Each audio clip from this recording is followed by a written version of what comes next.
Alright, I'm here. Just had to make my tea real quick. Have the whole process of the day right. I was getting a few things done. Adding some gain to the mic so I could actually be heard. And was doing everything to schedule, and forgot to make my tea. So I'm here now. Tea is good. Tea is made. Tea has burnt my phone. Hopefully not too badly. So yeah. Today is going to be another Guinea versus childhood sort of thing. Half because Great Ace Attorney coming out 2 Fridays from now. And I don't want to start anything too big. But also partially because it's kind of appropriate timing. Because Dad was incredibly anti-video games, right? Incredibly anti-video games, but Larry was one of the games he allowed.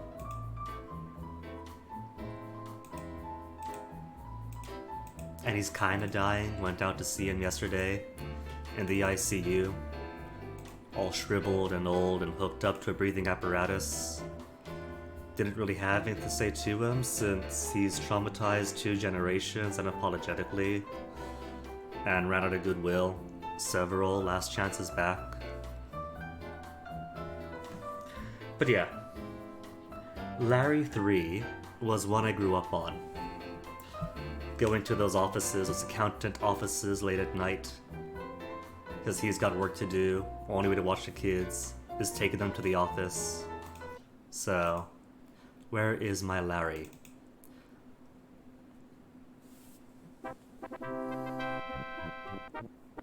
Larry? Making sure it's actually showing up. It is. Good.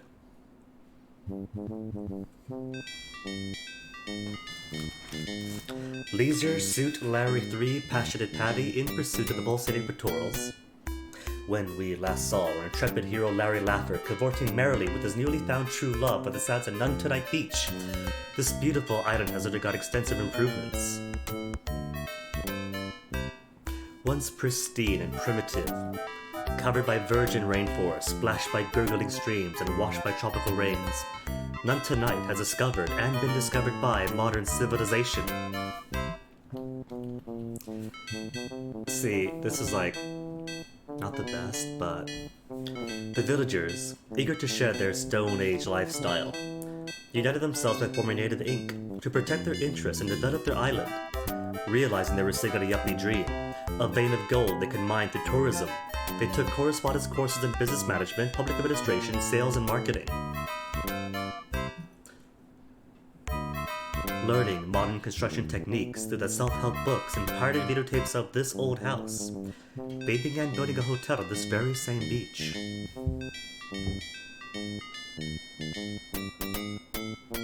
Borrowing heavily from foreign investors, they expanded into some very attractive tourist somethings. I missed the last word. So while this isn't the best sensitivity-wise or in any sort of sensitivity, this kind of appeal to impressionable like 4-year-old me, since this kind of, with old monitors, could maybe look like Garapan. There's Mount Tapachau in the background, you could almost say. But growth really exploded when they discovered the holy grail of modern marketing. Oh, I miss those, the timeshares.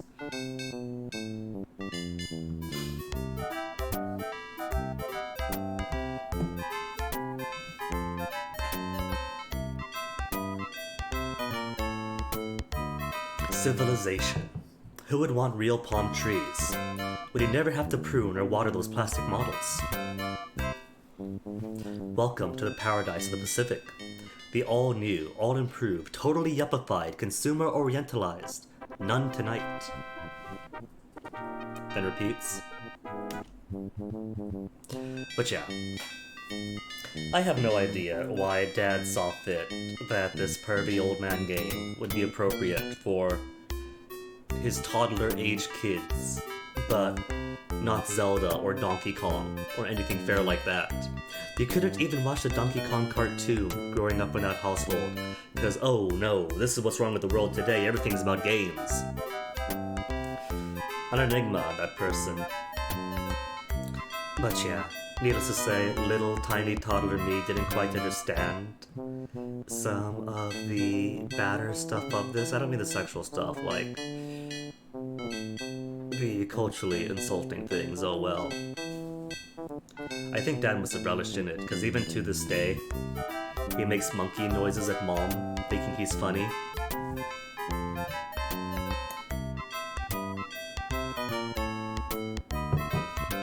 Anywho, welcome to Leisure Suit Larry 3, Passionate Patti in Pursuit of the Pulsating Pectorals.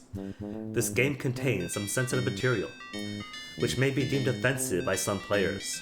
If you're offended by adult situations, vulgar language, ethnic humor, sexual innuendo, or pixelated nudity, you'll be happier playing another game. Bail out and go watch PBS. Go ahead, try to offend me. Please don't. Age. Over 25. To think, when I first played this game, it was only under 12. I wasn't even in the double digits yet. And thought, oh man, someday, gotta be the 18 to 25, proper adult. What if I say to 12? Come back with your legal guardian. And then exits out.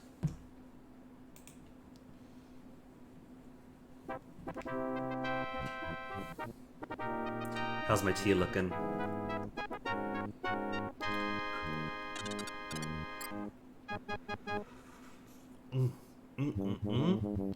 Delicious, but still too hot. But yeah, let me see something. Like, to an impressionable childhood mind that could be home, there's a beach with some jungle, some city between, a mountain. Could I pull up a picture of Garapan or something by the sea? Images. I guess you don't really have any view from the lagoon on Google.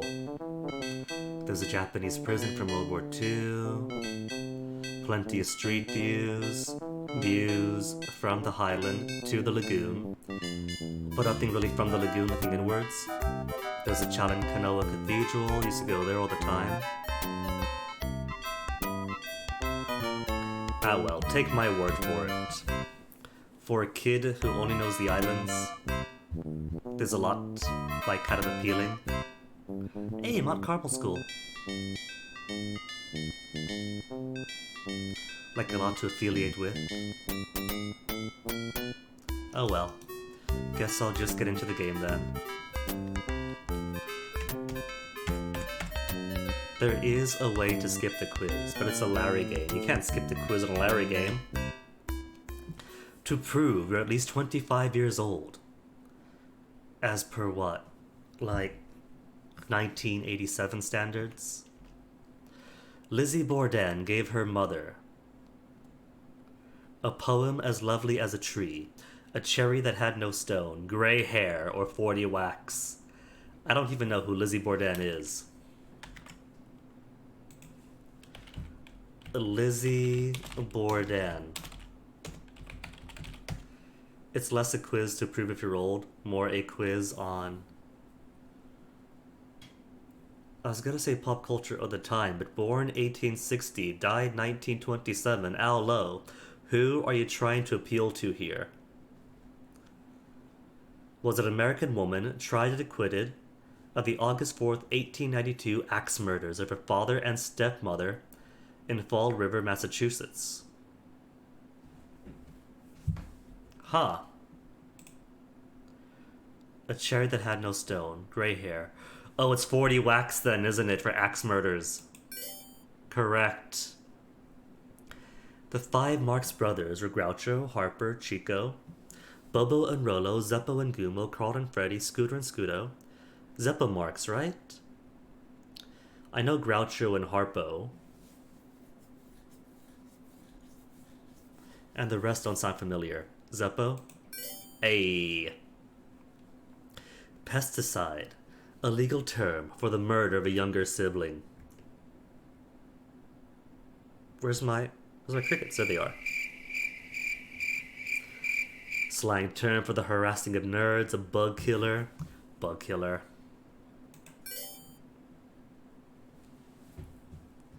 An oil glute. The latest tanker spill. Apparently what Serengil Whips wants. How doctor describes cholesterol in arteries. A typical fast food meal. An overabundance of the commodity in the world markets.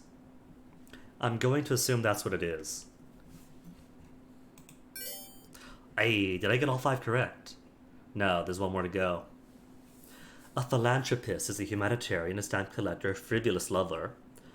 A lasso-slinging ability of Phil's aunt. Phil, aunt, the ropist. Humanitarian. Dang. I don't recall those being so easy. Did I just get lucky with easy questions, apart from the first one for 19th century axe murders?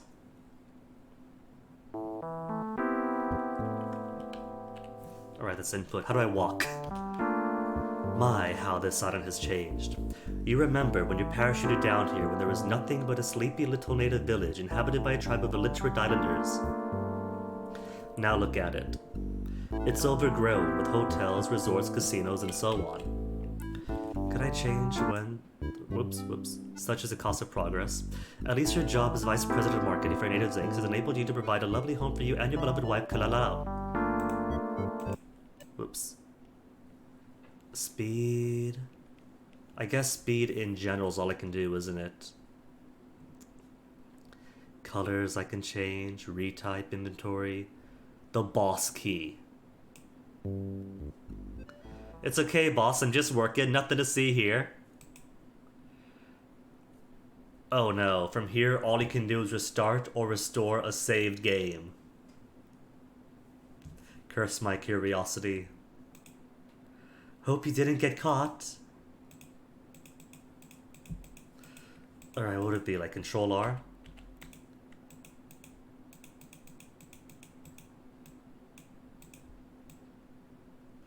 I don't have any saves though.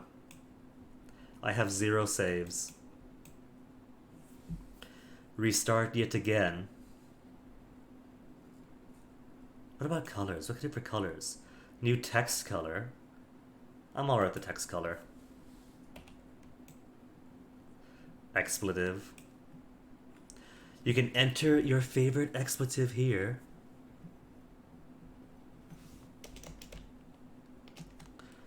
Ooh woo. Alright, I got no choice. I just gotta restart the whole game.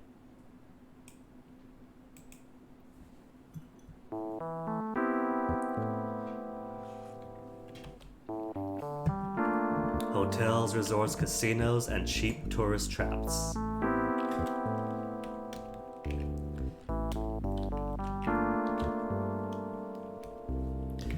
Look. From here, on the lovely Vista Point, high up on the slopes of Nantenite Volcano, the city lies spread below your feet like the floor of a movie theater after a Saturday matinee.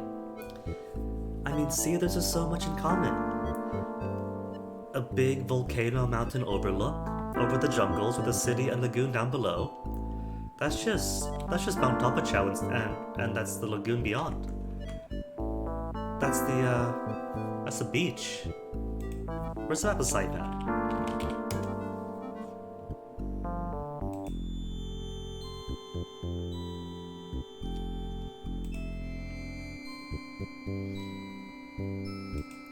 Satellites. Terrain. No. Take off terrain.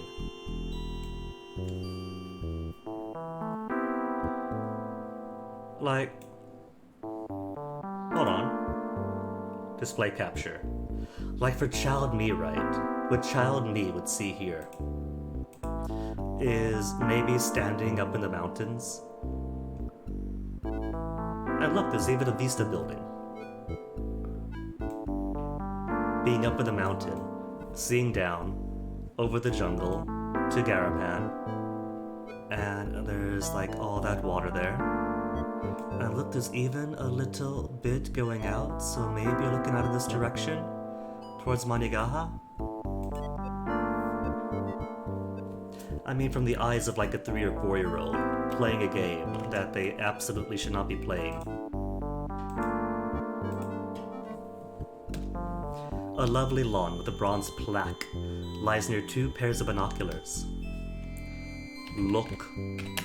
Plaque. Okay. 2 points. On this site, the great hero of our people, Larry Laffer, single-handedly saved our island from a mortal enemy, the evil Dr. Nonuki. You are reading a beautiful bronze plaque commemorating the previous adventures of Larry Laffer. Your heart fills with pride, but also with longing for those simple days of yesteryear. I don't long. How do I exit? Leave. Keep trying to waltz it. Step on grass. Can I look at the grass? Look at grass. A well-manicured bluegrass lawn with a bronze plaque. Look, lagoon? The polluted lagoon stretches off into the distance like a bag of cold fast food fries. Look, city? The city below you stretches from the edge of the lagoon almost up to your current vantage point. The large resort hotels stretch before you like billboards of the highway of the damned. Very harsh. Look, jungle? The warm tropical weather makes everything grow. What else can I look at? Look, sky. You're almost above the smell of the city. Look, Larry? Talking to yourself again, Larry. Yes. Look, narrator. Where'd the music go? The music's like going on and off. I think I broke something. The music only plays when I have the text input up. Look, credit. Just as it appears. Look, credits. Alright. Yeah, I think I have broke something. What if I alt tab out and back in? No? Alright. Use binoculars. There's no music. Oh, there's a music. But it's so soft.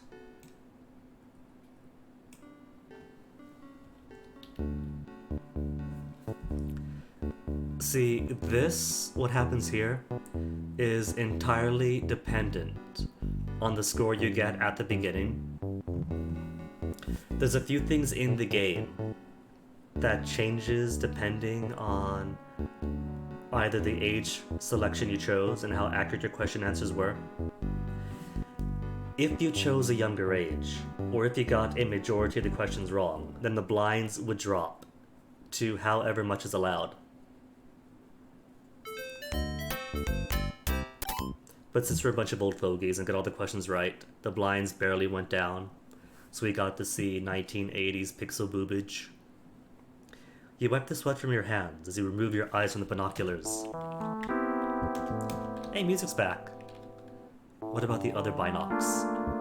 Use binoculars. They're broken. So one might wonder, why Larry 3? Why not start off with Larry 1 or Larry 2? Because those games are awful, I'm sorry. I know they have their fans from people far older than me who either grew up on those games or played them in their developmental 20s or teen years. But they're just bad. I mean, they're not just hornier than this, but as a game, there's just so many ways to dead-end yourself, so many esoteric things, you pretty much just need a walkthrough. Here you can at least survive some. The villagers are wise to retain total financial and political control of their island. For example, they've never allowed vehicular traffic anywhere. Everyone walks wherever they go. Up this path, Lies your home. Your beloved Kalalau is probably there right now, waiting patiently for your return. The game really wants me to go check up on my beloved darling angel. The walking everywhere though, no lie, is the only reason I lose weight as easily as I do when I do move around. When it's walking downtown to get to the bus to walk across campus all day long, and then back to the bus to walk all the way home. Easy to drop weight when it's walking all over England to go shopping, to go all about. Weight in the 160s. But you give me a couple years depression and 1 year pandemic to keep me locked up indoors, then suddenly breaking over the 200s.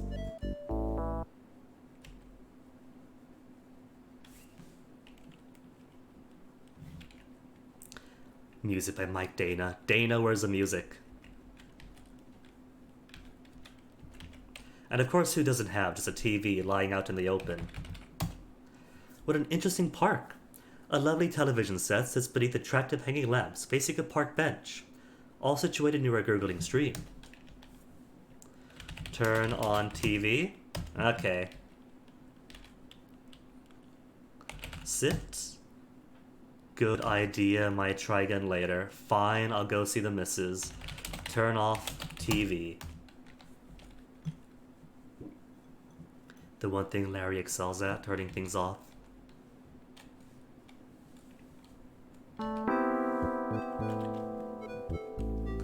Yeah, I get it. Up that path lies my home and the beloved Kalalau. I want to see whatever else is though. Fine, I'll come back. Been 5 minutes. Screw it. Speaking of, since the reset, did the expletive save? No, it didn't. Enter your favorite expletive. If no recommendation given, gonna make it ooh woo. But that could be changed whenever.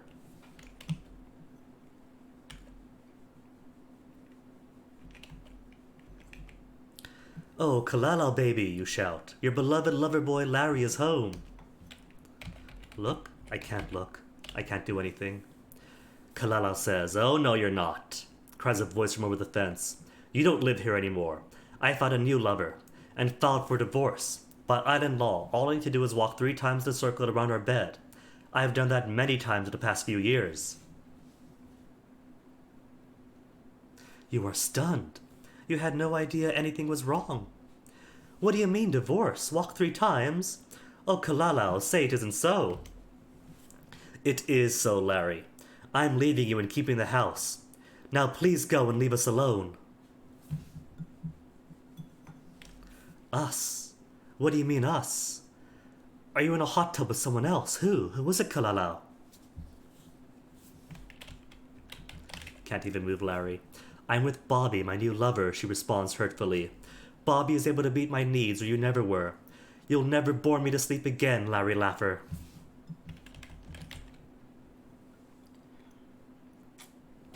Kalalau, you cry. How could you possibly leave me for another man? I didn't, you fool, she replies. Bobby's a woman. Dun dun dun. 1980s. Poor Larry. Not only does Kalalau no longer love you, she's fallen in love with another woman. What could Kalalau possibly see in an Amazonian, Harley-riding, former cannibal lesbian slot machine repairwoman? Hey, and I can move again. Have I regained access to my look? You gave Kalalau full reign of the design and decorating of your home. Luckily for you, she was a daughter of a king. Kalalau was heavily into the grocery store checkout line magazine School of Architecture. Look, Kalalau. Kalalau is too busy playing little Dutch boy to worry about you. I have no idea what that means. Look, Bobby. Oh yeah, well I've got your Bobby right here. Look, hot tub. They're enjoying themselves.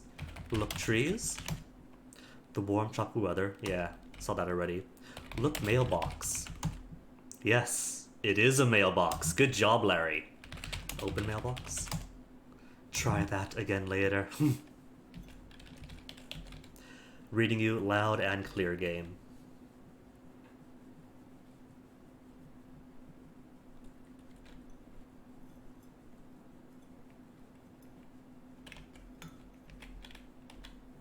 Look out low. I was doing the thing again. The thing where it only has music if you have the text box up, the text input box. That doesn't feel right. That feels backwards. Like, I get pausing the music when the text input box is up and then having music normally. Very bizarre. I don't get it. What if I leave seed and come back in?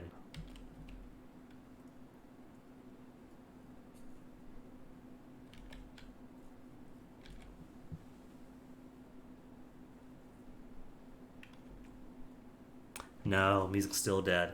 Okay, what if I save game to new save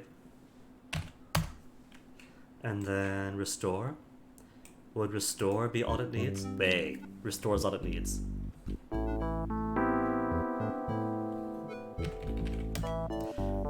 Native Corporation, Native Zincs did an excellent job of preserving the environment of the jungle, at least in this location. A beautiful specimen Granadilla tree grows here.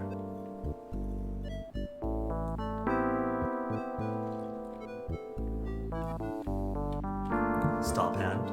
Recovering from Kalalau's shocking news, you carefully consider the alternatives. I suppose I could go into mourning, you think?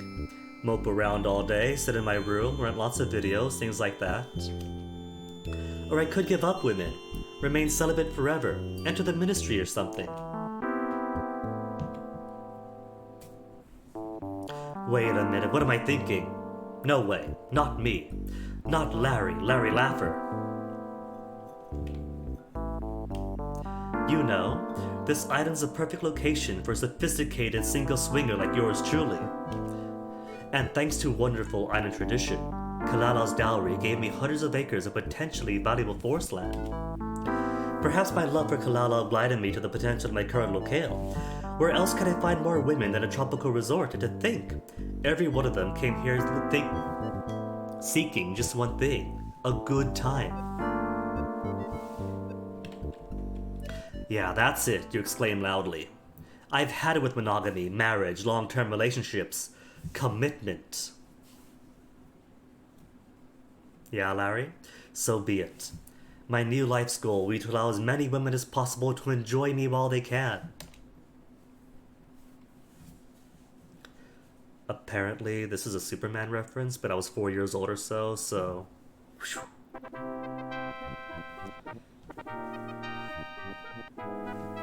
He's back!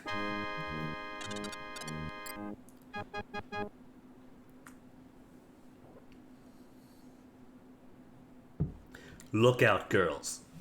Not now, save reminder. Just when you thought it was safe to dive back into the gene pool.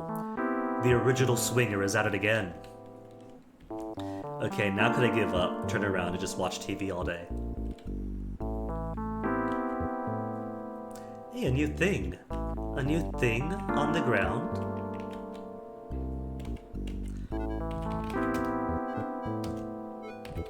Look. Tree. The granadilla is short and graceful with a great trunk and a delicately spreading branch. Beneath its outstretched boughs is a beautiful piece of wood, probably cut by a native then forgotten. Grab wood. You don't have it. Take wood. Okay.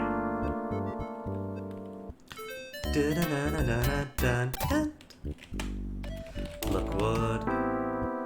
Your granadilla is hard and black. Again, 4 years old when I played this.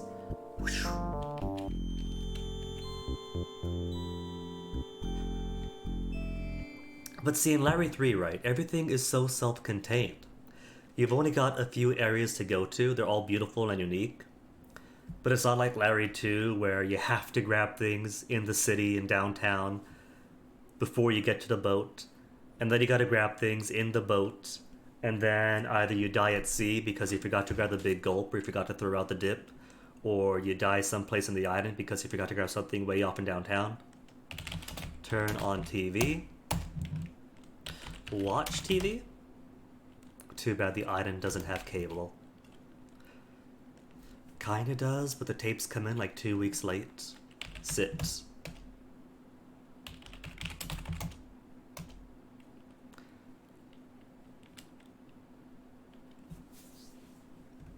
I can't remember, but I call there should have been something else here, like a newspaper or something.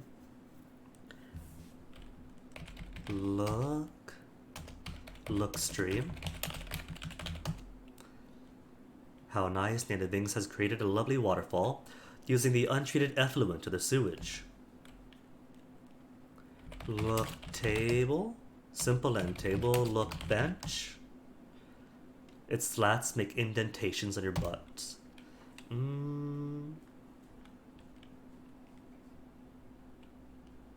Sleep. You are. Sleep on bench. You are. Wake up. You have dumbfounded this game. Larry, please wake up. They miss you.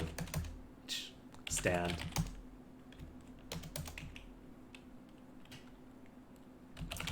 Turn off TV.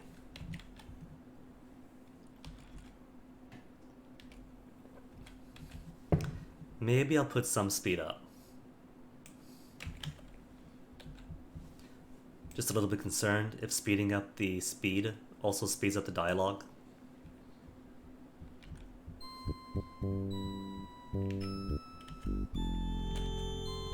Besides, this is Larry Laffer. He's never been in the best shape.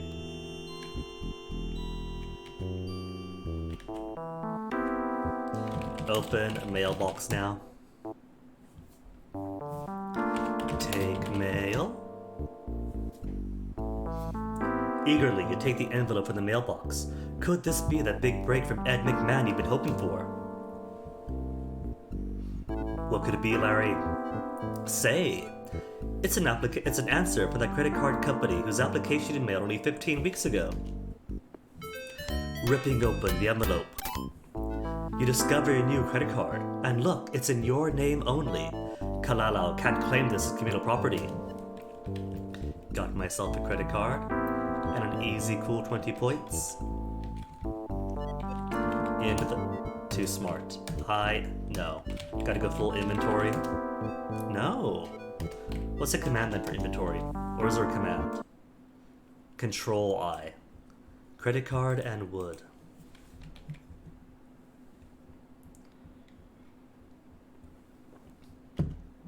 And music gone again. Nope, just no music. That buggy thing has me paranoid for it now.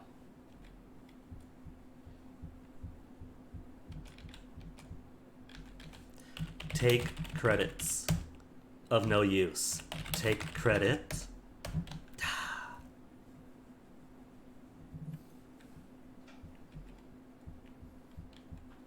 Down this path lies our office. Say, what about that cute little redhead in accounting? You've always wanted a chance to balance her figures. It is nearly time to start work. You'd better hurry, Larry. You're going to be late again, and you know how much Chairman Kenneth hates tardiness. There's a little puzzle that, I suppose, upbringing also. What's this? I hope this trouble with Kalala doesn't influence my excellent working relationship with Chairman Kenneth, you think? Surely, it won't make any difference to Ken. My meteoric rise to the ranks of Native Inks is because of my superior managerial abilities, not just because I married the boss's daughter. But yeah, there's a later puzzle that does kinda stump a few people I've watched. But I guess upbringing kind of helps out, sharpening knives and things on steps and stones. Oh, wait. One thing I have to do here.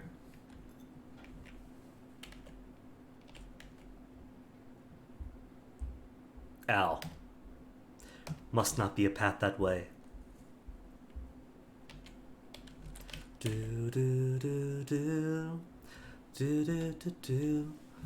it supposed to be so silent? Let me save again. Save again. Then restore. Yeah, see, music. I don't know why it keeps going out.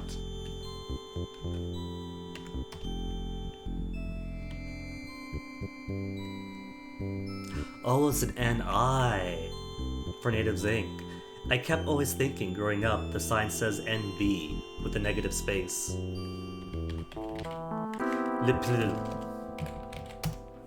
You are outside Natives Inc., home to the island's major and only corporation. You've always been a big fan of steel buildings. Look at the trees. What? Can it be true? Could Natives Inc. really use cardboard palm trees? Look on. It's blindingly tasteless. Good morning, David, you tell the guard. Another day, another dollar, eh? Perhaps so, Larry, Dave replies, but then again, perhaps not. Chairman Kenneth wants you to report to his office immediately. Okay, David, you respond. But to yourself you think, don't worry, it's probably nothing.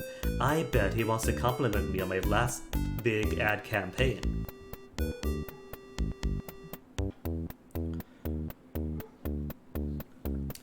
Good morning, Mr. Laffer, Chairman Kenneth growls. It's so nice of you to fit a little time into your busy day to drop by and see us here at Natives Inc. Please, have a seat. Anywhere but on my couch, he concludes.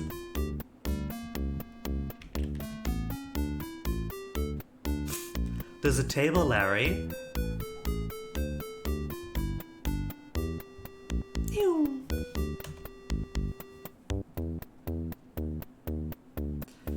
Perhaps you're wondering why I summoned you here, Laffer, begins Ken. It has nothing to do with that recent ad campaign of yours, although by its appearance you didn't have a hell of a lot to do with it yourself. So we liked it. This isn't going that well, is it, Larry? Since you are no longer married to my daughter and your marketing skills are non-existent, I can't for the life of me think of a reason why I should keep you on here. In fact, I've been waiting for this moment for quite a long time. I know the perfect way to handle the situation. How you hate it when he gets that look at his eye. Perhaps I could introduce you to a favorite hobby of mine. Son of a bitch, yells Chairman Kenneth. Another 7-10 split. Wait a minute, hold on. The expletive keeps resetting. Hold on, no. How many times have I made it ooh-woo? Restore.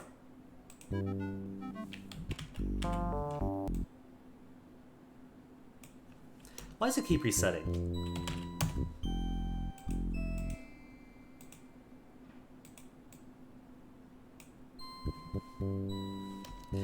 Would it not take uwu? Is uwu a forbidden term?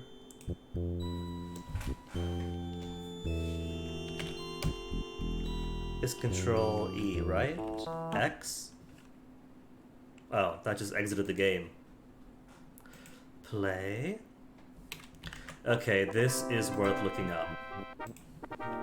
Larry 3, expletive won't save.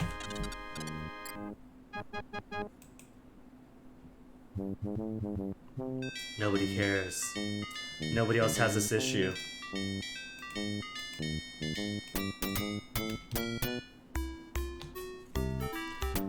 I just want to restore my game, please. Where is the restore game option? Control R? Gotta go through. Do I really have to go through all this again?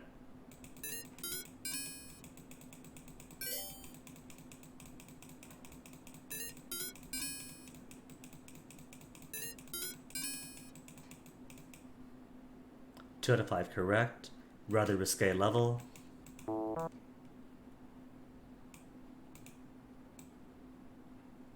Control X. But Control X exited the game.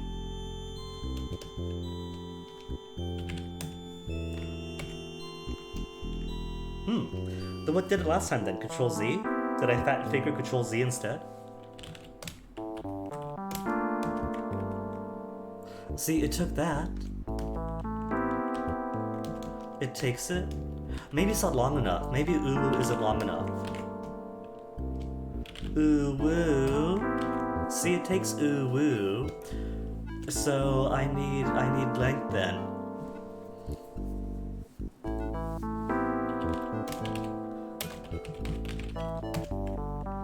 There, see, it takes ooh woo blush.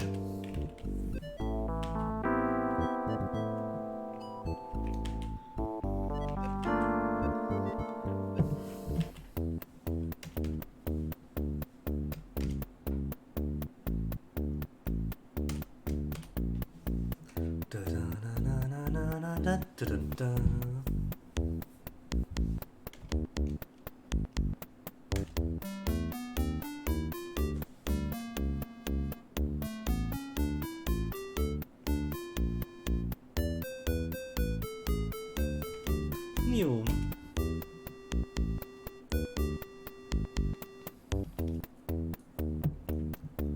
Though I am surprised that the dirty mind of Aolo cannot have comprehended a 3-letter long expletive.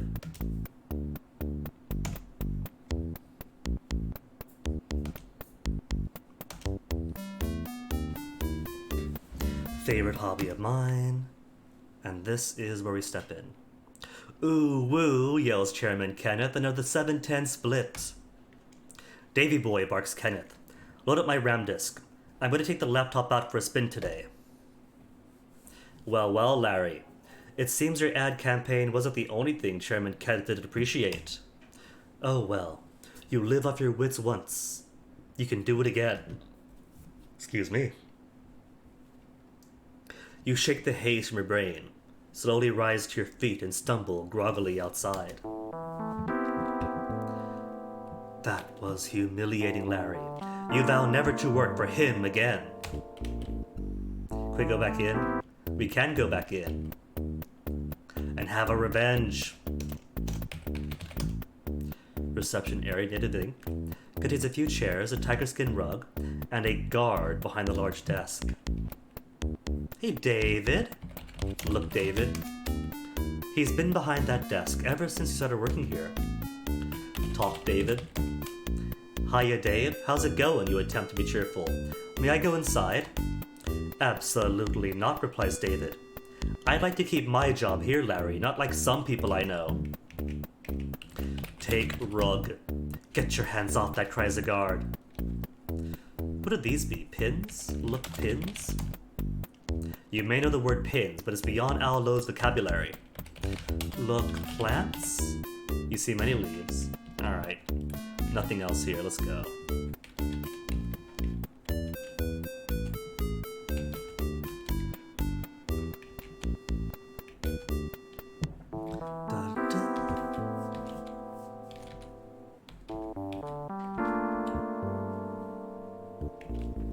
So, Larry, now on your own.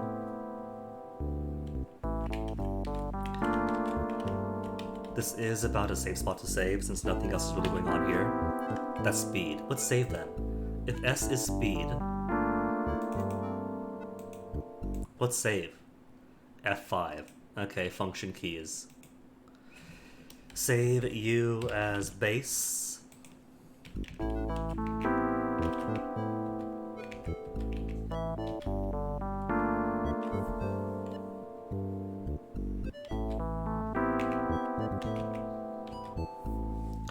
Take soap on rope. My very own soap on a rope. And the water is a drink. Drink water for some extra points.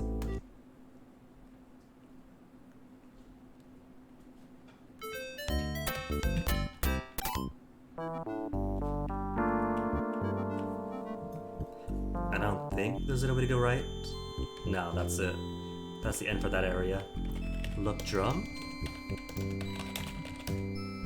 Doesn't look interesting.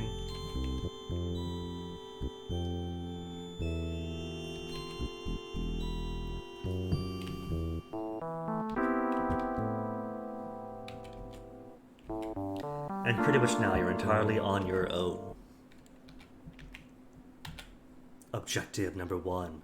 Girl on beach. You have no desire to swim in a lagoon as polluted as this, Larry. What if I chose to anyway? Save. Death.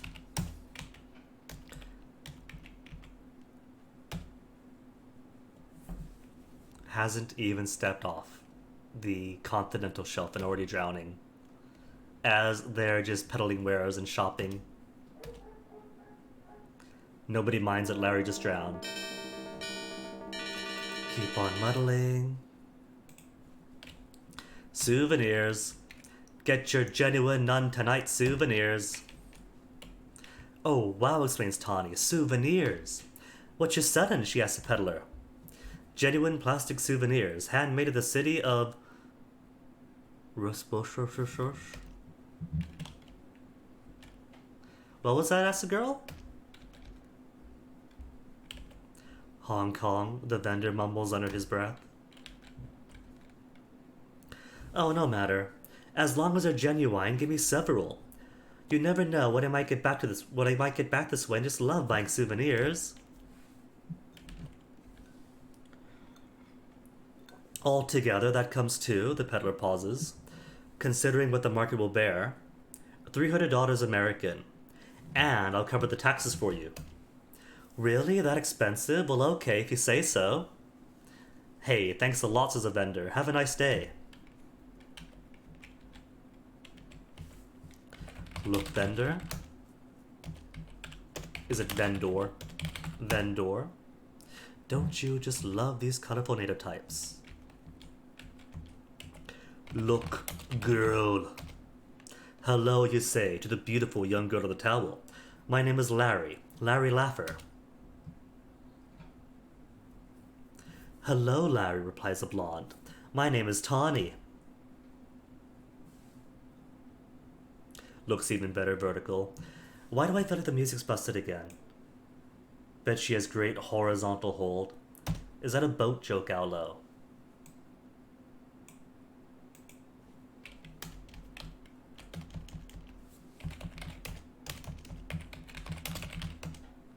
Interested in the beach vendor. So gotta sit through this again. Look, sand? How interesting. Hundreds of tiny sand crabs are running about all over the sand of the beautiful Sanafa Beach. Sanafa Beach.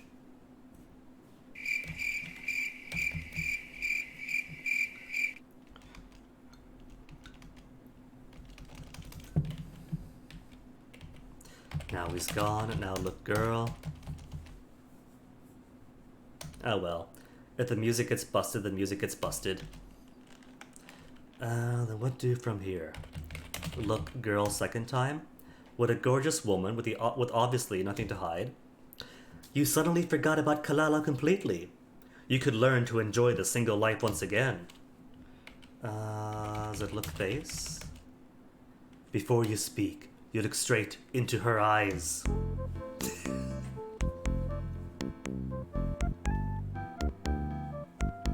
These high-tech 80s graphics, it looks so lifelike. Flared nostrils and everything. Look, nostrils. Tawny's pert little nose has years of experience sniffing out bargains. Look, eyes? Her blue eyes show the effects of too many hours spent mauling. Talk, girl. You say, have I mentioned to you that I will soon be coming into a major real estate holding? Is it a shopping mall? Talk mall? What's the story in that downtown None Tonight mall, Tawny? I can't seem to find it anywhere on the island. Blink, think, flare nostrils. If I knew, would I be here on this towel? Talk towel. No. That's the same default talk command. Talk about Tawny? Have you been to that new downtown None Tonight mall? No, but if I ever find it, I bet I could spend my whole vacation there.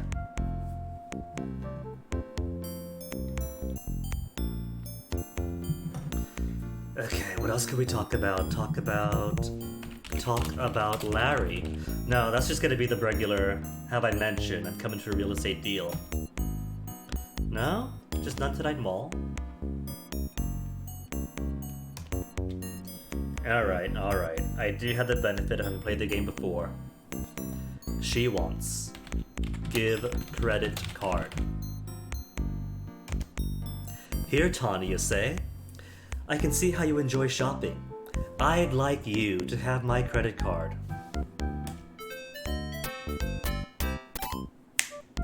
Oh, Larry, cries Tawny. It's the perfect gift. The right size, the right shape, and the right color. Gold. And I think I know the perfect way to express my appreciation to you too. Come here, big boy.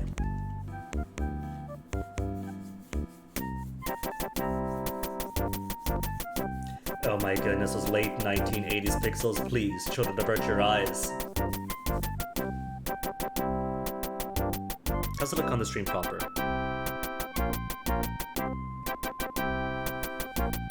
Had myself pause this whole time. Souvenirs. Souvenirs. Get your genuine None Tonight souvenirs. Oh wow, exclaims Tawny, souvenirs! What you sellin'? Tawny yells at the peddler. The peddler smiles. I have some fine Ginsu knives. Excuse me for a moment, will you? Tawny asks you. Something else has popped up. Well, you think to yourself, that was rude. So what do you think, lady, says a vendor. Wouldn't you like one of these fine Ginsu knives to take home for souvenir? For you, I make a special deal. Oh, says Tawny. Is it really a bargain? I just love bargains. Most assuredly so, says the peddler.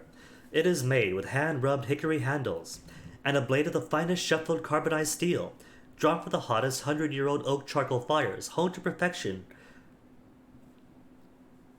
The 1980s language by small oriental virgins and guaranteed for life. Or until you leave the speech, whichever comes first.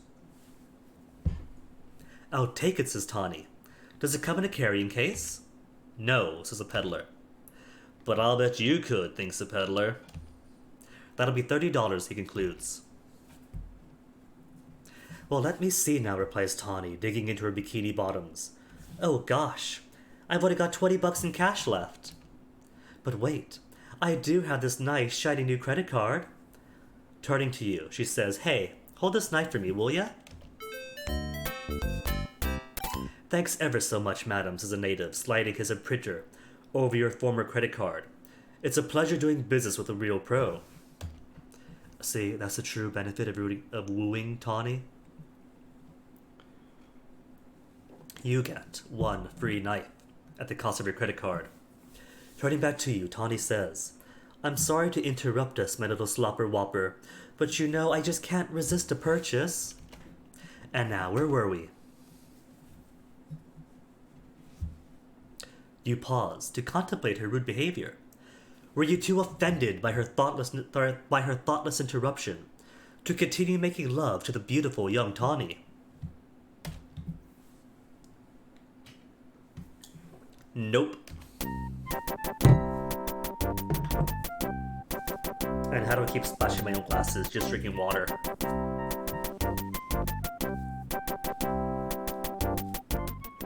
Suddenly, you become aware of hundreds of tiny sand crabs that have been crawling inside your leisure suit pants since you first laid down on the sand.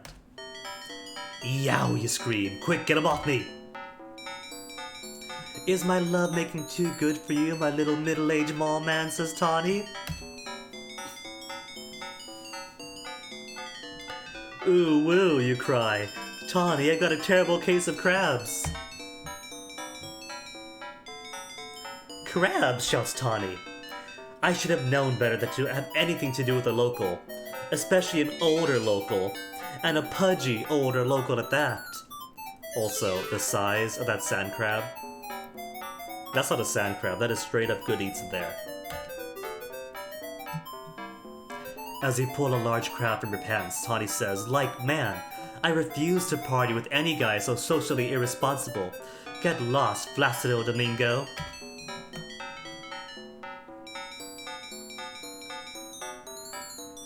Tawny baby, you cry. Does this mean we're through? There's no response.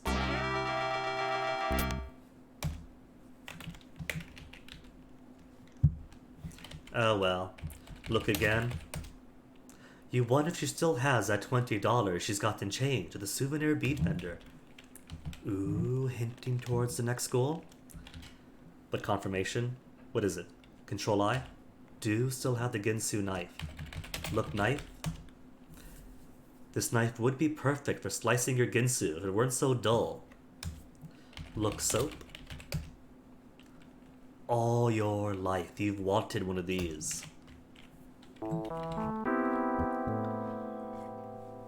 Well, luckily, a childhood helping mom in the garden taught young Guinea sharpen knife on steps.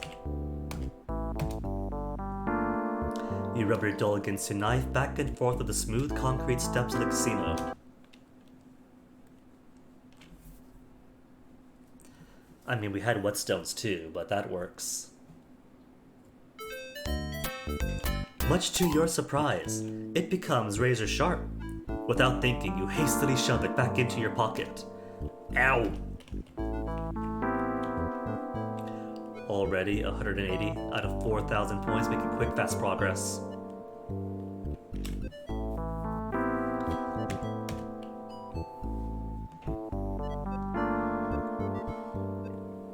Now what else is there to do? To the far right, you got the casino. We don't need the gym yet.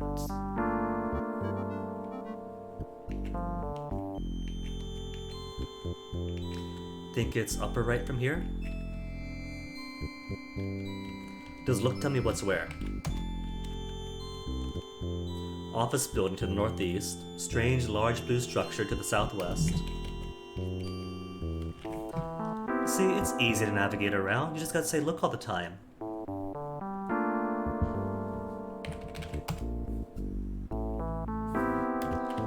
Just a tree.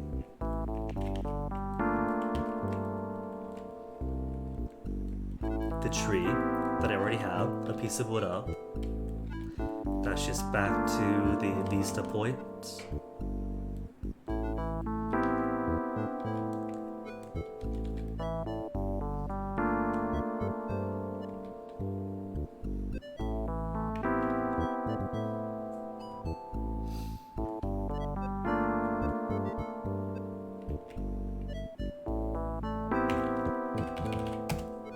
You're outside None Tonight's famous striptease joint, Chip in Dales. A large cliff mostly prevents your passage to the west. Mostly. In the center of the stairs is a large clump of biding grass. And a sign on the door. Well, the grass must be important if it was mentioned. Take yon grass. Though tropical island grass slices the tough tropical island grass slices your hands to ribbons, but refuses to budge. Use knife on grass? How would you use a knife? Long, slender, beautiful, the island's indigenous grass was once worn by natives as ritual costume. Now, they mostly just order from LL Bean. Cut grass. If only had some way to cut it. Well, yeah, that's why I have the knife, isn't it? Sharp knife. Cut grass with knife. Okay.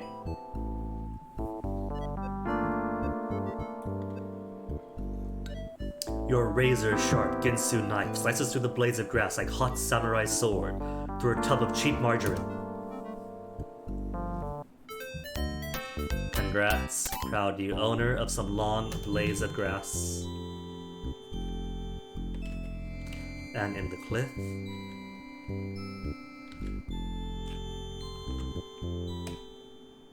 Is it safe? This is safe.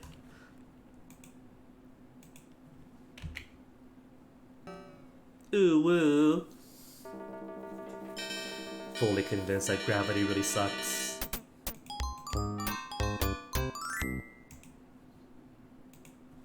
Alright, time time to pick some flowers. Take flowers. Move closer to the flowers of the cave opening. They're more beautiful since they catch more light. You just want me to fall, don't you? Take flowers.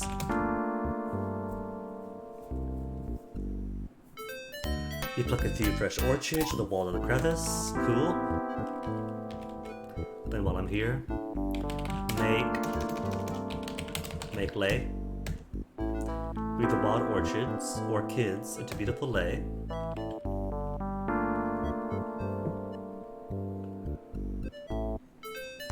Welcome to the islands, Mr. Laffer.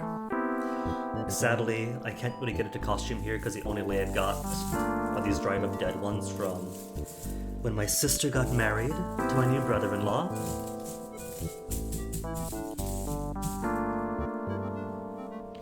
Make skirt. You carefully weave the wild grass into what you hope will pass for primitive island native outfit. I don't know about that primitive word.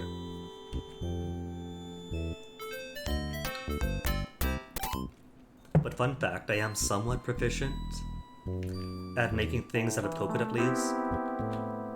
And by proficient, even somewhat proficient, I mean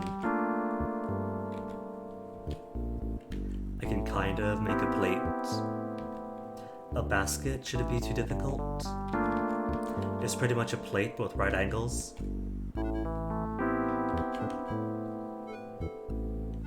But something complex like a pouch for betel nut is just way beyond my ability.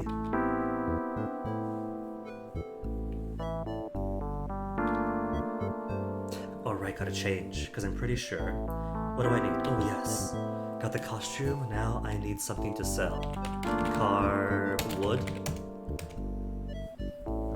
You use your razor-sharp Ginsu knife to carefully carve the precious Grandilla wood into what you hope will be accepted as primitive island native sculpture.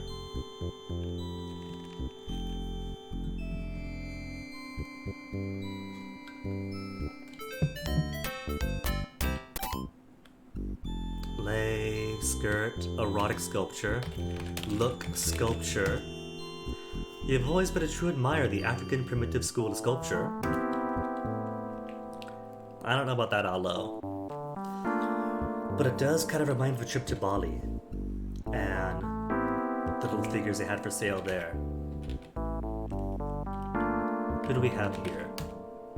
Casino's Changing Cabana, which bears an amazing resemblance to an outhouse nestled in a grove of trees. Look. People? Where? Right in front of you, Larry. Look. Man?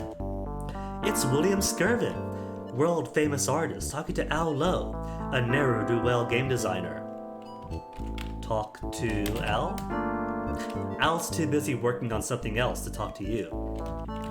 Talk to Skirvin? Bill ignores you as usual. Look, woman? What a body,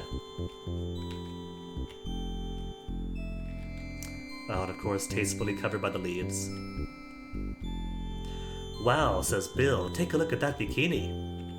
Open the door, little William, Bill responds Al. Change clothes. Be more specific. Fine then. Wear skirt. You remove your leisure suit and hide it in the sole while slipping into the grass skirt. Boy, do you look like a native now. Wear lei? Good idea. Do I not need it now then? Talk Al. Al's too busy. Already drank the water. I'm pretty sure that's just bonus points. And I probably don't need it for later.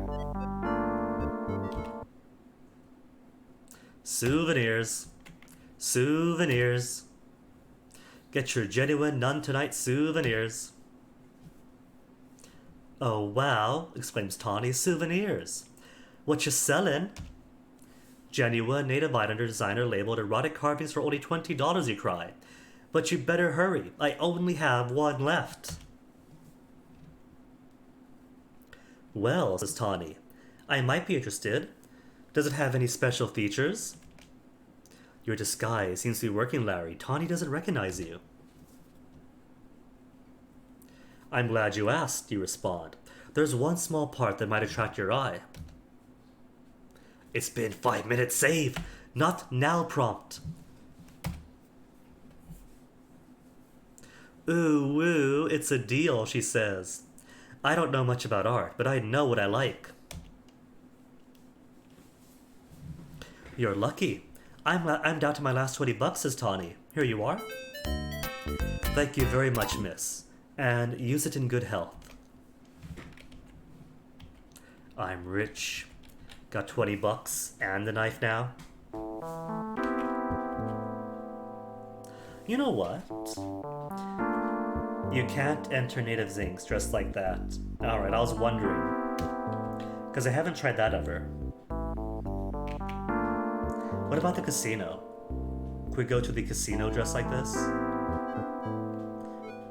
No. Alright. Better get changed then.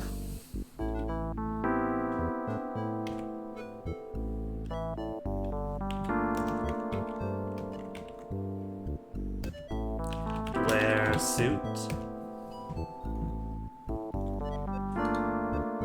Since you have no further use for the silly grass skirt, you toss it through a hole conveniently placed on the floor.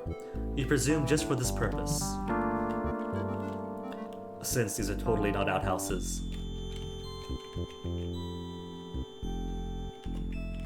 Open stall. Got your stall right here, open door. The left door is the only one that's available to you. Center door seems stuck, the right door is missing. Well, how'd Al get in then?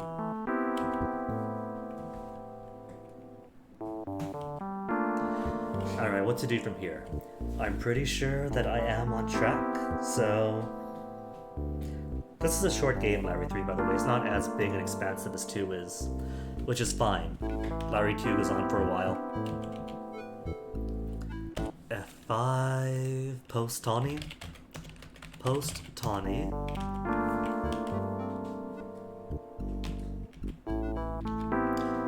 Trying to think what the proper order would be. Do we want to go to Dewey, Screw 'em, and How Now?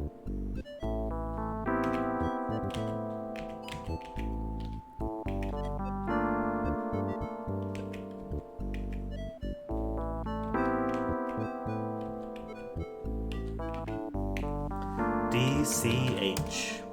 Cheatham. You're outside the legal offices of Dewey, Cheatham, and Howe, the best corporation of associated legal professionals on the island of tonight. Also the only. Look, flowers? Some beautiful flowers. Take them. Take the flowers. They just don't lay right. Take sign of no use. Take Larry.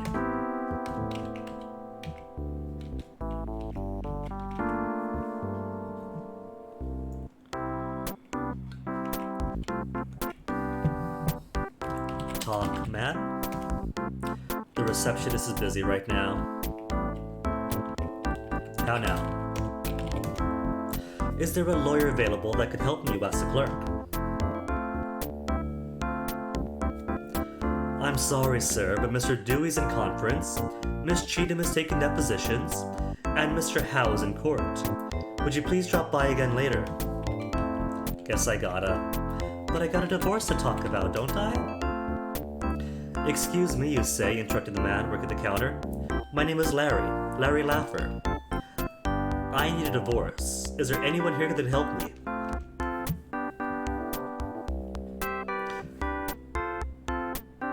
Good day, sir. Welcome to the legal offices of Dewey, Cheatham, and Howe. You've come to the right place, but unfortunately, all of our attorneys are busy right now. Please return later when one of them is free. Fine. So Dewey, Cheatham, and Howe is not yet. Guess casino?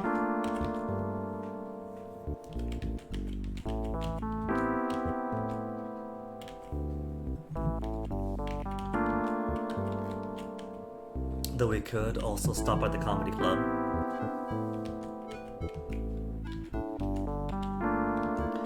which, typical for the game, does have some rather archaic jokes to go through.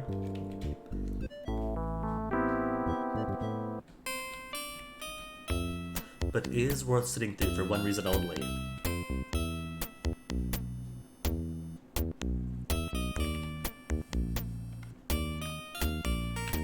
Talk man. You attempt to catch the clerk's attention. Excuse me? I'm sorry, sir, but this is a private hotel. And I'm a private guy. Fit right in then.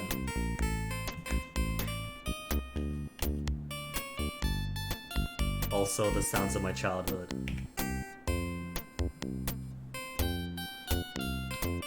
I still don't get that guy, how he could be so anti-video game and punish us so much for trying to video game, but permit this.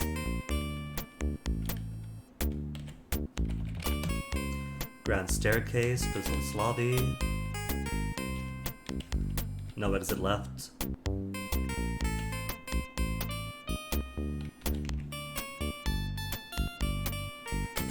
Look, painting? From this angle, you can see her entire naked body. At least Larry can. We can't. Look, mirror? You see yourself looking back, but in backwards. Oh, that's points. Cool.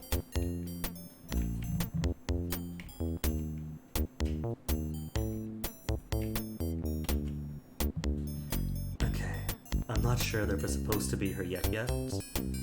I'm trying to go through the sequence in my mind, but it's all foggy. Pretty sure we're fine here? Oh, there went music. Is it F7 to restore? There we go. Talk to man. Hello, sir, you say, to the maitre d'. My name is Larry. Larry Lapper. Could you give me some information about the show inside? The maitre d' responds. If you would like to see tonight's show, you'll have to have a ticket. Of course, some of the local tourist magazines contain free passes. If you have no ticket, you might try one of those. Lucky for us, we do kind of have a ticket. In the form of...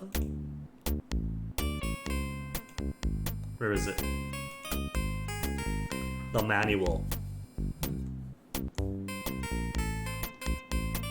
Needless to say, toddler-age me never got very far in this game because of the lack of a manual.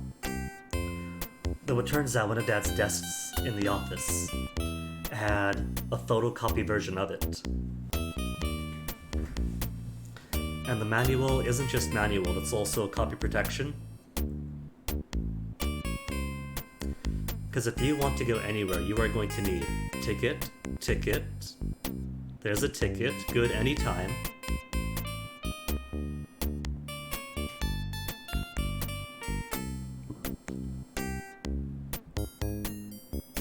Even gives the basics of grass weaving and lay making, and wood carving, so there's a reason Larry might think to do that.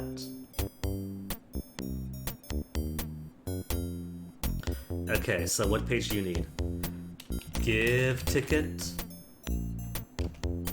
You say, excuse me, sir, but I'd like to see tonight's show. I have my copy of None Tonight right here.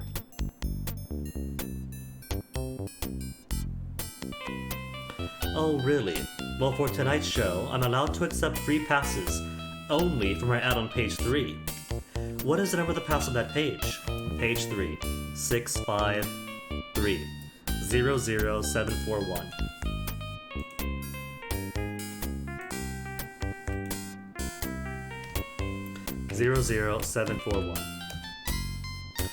Let me look through the list of passes and numbers. Well, very good, sir, says the maitre d', his tone and mannerisms changing entirely. But I must have made a mistake. It appears there are no more seats available for the show. I'm so sorry. But perhaps something will open up later. He's making the grabby hands. Alright, tip man. Maitre de. Why, thank you very much, sir. Well, look at this. I seem to have found a nice front row seat available here. Allow me to show you to your seat.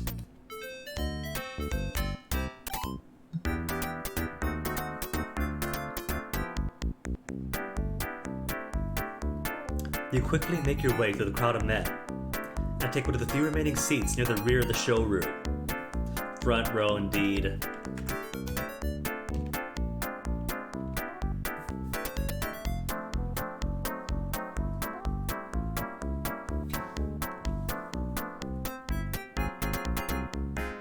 Let's make it the stop hand icon. Guess all I can do is sit back and enjoy.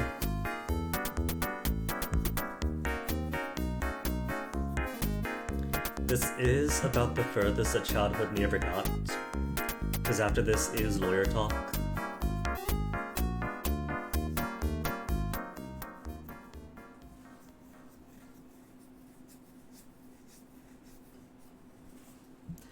The announcer's voice booms over the public address system. And now, ladies and gentlemen, the moment you've all been waiting for, the star of our show, Miss Cherry Tart.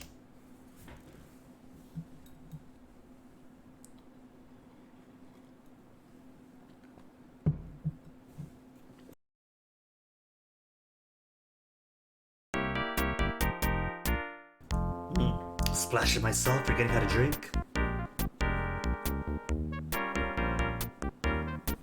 Evidently, the men in the audience liked Cherry's act. And that text went by way too fast for me to read.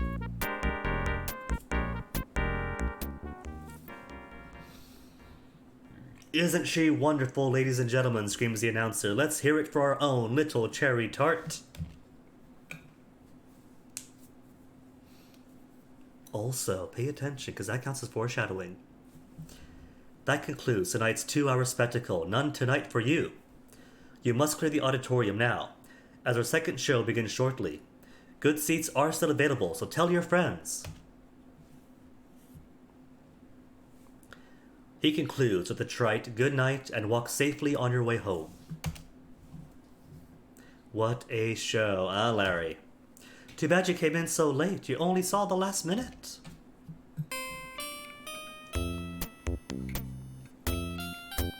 What a show, eh, buddy? Slurps the maitre d'. And how about that Cherry Tart?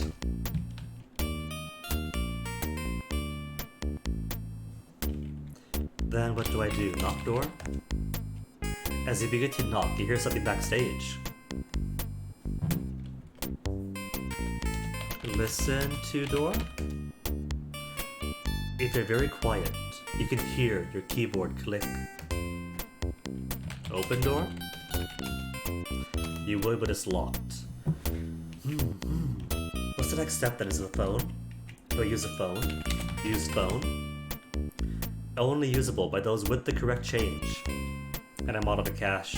Down to knife, soap, and a rope, and a quick lay.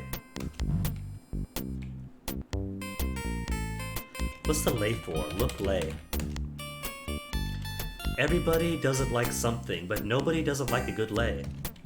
According to this. Knock again? You hear something backstage. Oh, there she is. Interrupt her while she's on the phone. Look, girl. Hello, beautiful. I loved your dancing, you say, to the gorgeous woman in the dressing gown. My name is Larry. Larry Laffer. As she walks into me. Hello yourself, Larry, replies a bathrobe beauty, turning to face you. I'm Cherry Tart. Look, girl. You are talking with Cherry Tart, the headline dancer in the casino showroom. Hello, she says with a smile. Talk, girl. So, Cherry, tell me, what do you want to do with your life? You ever have deep life discussions with someone who's accosted you right outside when you're talking on the phone? I'd love to quit show business. Get a little farm someplace far out of the country, where I could be alone and raise organically grown vegetables, fruits, and herbs. Hey, Robbie, what have you got here? Is this more coloring you've done? Because that actually looks really good.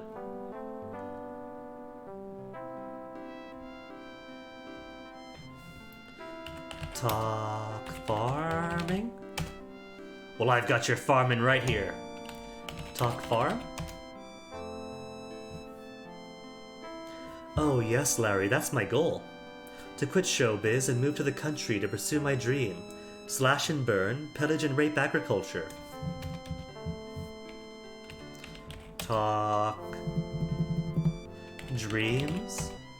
Don't you ever say the word dreams again. Talk dream singular. Talk about Tawny? Not Tawny, this is Cherry. Talk about Cherry. Say what you wish to say, Larry. Would you like to buy these fine leather J's? Sell jackets. I've done fun of the game. Talk about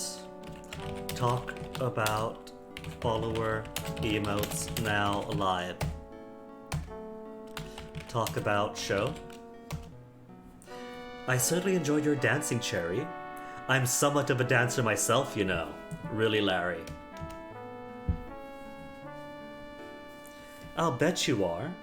But you seem to have lost your dancer's physique.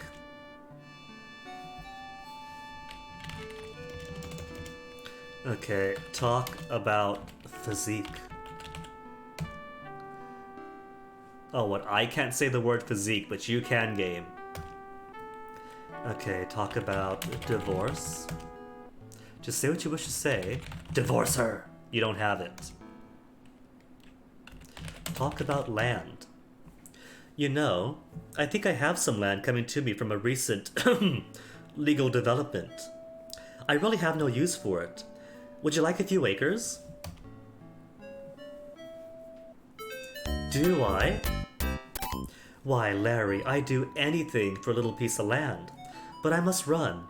I still must get ready for the next show.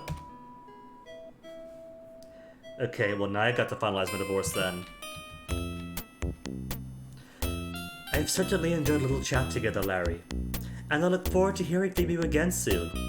Now if you'll pardon me, I must head backstage. Our stage manager has such a short fuse for a guy with such a sour disposition. When you get the deed to the land, just knock softly on that door over there. I'll be waiting near the door till then. Oh, Larry, Cherry cries. I can just picture my little country place now.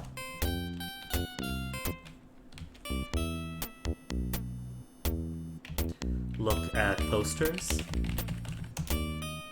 You may know the word looks. Alright, fine. Singular look poster. The posters on the wall are advertising the current showroom headliner, the lovely exotic dancer, Miss Cherry Tart.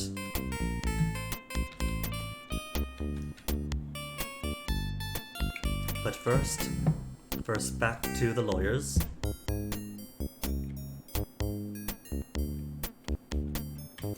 Sad to say, my gut is starting to stick out as much as Larry's, but it's shrinking somehow. Down to the 211s, so the goal of getting back to pre-pandemic sub 200 is getting closer.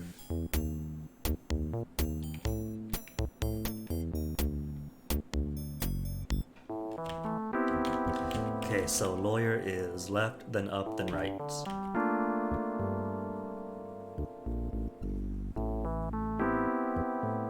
You like Robbie?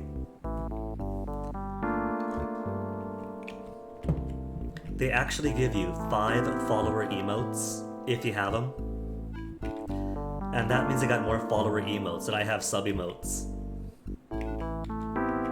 But the caveat is, follow emotes you can only use on the channel you're followed to.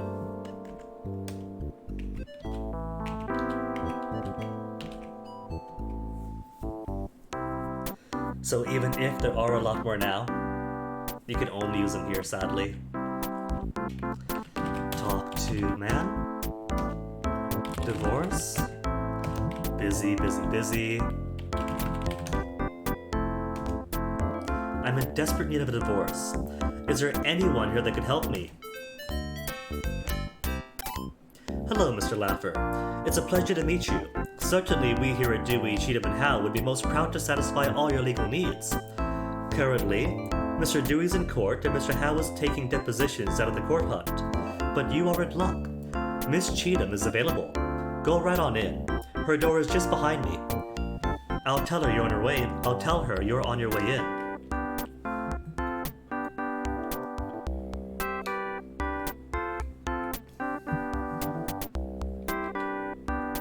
Good day, Mr. Laffer, says the attorney from her desk with a smile. I'm Susie Cheatham. How may I help you? Please make yourself at home. Have a seat on my couch. Also, really loving the painting in the back. That's about the quality of my own chicory paintings. Look painting. The picture is beautiful, but you're more interested in other vistas hereabout. I know exactly what he means. Look window. Miss Cheatham's glass-top desk sits before her mini-blinded window overlooking the lovely toxic waste and hyphen removal plant. Toxic waste and hyphen removal plant. For glass-topped, mini-blinded toxic waste. Okay, how about I sit then? Sit. Talk to girl. Hello, Miss Cheatham, you tell the lawyer. My name is Larry Laffer. Good day, Mr. Laffer. How may I help you? Oh, by the way, Mr. Laffer, did my secretary explain to you my policy concerning new clients? This first consultation is always free, but then you'll owe me for any work I do. I'm sure you understand. Alright, so talk about divorce. How exactly do I go about getting a divorce, Miss Cheatham? It's simple, Mr. Laffer. As long as you don't expect to take your case to local court systems, which is owned lock, stock, and barrel by Kalala's father, you can just let me take care of everything. My side of divorce runs $500, and of course, I expect to be paid in cash.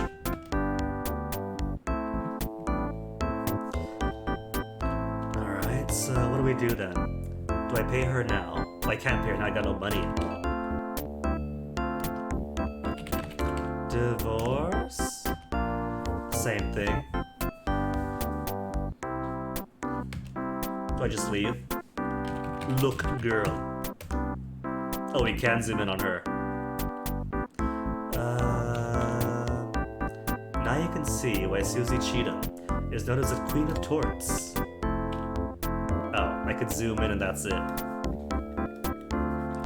What else to talk about then? Talk about girl? To who? Talk about girl to girl. To whom? Talk about girl to girl to girl. What the hell are you talking about?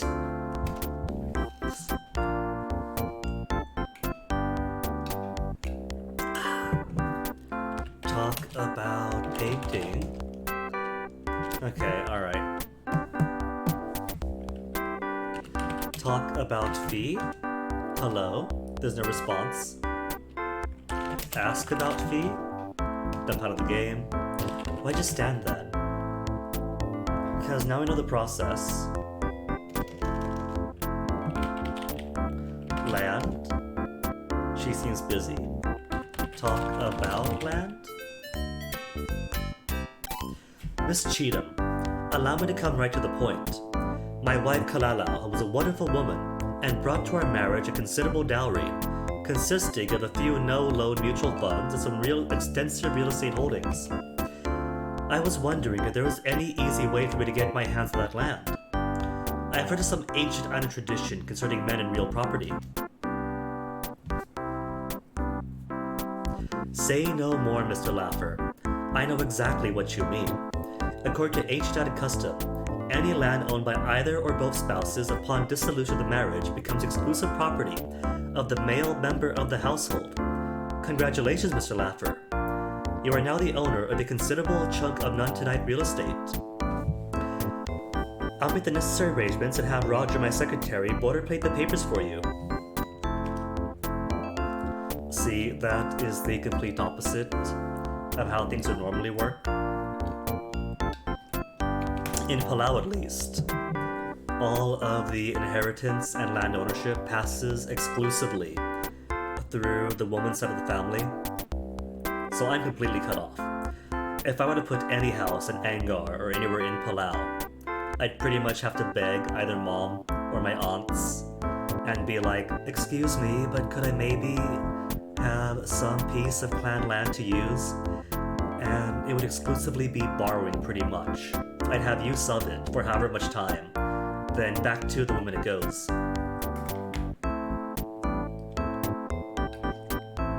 Apparently that's a bit of a rarity, to have things run matrilineally, but pretty proud of it. Avoid scenarios like this where outsider American Larry comes in, gets married, gets divorced, then just like that, island property now belongs to him.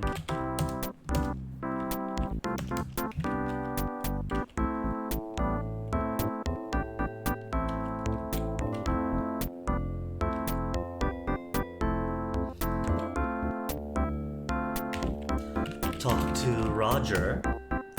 Is the deed ready, you asked the clerk. Miss Cheatham has instructed me to prepare your land deed. I'll have it ready soon. Why don't you come back in a few minutes, Mr. Laffer? Has it been a few minutes? Roger?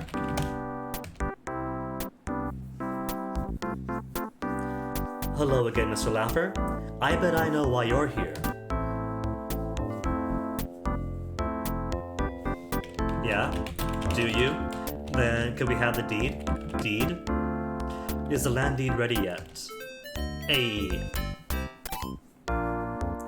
Absolutely, Mr. Laffer, here it is. But you know that land is so isolated from the main tourist areas you'll never be able to sell it to a developer. It's nothing but worthless forest land. No one can put a tourist trap there. But it's mine now. I got it, right? A land deed.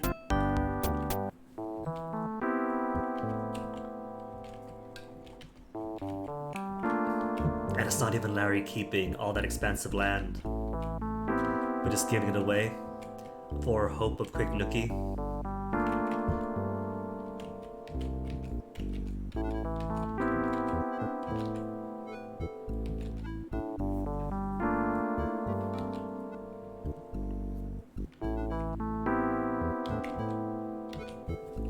Look at fountain.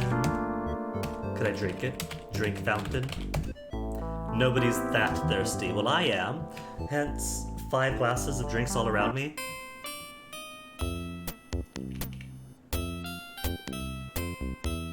That I'm apparently spilling everywhere. It's alright though, the smells pad is ancient and could use some washing.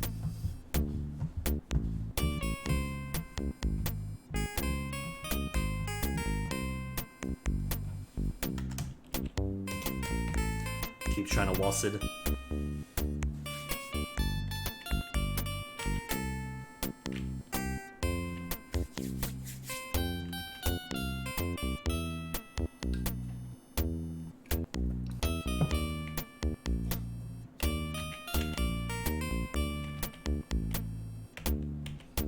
Okay, now I need to make myself some 500 smackers.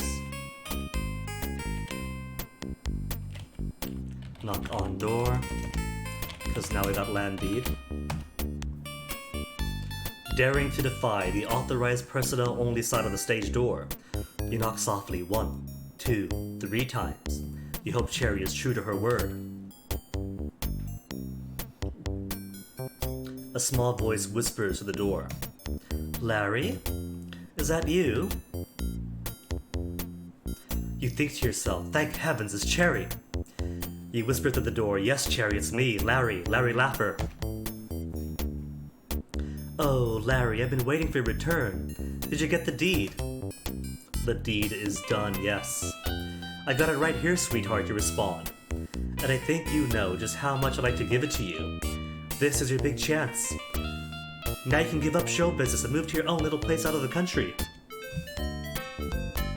Oh, Larry, 640 acres of virgin none-tonight rainforest.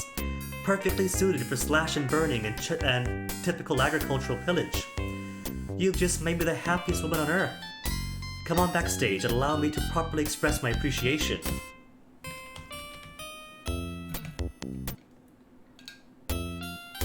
Heh heh heh, you chuckle. It looks like I'm gonna get a little something for Kalalu's worthless farmland after all. Larry, you're so wonderful. You've given me what I've always wanted. I think you know what I've always wanted, you say. Cherry smiles at you in the darkness. At last, I'll be able to remove this costume. Never to wear it again.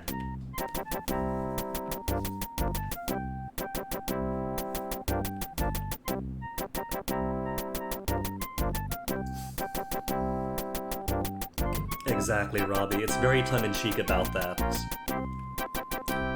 What are you, modest? Hurry up, Larry. The second show's about to start. You carefully consider her offer. But not for long.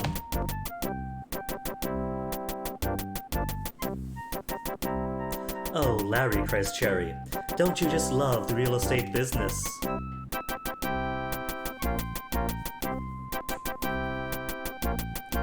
Like there is a time and a place for slash and burn agriculture. It's something commonly used throughout the region. Oh, Larry, it can go on like this all night. You're the only one, you say. Who turned out that light? What's that drum roll? Oh no, she cries. Quick, Larry, get dressed. The second show is starting. You both scramble to find, sort, and wear whatever articles of clothing you can. Geez, it's dark, Cherry, you shout. I can't tell what's what. The public address system booms. Lady and gentlemen, welcome to None Tonight for You, our spectacular tribute to the thing we all love most. Where's my pants? The announcer's voice booms over the public address system. And now, lady and gentlemen, the moment you've all been waiting for, the star of our show, Miss Cherry Tart. Ooh woo. That's a screenshot. You scream, people, hundreds of people, and every one of them staring at me. You're caught, Larry, and red-handed too, and wearing Cherry's costume too. Lady and gentlemen, the star of our show, Miss Cherry Tart. In your hurry to dress in the darkness backstage, you must have grabbed the wrong clothes. So that's why your underwear was such a tight fit. Our star, Cherry Tart. Cherry! You walk to the beginning of the runway. Well, Larry, you've done it again. Now what are you going to do? See, if this was Larry 1 or 2, you would die here if you didn't pick up like some how-to-dance book 15 hours ago. But thankfully, Larry 3 is an actual game. You are mortified. How you wish you had paid more attention when your mother enrolled you in that preschool ballet and gymnastics class.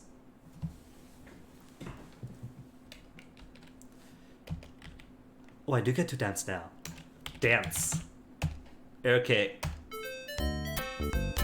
Summoning up all of your courage, you begin to wiggle your way down the runway.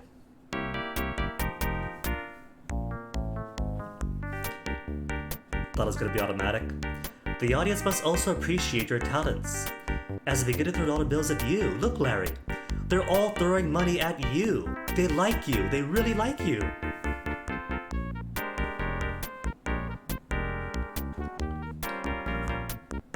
The artist must have phoned this. Oh, that's it. No more dancing for Larry. Time passes. time in which you dance and dance, meanwhile picking up many, many $1 bills. You dance until your legs just can't take it any longer, which isn't really that long considering you are wearing a pair of high heels 3 sizes too small. The maitre d' wisecracks. You seem to have been a big hit with the audience. 500 $1 bills ain't bad for your first night. You think, just imagine, I got to have all that fun and make money too. Why? That was even better than being a programmer for Sierra Online. But yeah, slash and burn agriculture typically is kind of like a rotating fields thing. You burn one area of the forest, let the ashes settle to enrich nutrients into the soil, then grow for a spell, and then you move to the next place while the old one recovers and grows into new growth forests. So, when done sustainably for subsistence agriculture, it's not really that bad of a deal. And y'all know me, I'm all about subsistence agriculture, food security.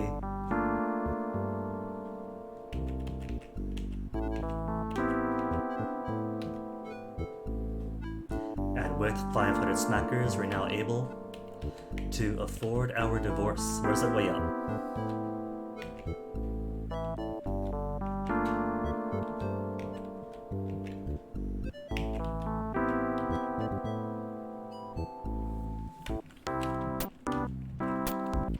Talk to Roger.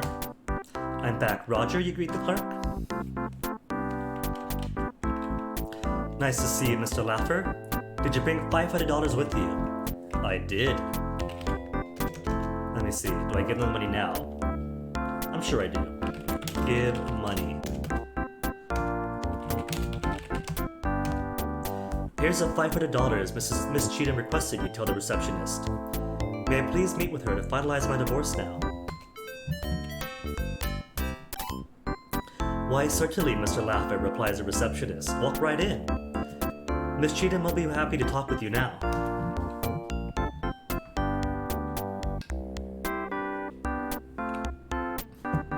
Oh, by the way, nice outfit, Mr. Laffer. Hee hee. I'm back, Miss Cheatham, you say? And I'd like my divorce papers. Susie's eyes widen as she spies her new outfit. Oh, Larry, I had no idea you enjoyed cross-dressing too. What does she mean, too? Again, the 1980s. You know, nothing turns me on like wearing men's underwear, she cries. You are stunned. You had no idea. Dazed, you head to the sofa.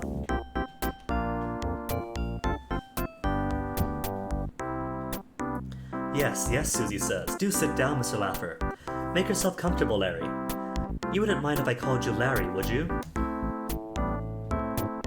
No, Larry is fine, I suppose. Excuse me. Allow me to assure our confidentiality, Larry, says Miss Cheatham. I hate for anyone to violate the privacy of my attorney-client relationships.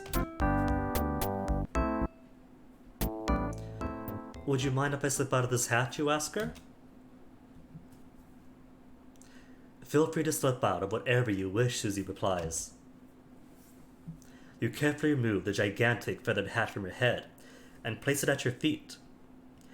You may have come here expecting a divorce, but it looks like you're going to get more than legalese. And now, time for me to get comfortable too, says Susie.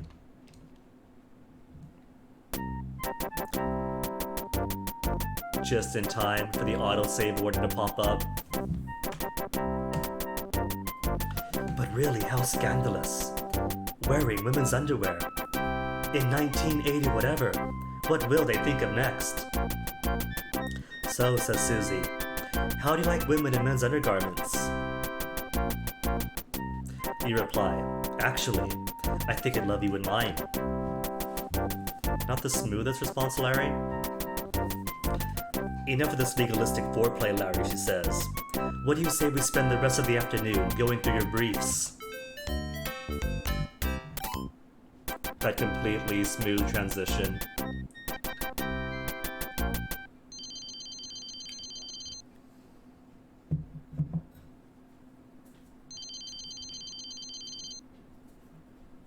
But yeah, I get it was the 80s and all, but it always surprises me that, oh my goodness, she's wearing boys' clothes is such a surprising, shocking thing in 80s media.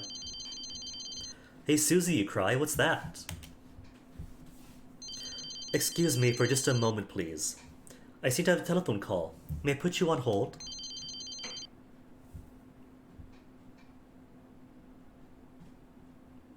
Like, not even 5 or 10 years later, and of the 90s, completely acceptable.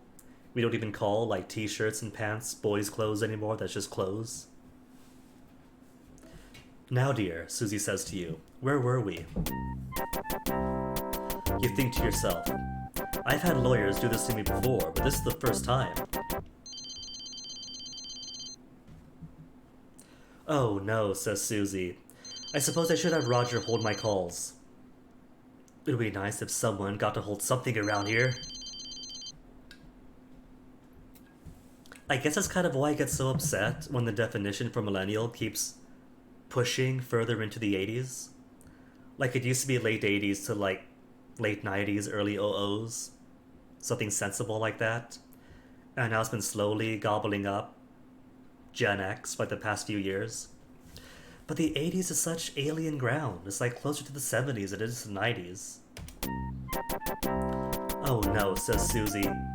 I better write myself a note before that conversation slips my mind. It'd be nice if something started slipping around here.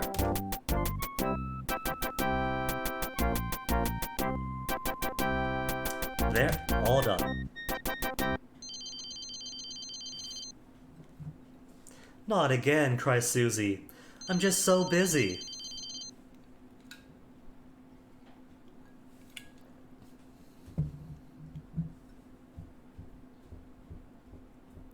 Now, dear, Susie says to you, where were we?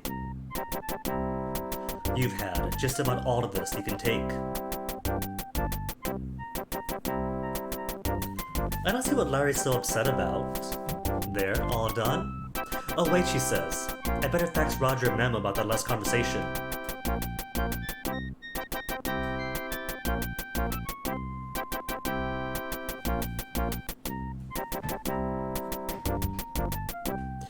Like, the game kind of treats this as a one-and-done kind of thing. But unlike Tawny or Sherry, nothing negative really comes from liaisoning with Susie. Ooh, woo, you cry. If you're this busy, why don't I come again later? And you do mean that figuratively. Susie covers the phone with her hand and whispers to you, sure, okay, good idea, call me anytime. As soon as I prepare your divorce papers, you may pick them up from Roger, my secretary. We must get together again soon. From what I've seen of you, I'd love to try to squeeze you into my agenda. See, that sounds like a win condition to me. An attractive, professional woman who's clearly into Larry. She's busy, but it's work hours. Wriggling your way out of her grasp, you grab your tall feathered hat from the door and slip out of her office door. The problem is, Susie's docket is just too full. Poor Larry. You've just experienced the agony of clientus interruptus.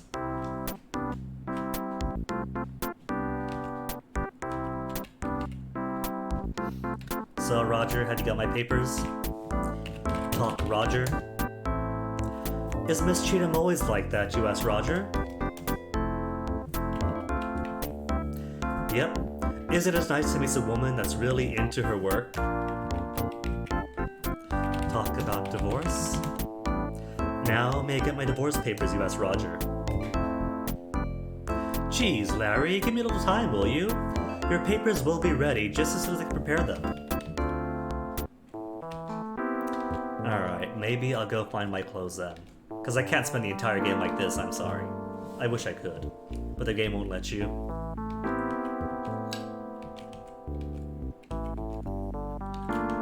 What if I go to the... Could I go to the comedy club just like this?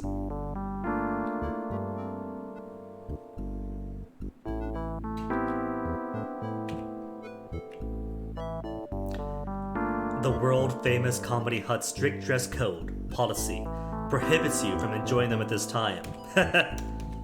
Prohibits you from enjoying them. Alright, Allo, that turn of phrase did get a laugh out of me.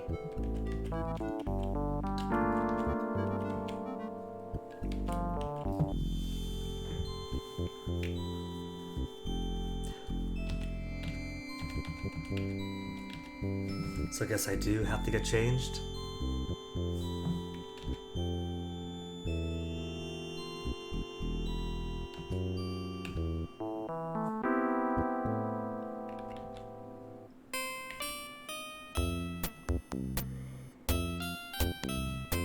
Well, I guess this is meant to be a stair, isn't it?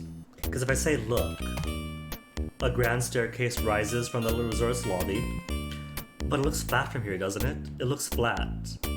Except there are these rails, right? There's rails. But if I go one screen ahead, it kind of looks like it ramps upwards.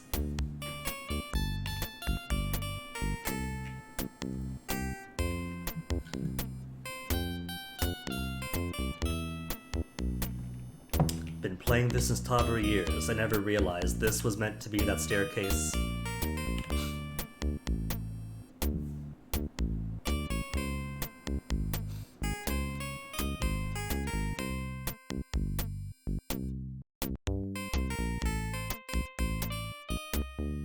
Excuse me.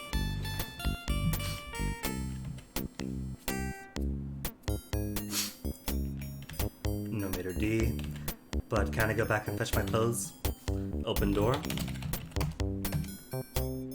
Hadn't even locked it. And guessing that lump is mine. Well, if that lump is my clothes and I'm wearing Sherry's clothes, wear clothes?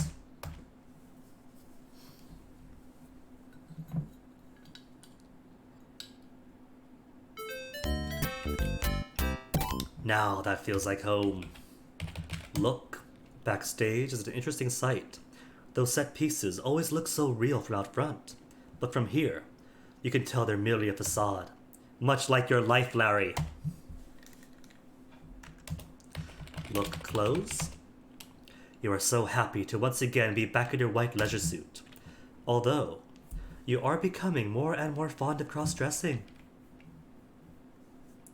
It's kind of tragic, but that's never brought up again.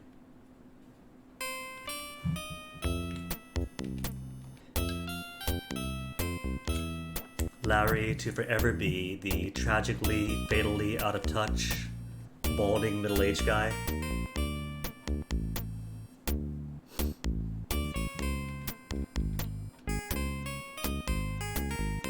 Maybe a new Larry could explore that side of himself.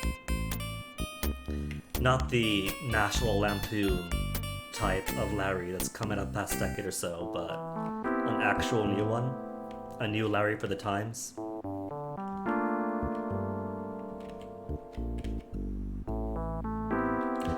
What now, what now, what now? Say it.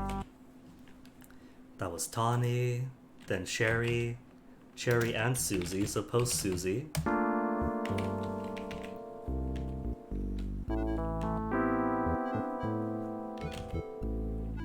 I think now it's time to hit the gym. Is it? I feel like I missed something though.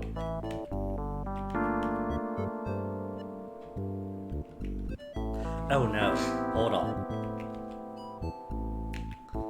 It's all coming back to me. One of the things you're meant to do is to look on the back of a document. If it's not the divorce papers, it's probably the deed.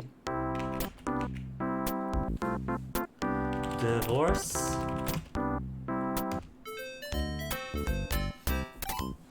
I'm glad you asked, Mr. Laffer. They're all set. Here you are.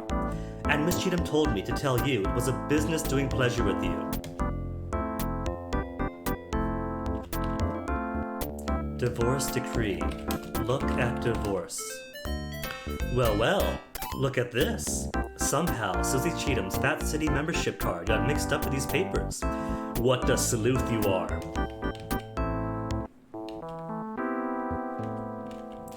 I don't know if this part is skippable, because thinking on it,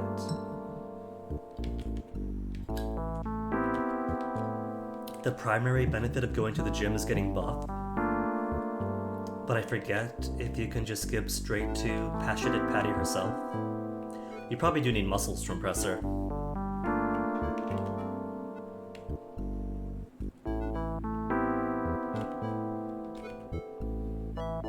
And the TV park area. Now it's got the newspaper. I knew it. I wasn't just fabricating old fake memories. Turn on TV. Take newspaper. Read newspaper. Now appearing in the casino lounge, Passionate Patti. Keyboard and sing-along star of 5 continents. Even appeared on Star Search. But that's not score, is it?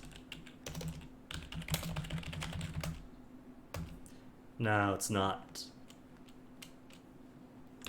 Make newspaper into paper hat. Read funnies. Read classifieds. Read sports. Pocket newspaper. Steal newspaper. That's against the law. Aww. Alright, close newspaper.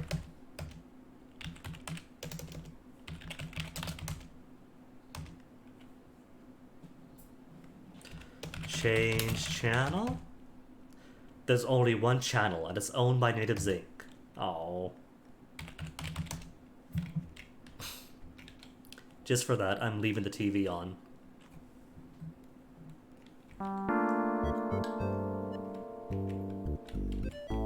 Okay, number 2. Because pretty sure left here is home, right? That's home.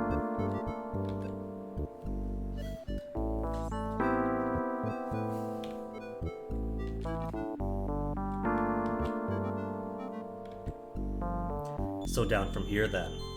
Down from here to go to the gym.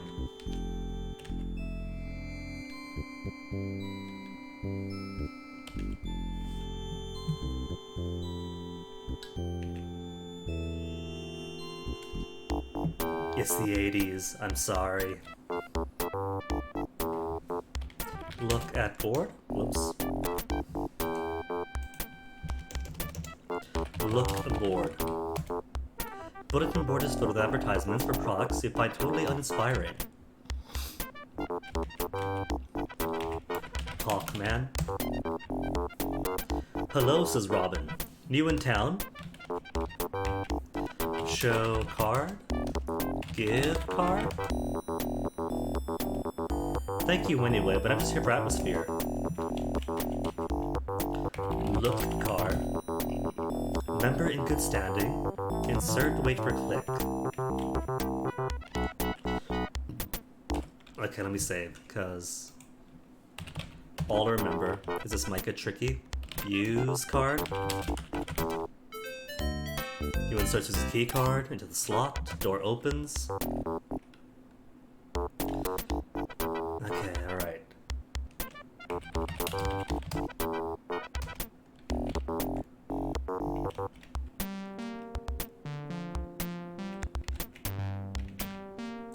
Look locker.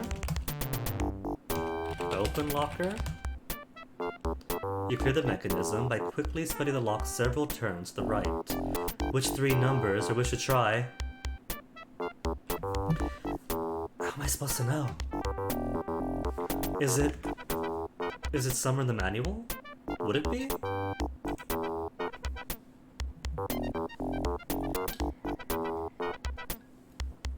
I don't think this is one of the manual things. Cherry tart pass number.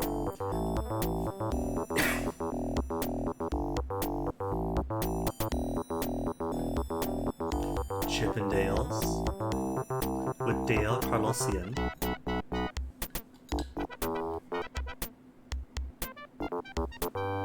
Mm.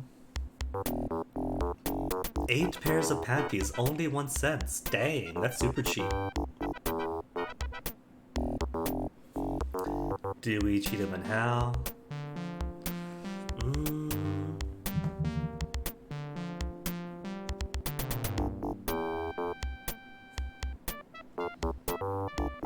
I don't think I see anything that would count as a hint in here.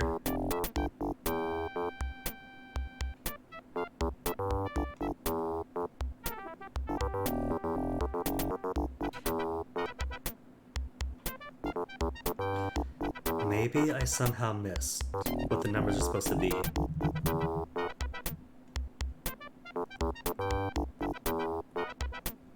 Because there's a passes for cherry.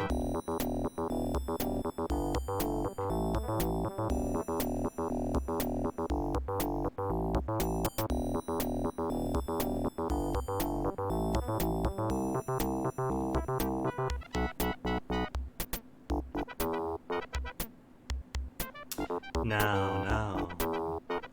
It's not in the manual then.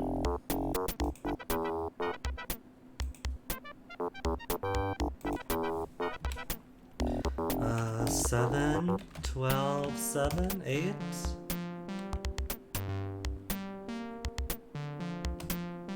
Nothing happens.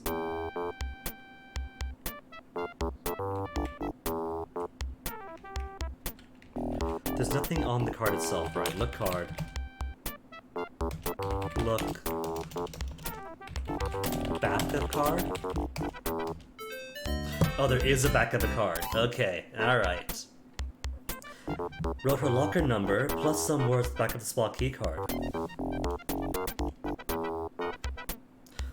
Closer examination reveals the words to be.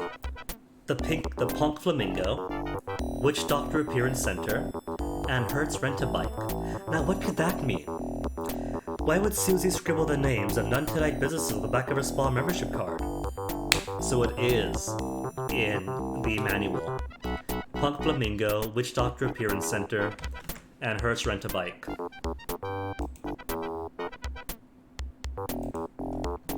Punk Flamingo is page 2. 2, then Witch Doctor.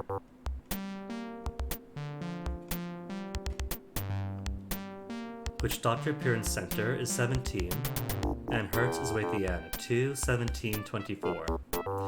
2, 17, 24.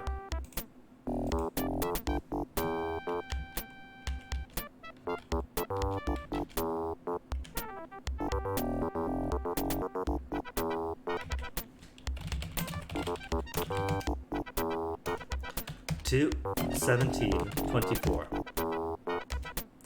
Nothing happens, not the correct one. Have we got to search all the lockers?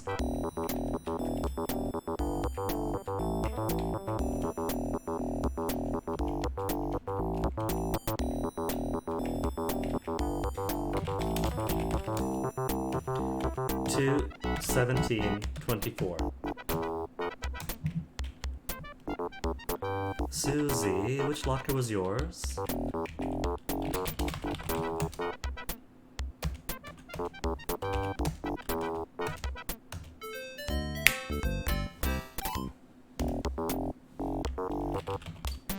Okay, look in locker. There's a photo of a scantily clad Tom Selleck, some spray deodorant, and a set of women's sweats. Towel. Should I bring a towel? I don't have a towel, do I?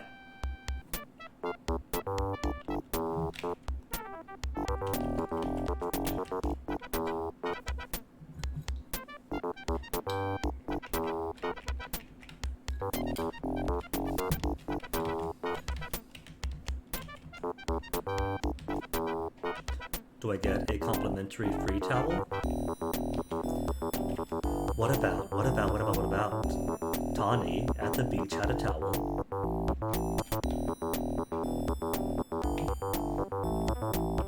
Buy towel? I'm broke. Okay, let me come back.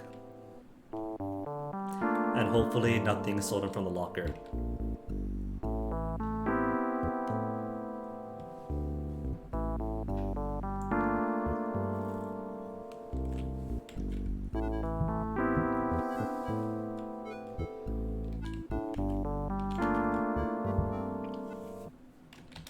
Towel. Lay on towel?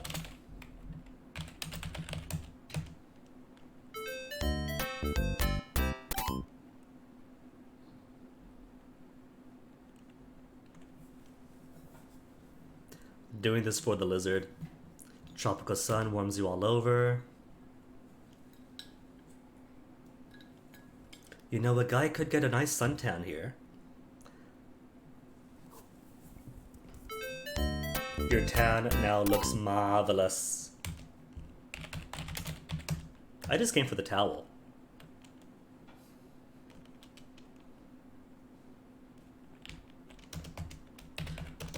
Look, towel.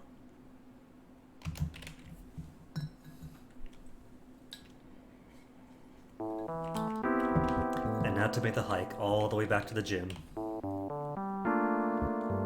Gyms are gross, okay? Everything covered in sweat. Gonna have to shower. And how am I to shower without rubbing myself off with a sand-covered towel afterwards?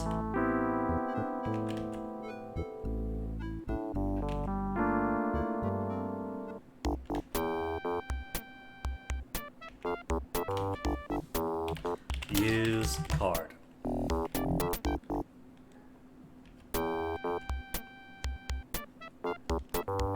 The locker's closed, but please nothing be stolen. 21724.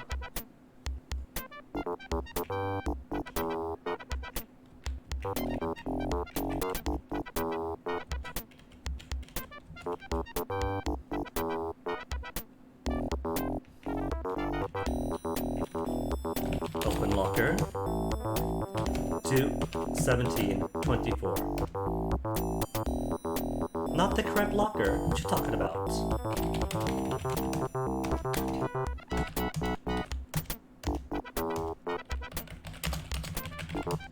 Empty! Where's my stuff? I didn't lock the locker, so it's all stolen. Alright, back to gym. Gym after claiming towel.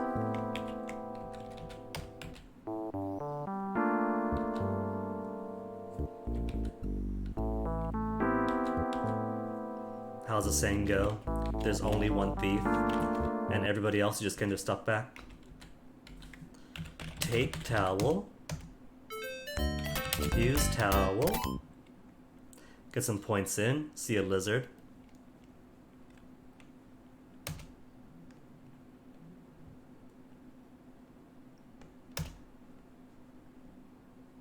And tap.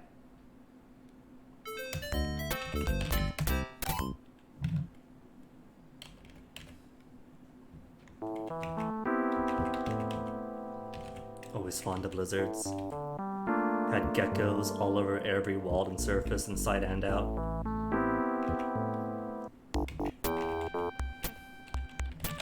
Open door. Look back up card. Oh, it's different now. None Tonight Community Center, Chippendales, then Plunk Flamingo. Alright, Community Center and Chippendales. Community Center is a coffee shop. Chippendales is 12. Community Center, 10. So 10, 12, 2 of the Flamingo. 10, 12, 2. 10, 12, 2. 10, 12, 2.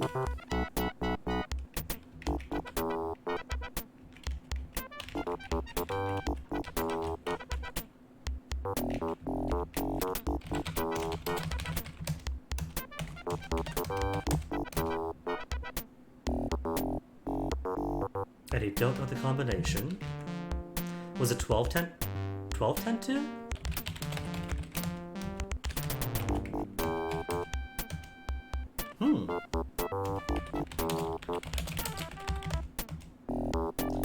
None Tonight Community Center, Chippendale's Punk Flamingo.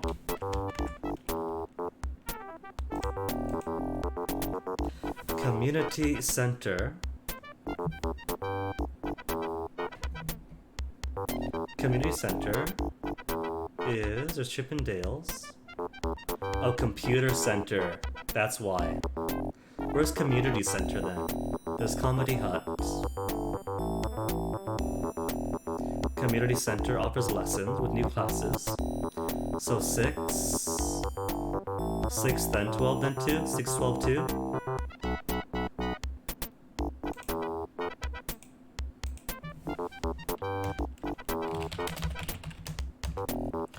Six. That was 61, wasn't it? No, that was 2. 12. Alright. 6, 12, 2. Is it not 6, 12, 2? 6, 12, 2?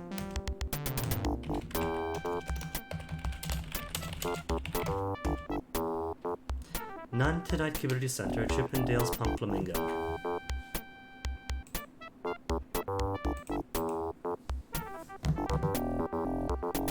Where's the zoom on this? Can't just give me an Adobe Reader, gotta give me Microsoft Edge to open PDFs.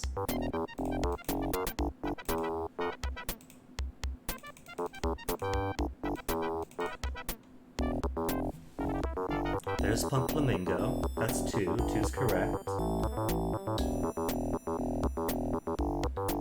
Community Calendar on page 9.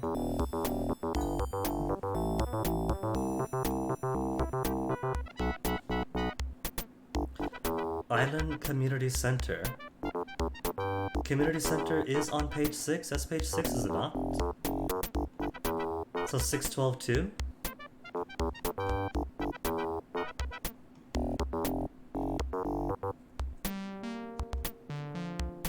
Comedy Hut is not the Community Center.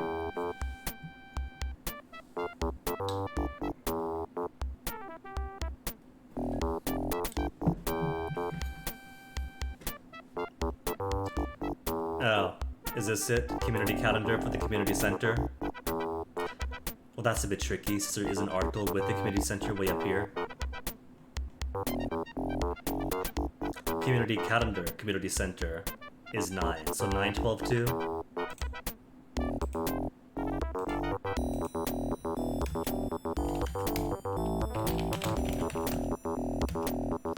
Nine, 12, 2. 2.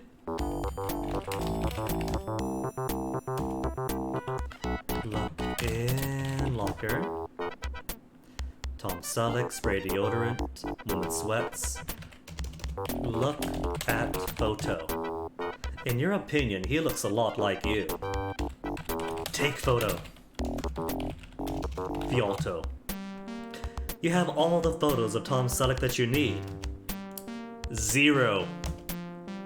Okay, get changed. Change clothes. Be more specific. Wear sweats. Gosh, don't you look sweet in a pair of newly larger women's sweats? Okay, let me save. Save at gym point 2. Gym 2. Ah, the music died again. Close locker.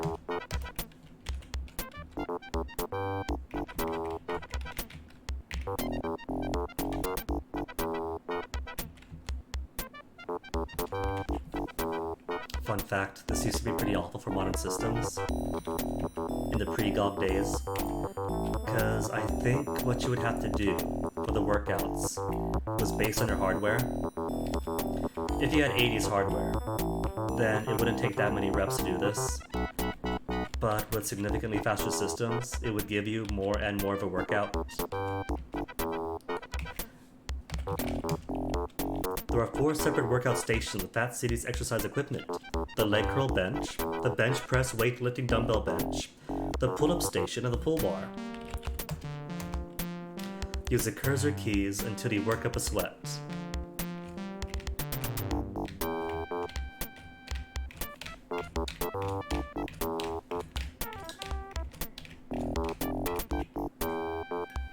Congratulations, you've done 12 par pulls. Only 12 is all it wants. What if I keep going? Beyond 12.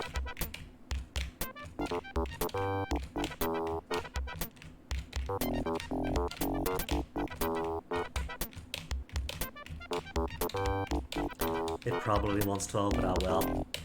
Curious, what if I go to 50? Anything for 50. Nothing for 50.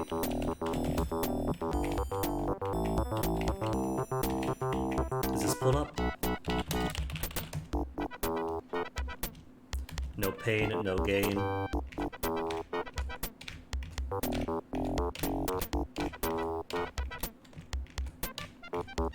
This is so much easier when you don't feel the fatigue yourself. You've done 12 pull-ups. Are you sure? Is that a pull-up really? Astounded. You can do it!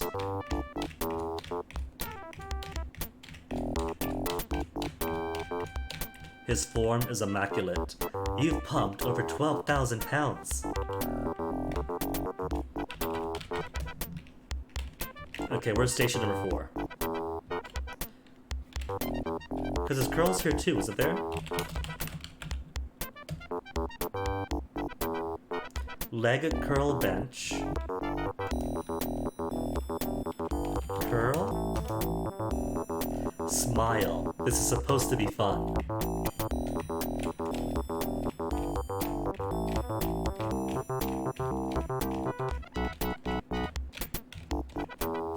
Done 12 leg curls. Boy, oh boy, this exercise stuff really works. Why? You look and feel like a new man. Hey, what's happening?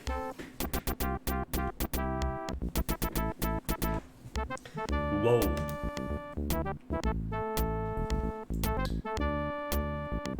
Well, look at this. It's the Incredible Dork.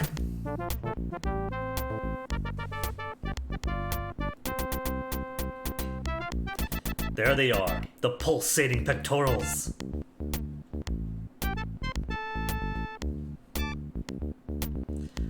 You could learn to like this.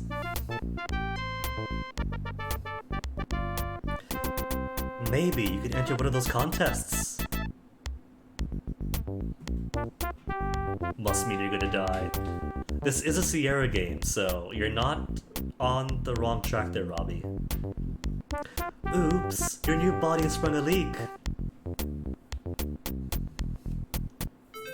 Oh well, who'd want to be that pumped up anyway? At least you're no longer overweight. Why, just take a look at yourself. That gut of yours is gone. And just look at those muscles, what a hunk.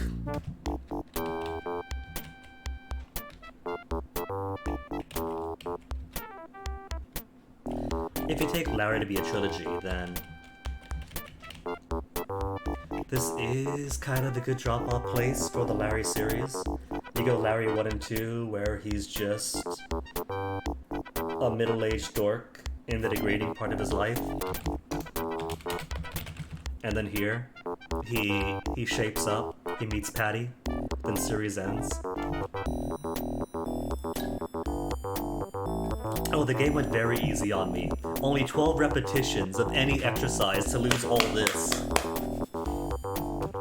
What was it, 12? 11?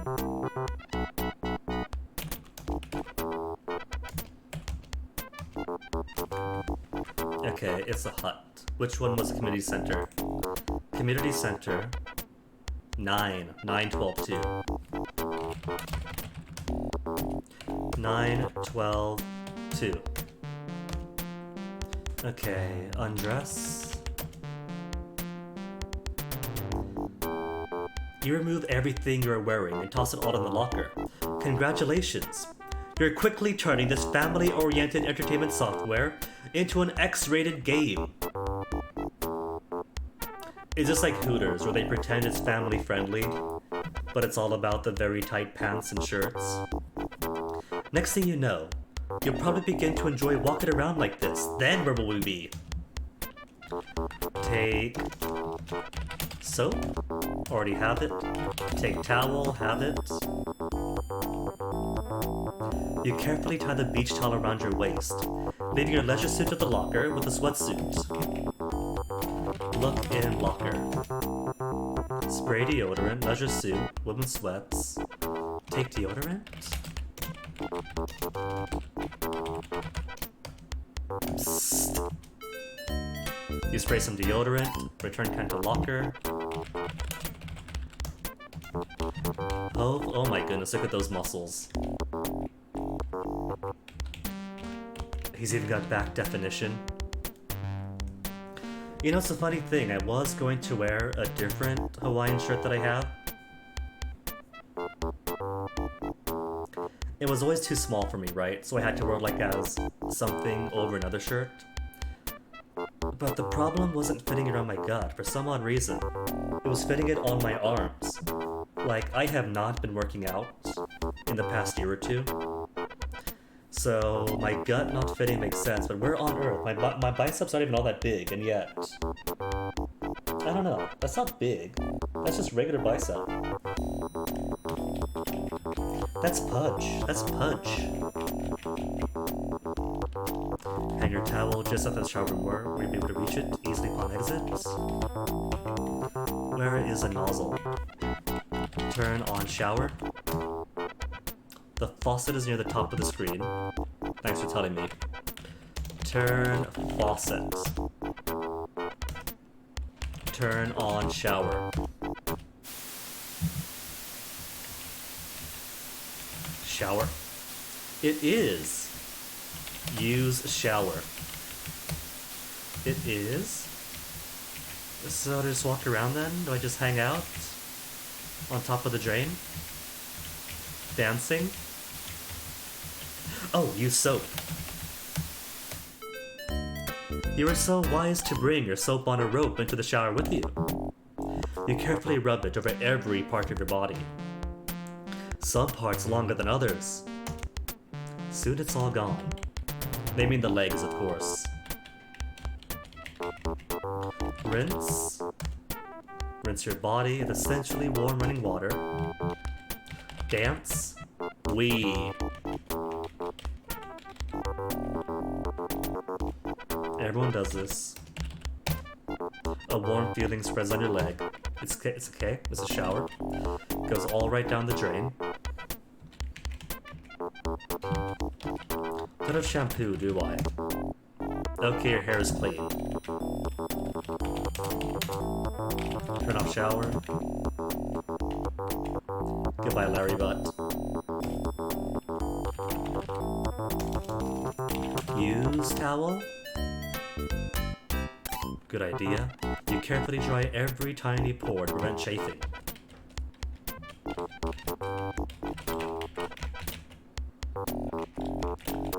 Right? 9, 12, 2. Open locker. 9, 12, 2. Then use deodorant.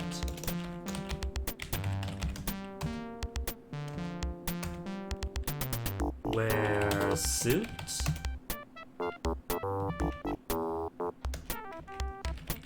Look in locker. Anything I need. Tom Selleck spray deodorant. And the sweats. Could I take the sweats as a souvenir? Not to change into sweats. Aww.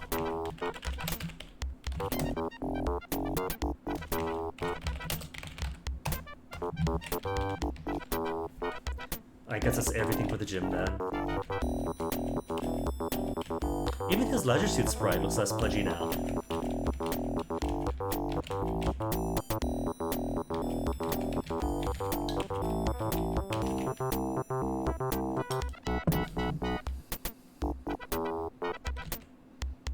Now how about open this door? Hey, shouts the man behind the counter, you can't go in there. The tiny move's out of order. We'll get it fixed real soon now.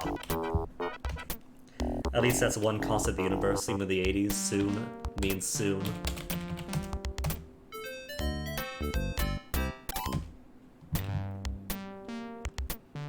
Okay, maybe the speed is way too fast, because she's about to launch into orbit now.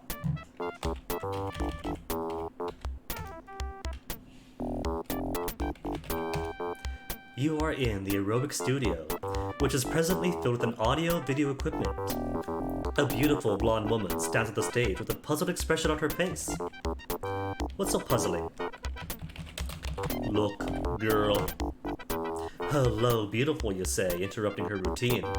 My name is Larry, Larry Laffer. Wow, Larry. How come I've never seen you before? A hunk like you'd be so hard to forget.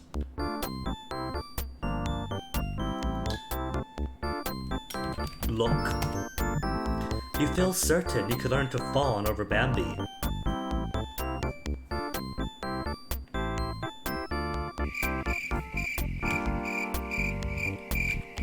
Talk, Bambi. Why all the elaborate video equipment for a simple aerobics class? Oh, it's not for my classes. I'm working on a new videotape for worldwide distribution. Videotapes? The hell you say? Video space tapes. Too smart for this game. Talk about tapes. Talk about video. Video? Tapes? Recordings? Aerobics? Talk about Larry. Class? Could I work out with you, Bambi? Oh, she's rolling her eyes, she's pouting! Maybe after I finish this video aerobics project, Larry. Project? Recordings? Distribution? Distribution this. Video cassette tapes.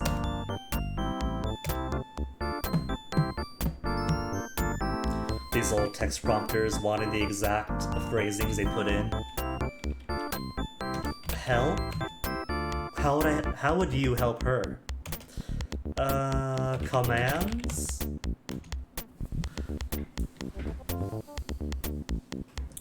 In-game dictionary. Verbs. Verb singular. Ask about Al Low.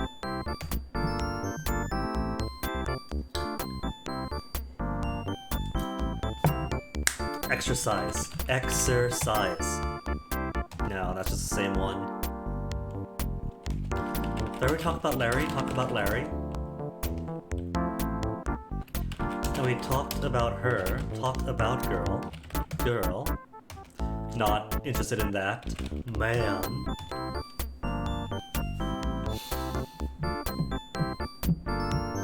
Filming. Film. Problem. Well, problem this. Talk. Hi. Hello.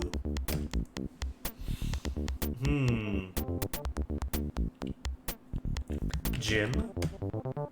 You may know the word gym, but it's beyond Albo's vocabulary. Hold on.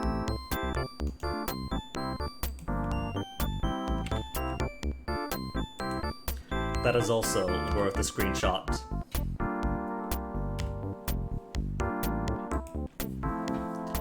Okay, what do I ask about? What do I ask about? Because her thing is, she's trying to do a video recording for distribution. Show? Bambi, would you like to see the town with me? Pout? I've seen this town, Larry. It ain't that much. The world. Distribution. Tapes. Tape. Video. Videotapes. Videotape singular. Bambi. What you doing?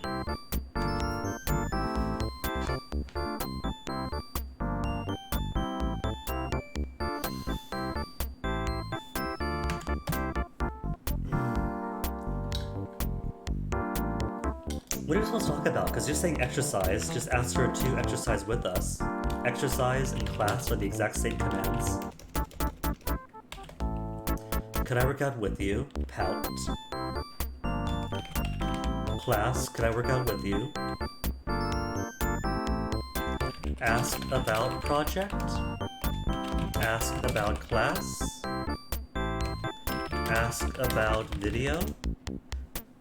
How's your video doing? Not well. With so many workout tapes in today's marketplace, I'm having trouble coming up with that certain little something that'll make mine different, establishing my competitive edge.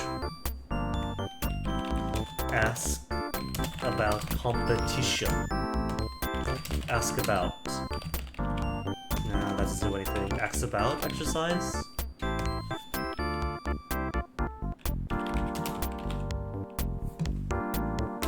Ask about problem?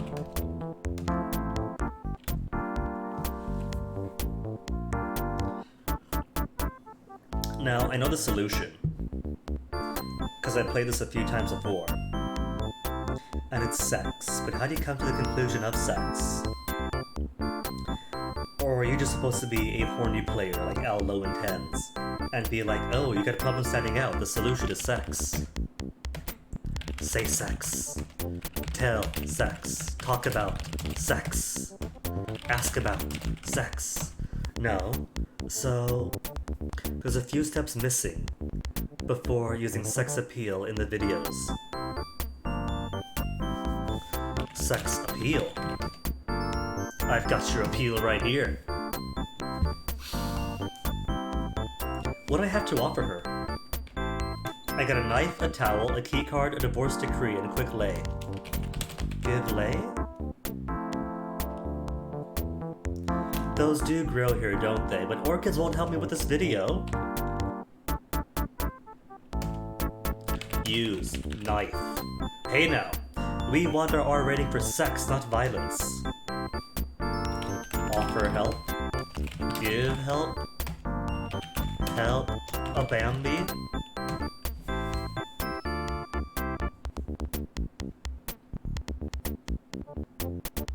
Should I be in the sweatsuit?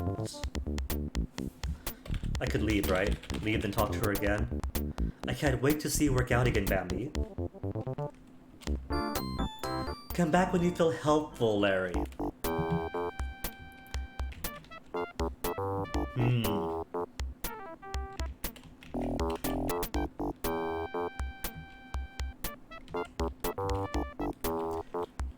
I don't remember her being a puzzle. Maybe I'm just not thinking in the sort of verbose logic that the game wants. 9-12-2.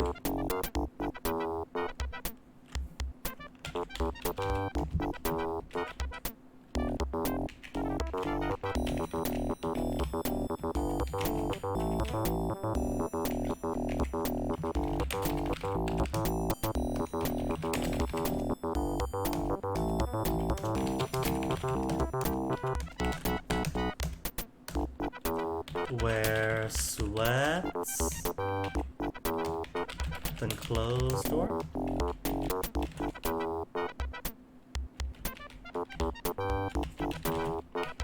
I don't think my choice of garment should make a difference.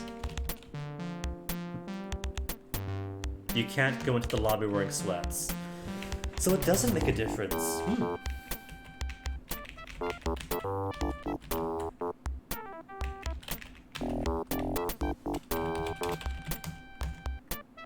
9-12-2.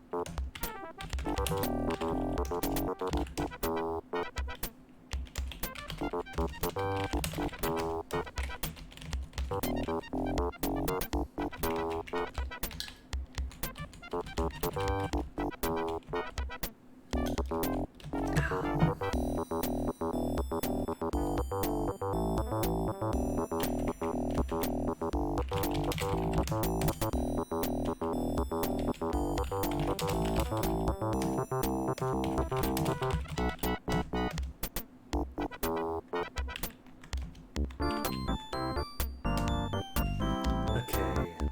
talk about equipment. Why this video equipment for a simple aerobics room? And that's worldwide distribution. Videotape is one word. Videotape, one word. Ask about videotape. How's your video doing? So many workout tapes, different angle. Competitive edge.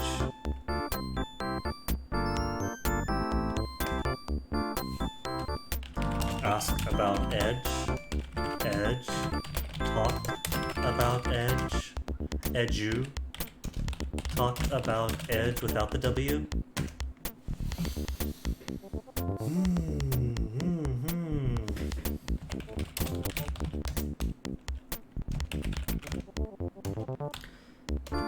Talk about muscles. Muscles. Muscle. Hello, says Bam with a doe-eyed smile.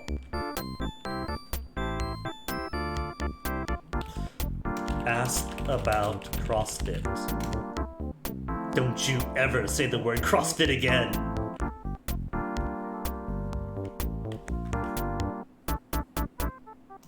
Dun, dun, dun, dun.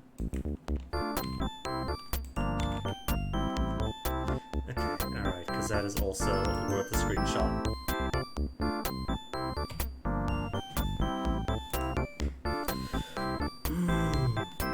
What's the push here? We are tanned, aren't we? We sit out in the sun. We're muscly. We use a deodorant. We took a shower. Flirt? The hell you say? Flirt with Bambi? Ask about Bambi.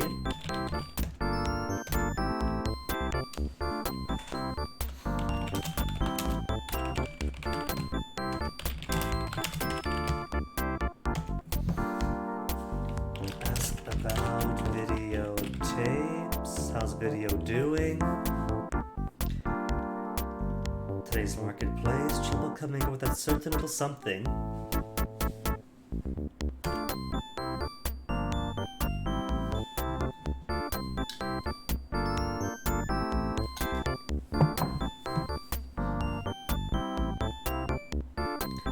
This came immediately to me when I played this years ago.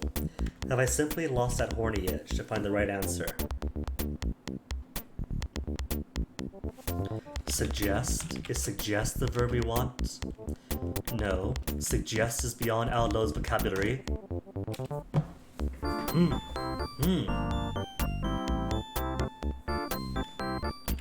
Give card? Geez, Larry, I have one of those. I do work here, you know. I don't think there's something I'm supposed to give her, though. Towel? Does she want the towel? Give towel? Pouty face. I'm perfectly capable of bringing my own towel to work, Larry. Give divorce. Look, Bambi, I'm a single guy. So... talk about... Jeez, what to do? Routine? Ask about routine? Ask about tanning booth? What's the store, the locked door out there in the lobby, Bambi? Oh, that old thing? Why, that old tanning booth hasn't worked since the late 80s. Isn't this the late 80s? I mean, this has to be, what, 91 at latest? So still counts as late 80s for the developers. Leisure Suit, Larry 3, Passionate Patti, in pursuit of the pulsating pectorals. 1989. This is the late 80s. What am I meant to ask you about? Poke Bambi.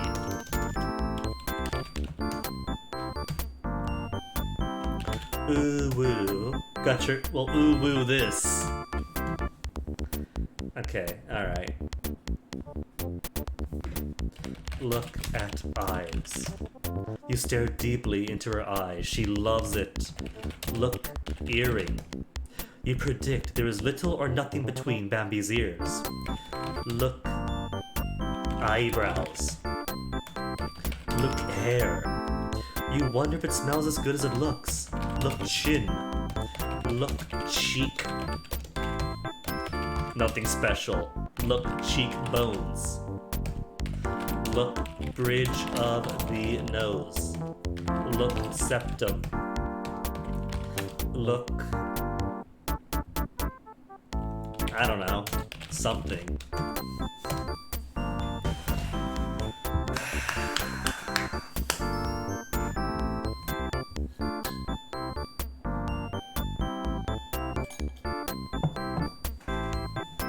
Kiss, Bambi? Is that I'm missing? Is it kiss then? How you'd love to sneak a little peck onto that gorgeous cheek. So first the cheek is nothing special, then it's gorgeous. What do I have to offer? Dance? Bambi, would you like to see the town? Seen it already, not much to it. Tisk tisk. What was the solution then? What was the solution? I shouldn't be stuck here.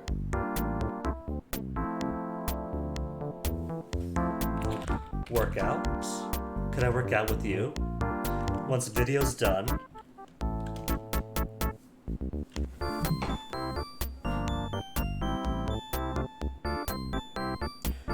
There shouldn't be anything I have to give her.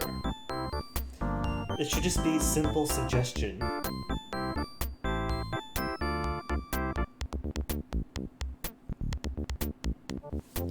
Is it ask about sex? Tisk tisk?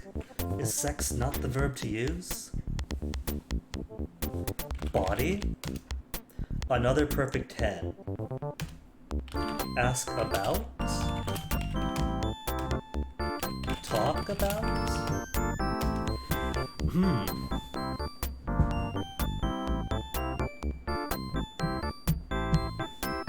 What do you want, game? Just tell me.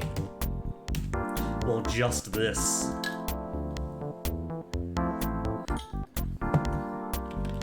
Help videotapes. Bambi. Oh, I had to say help videotapes. I know just the angle that will sell that video of yours. Sex.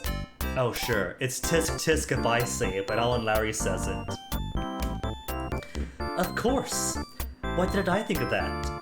If sex sells toothpaste, it should surely sell aerobics. Will be the first aerobics video to use sexual positions for exercises. Can you do it, Bambi? Can you make it interesting? Interesting? I should say, watch this. Tell me what you think of these moves, Larry, Bambi says. If I put the speed all the way to fast.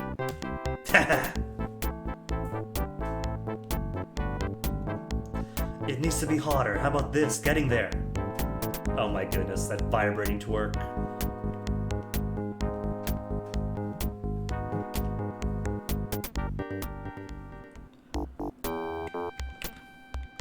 So excited about this new video idea of yours. Come on, Larry, says Bambi. Let's do a little blocking.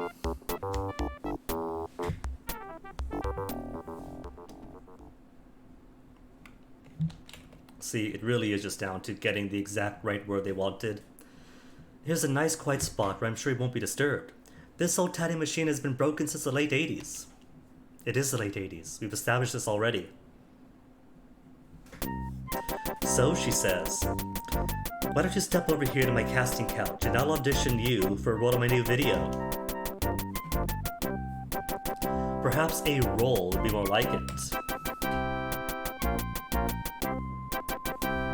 You say, Bambi, I may not be able to keep up with you aerobically, but remember, practice makes perfect.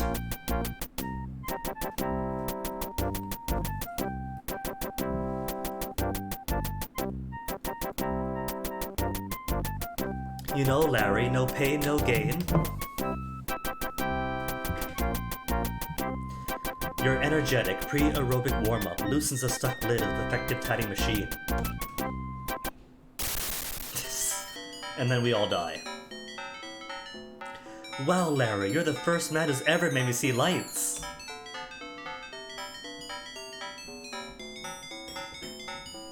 Hey, Hina. We are, in fact, having sex at a tanning bed. A defective tanning bed that hasn't worked in ages, but now does. The brilliant glow of 1,500 watts of ultraviolet B heats your backs as quickly as it cramps your style. Hey Bambi, you cry, struggling to raise the lid. How do you get this thing up? You know the third, already enjoying those new follower emotes? That's your problem, Larry. I just like to raise the roof of this tatting booth. Larry, help, it's stuck! No, it's not. I'm just having trouble moving this lid off my back.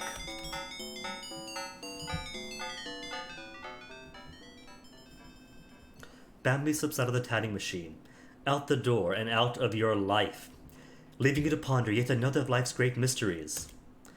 Why is it so damn hard to get even tat of this machine? In a machine. Okay, now that's it for the gym. Got our tan. Got a good workout. And a bit more score. 13,383. So let me see. Got the divorce, got a lay. What's the lay go to? Am I supposed to give it to one of the girls from earlier? Cherry or something?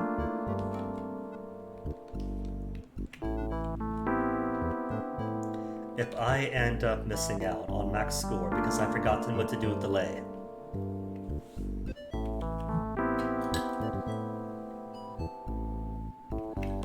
And that's it for my tea.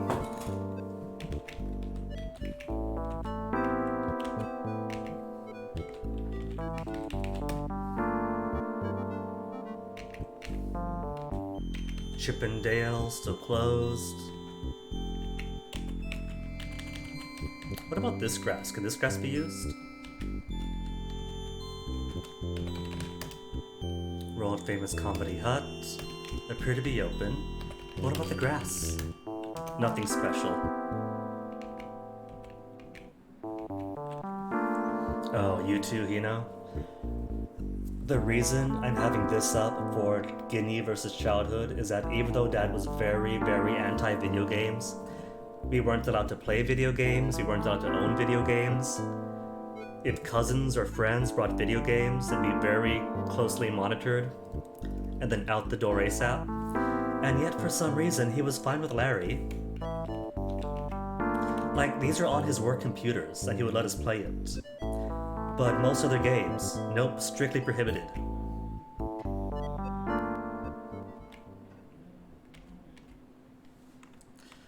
F5, save in Comedy Hut.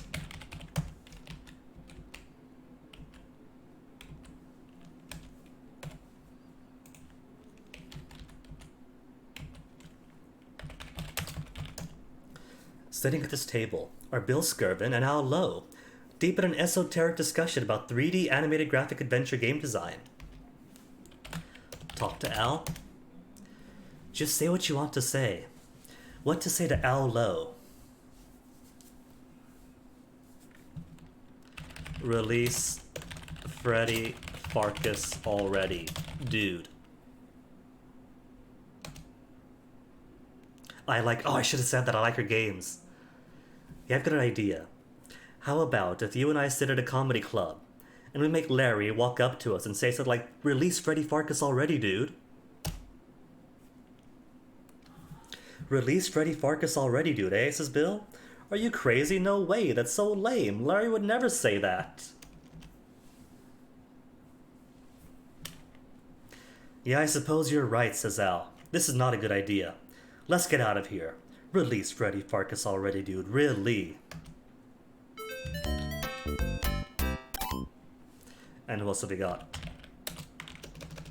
Look. People? Piole. There are several men sitting here in the comedy hut, but none that are interested in talking to you. Look, drummer. He looks terminally bored. I guess I'll take a seat then. Move in front of the chair. That's at the center table. Fine, gotta make it particular. And now, ladies and gentlemen, the world-famous Comedy Hut is proud to present a legend in his own mind, Paul.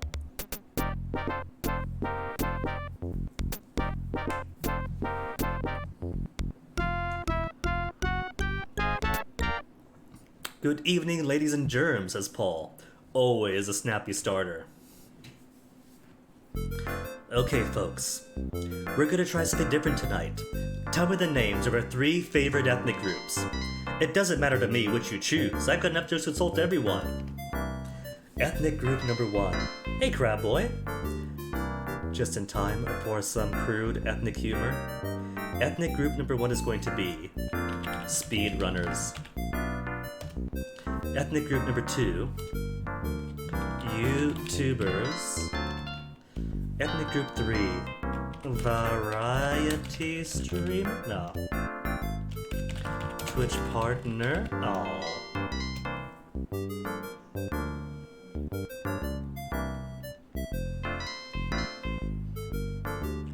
What about for group 3? Minecrafters?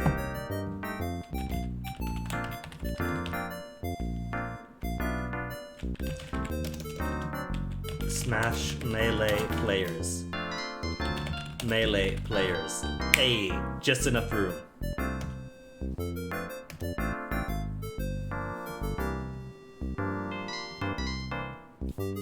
A young lumberjack had a terrible accident with a chainsaw and went to the doctor's office for stitches. As the doctor began to apply an anesthetic to the lumberjack, he just laughed. Doc, I won't be needing any painkillers for a little old wound like this. The doctor replied, son, this is gonna hurt a lot, are you sure? Of course I'm sure, said the lumberjack. Why, in my entire life, I've only felt pain twice. Once when I squatted down to relieve myself in the woods, and got my testicles caught in a bear trap. The doctor replied, my God, that's terrible. But when was the second time? When I reached the end of that chain.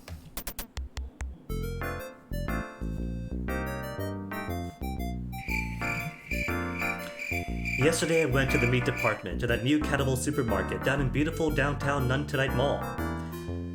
They were running a special on human brains. Speedrunners' brains were $4.99 per pound, Melee players' brains were $6.99 per pound, and YouTubers' brains were $39 per pound. I asked the butcher if speedrunners' brains are $4.99 a pound, and Melee players' brains are $6.99 per pound. How could YouTubers' brains be $39? He replied, do you know how many YouTubers guys you got to go through to get a pound of brains?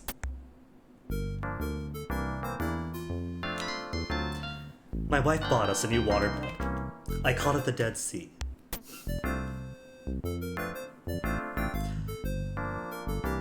Then comes the ethnic humor, even if you don't put ethnicities. Had a great thing going on, but she broke it off. I don't get it. Maybe he's just being honest about his breakup. What's the difference between 2 terrorists and 2 Melee player women with PMS? Oh. You could negotiate with the terrorists. 80s. Ow, low, peak 80s humor. Do you know the worst thing about being an atheist? You have no one to talk to when you're having an orgasm. Because you can't just talk to your partner.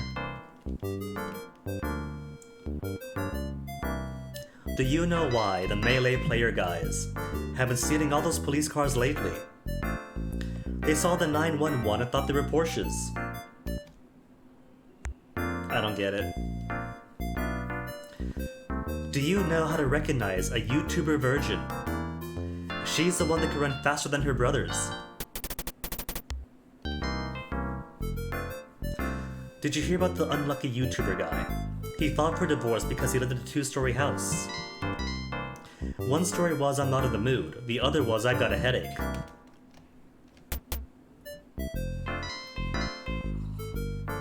My wife is so ugly. A peeping Tom threw up on her window ledge. Once when I was a teenager, I stopped at the drugstore to purchase some of those necessary supplies. I told the pharmacist, better give me a dozen, I got a hot date tonight with the school tramp. When I got to her house, her mother insisted I join them for dinner. I offered to say grace. And I prayed and prayed and prayed. When I finished, my date leaned over to me and said, "Why, Paul, I had no idea you were so religious." And I replied, "I had no idea your father's a pharmacist." The first actual joke so far. Do you know who won the YouTuber's beauty pageant? No one. Ouch. Do you know the best thing about sleeping alone?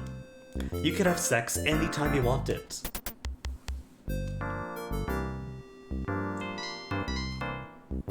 Do you know how they take a census in a YouTuber's neighborhood? You know, I put in 3 ethnicities, and he's going especially hard on the YouTubers. Easy, flood the basements. I don't get it. What is 2 hours of begging? Speedrunner's foreplay. Okay, that actually works. Do you know why YouTuber stadiums all have artificial grass? To keep the cheerleaders from grazing during halftime. Do you know how to get 25 speedrunner guys at a phone booth? Throw in $1. How can you tell the YouTuber pirates? He wears an eye patch on both eyes.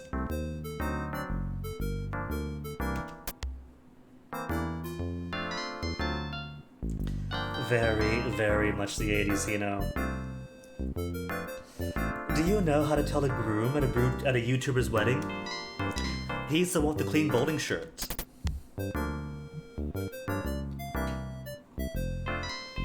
Did you hear about the YouTuber man who was so lazy? He married a pregnant woman.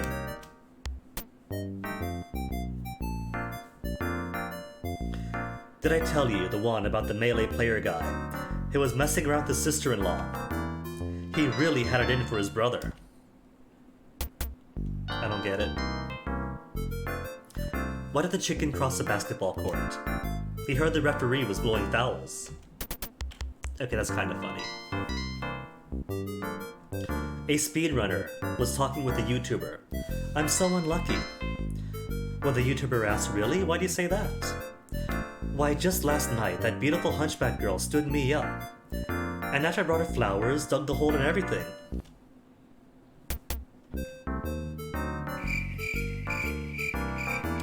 Once the YouTuber football team played the speedrunners football team. At the end of 3 quarters, the score was tied, 0-0. Just then a train went by. The YouTuber's team heard the whistle, thought the game was over, and went home. 6 plays later, the speedrunners team scored.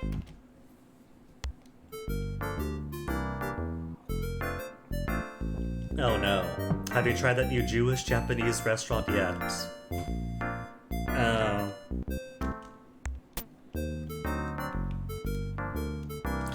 Do you know how to break a YouTuber man's fingers? Punch him in the nose.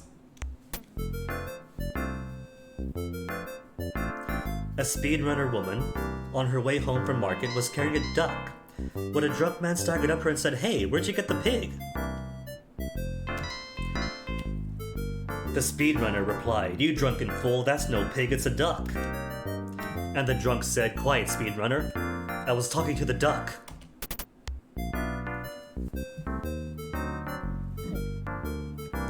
An elderly couple were just finishing their annual physical exam.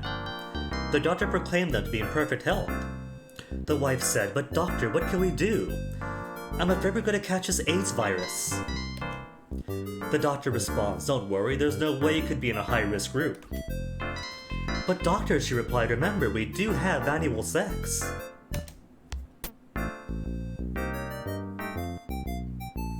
Why did the melee player's pervert cross the road? Because he was stuck to the back of the chicken.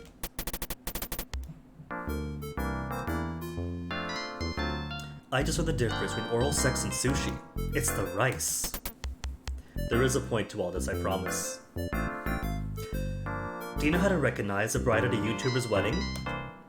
She's the one with the braided armpit hair. Did you hear about the speedrunner who won a gold medal in the last Olympics? He just had it bronzed. A 70-year-old man was at his doctor's office, sobbing uncontrollably. "Doc, you've got to help me. I just recently married a 21-year-old gorgeous girl built like a brick shipyard, and all she wants to do all day long is have sex with me." The doctor replied, "Some problem? So why need my help? I can't remember where I live." It's been 5 minutes since the last saved. Something tells me I'm not gonna make any bad mistakes in the comedy club, apart from participating. How do you tell the difference between a dead dog and a dead YouTuber lying in the middle of the highway? There's skid marks in front of the dog.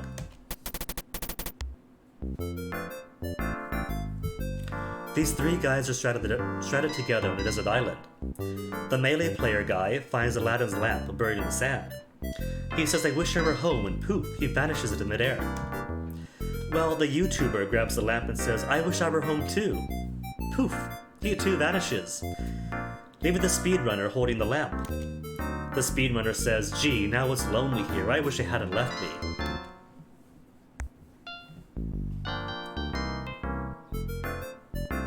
Do you know the most dangerous job in a melee player's neighborhood? Riding shotgun on the garbage truck.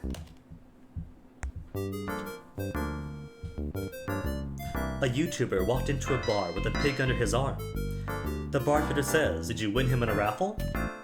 And the pig replied, "Yep."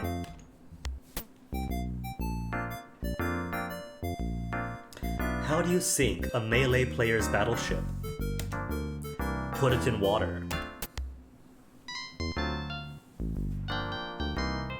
A speedrunner calls his wife and says, "Honey, I'm at the doctor's office. He just finished my exam and says I've only got 12 hours to live." His wife replies, "Oh, sweetheart, that's terrible news. What will we do?" The speedrunner says, "I thought tonight we should have one great last fling. Fancy dinner, a show, dancing, everything. Then we'll check into a hotel and make love all night." And the wife replied, "Easy for you to say. You don't have to get up in the morning." A YouTuber was so stupid. He studied all weekend for his urine test.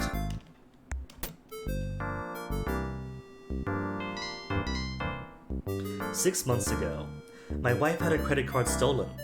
Tonight I learned this melee player took it. But I'm not gonna turn him in. He spends a lot less per month than she did."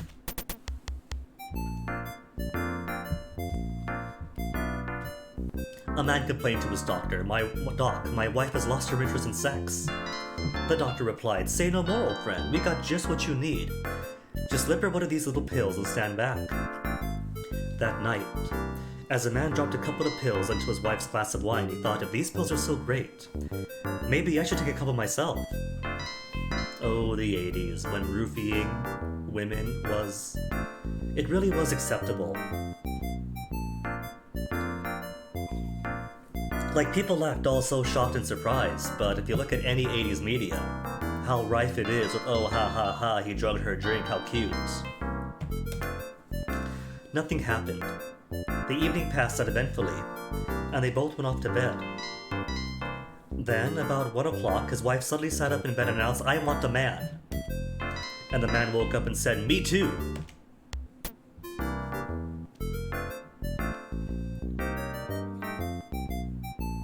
Do you know where a YouTuber family hides its money? Under the soap. Okay, that would have worked if they went for the melee players. And now, says a comic, the moment we've all been waiting for because you've all been so patient. I'd like to do my famous impersonation of a duck. And it goes something like this. Hey, that wasn't that worth it.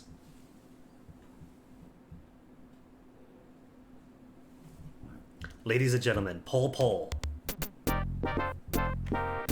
Look, he's getting a sitting ovation! And I got scored for that, right? 1488 for sitting through the whole thing.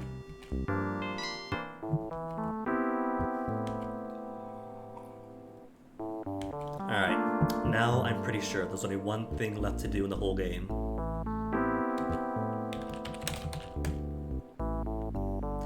You're close, but you are not the person for whom they are intended. So the lake can be warm, just not as me. Alright.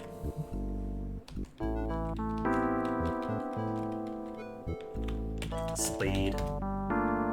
Especially since where I need to be is all the way in the back of the casino. Up the flat stairs. These are stairs. Incredible, well-rendered stairs for 1989.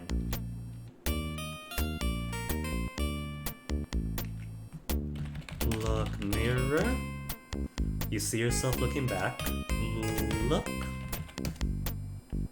If you look at the mirror, you see yourself. Cool.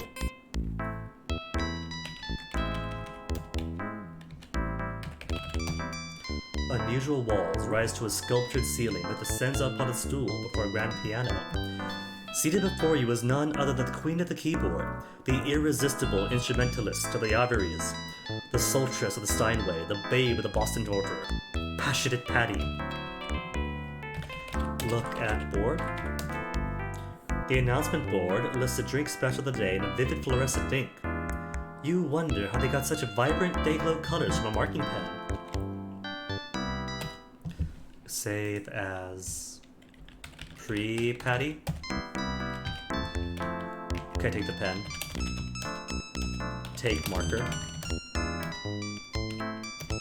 Fine. Larry can't take the marker.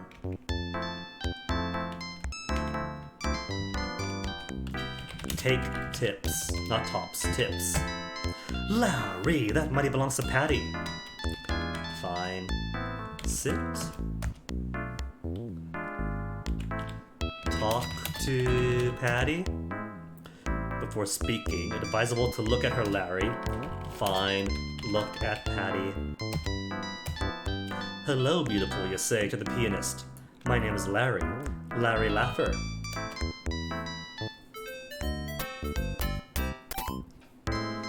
Yeah, these adventure games are kind of like sandboxes. They don't really tell you where to go in this, just, hey Larry, your house is here. Oh no, you're divorced. Hey Larry, your work is here. Oh no, you're unemployed. Then they pretty much just toss you out onto your own, to explore and do as you want. And hello to you, Larry, replies passionate Patti. I'm the girl of your dreams, passionate Patti. Before you sits the latest girl of your dreams of the world famous. Before you sits the latest girl of your dreams, comma. The world famous piano bar entertainer, passionate Patti. Hello, she says with a smile. And high-tech 1989 nostril flare technology. Talk about Patti?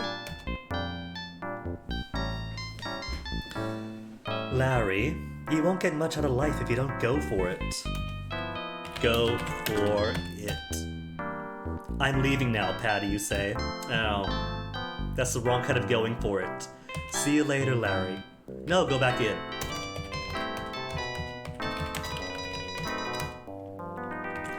Talk about Larry? Larry, I believe in the old saying, a good man is hard to find, but a hard man is good to find. Ask about Patti. Not interested in Patti. Ask about Larry. Ask about piano. Talk about piano. Piano? I jumped out of the game.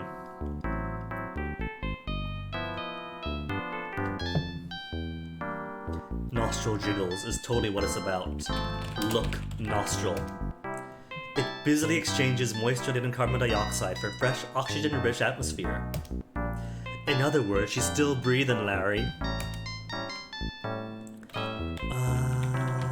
Look at piano? Patti's grand piano stretches across the bar like a wino with a $6 gallon of wine. I think that's the most California writing I've seen in any Sierra game, given where the devs are at this time. What about...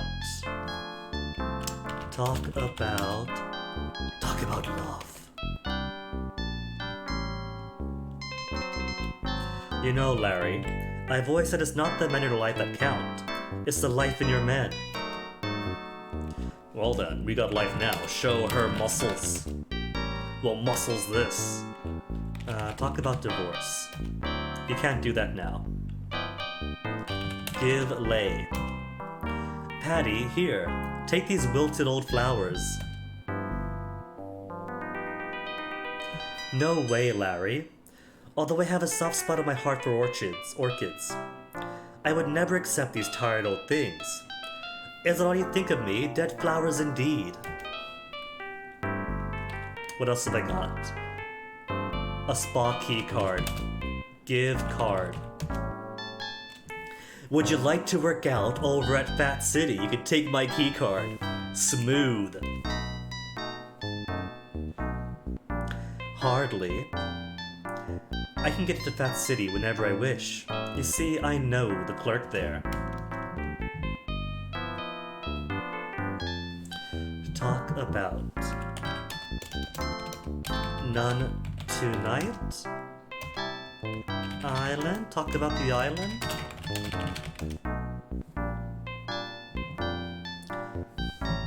If I don't go for it... What is it? Alright. Give divorce? Patti, look, I did it. My divorce is finalized. Here, take it. Frame this thing and mount it here on your piano. Congratulations, Larry. Did I mention earlier that I love single men? Suddenly, you become a lot more interesting to me. We should get together sometime. Get together? What do you want to take? Take Patti. Just put her in the inventory. Give knife? Does she want the knife? Patti, look at this sharp knife! Why, Larry, how droll. What am I supposed to do then? The divorce papers get her interest. Towel. Give towel. Would you like to rub this all over your naked body? Is that flirting out low, is it? Tell that out. No, Larry, but I do enjoy being rubbed. Proposition Patti. Kiss Patti. You've never experienced that until you've had me. Can I get her some flowers? I have flowers, I have the lei. Nobody doesn't like a good lei. Put lei on Patti. Petite. Patti, here, take these wilted old flowers.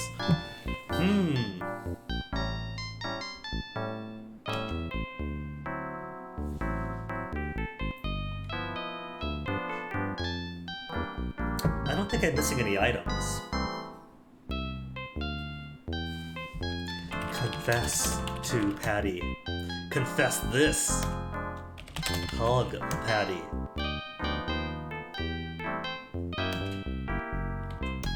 Head pat Patti. Pat Patti. I might enjoy that later. Okay, Ella, what specific words do you want? Larry's got his tan, he's worked out, he's got muscles, he's divorced. What more is there to do?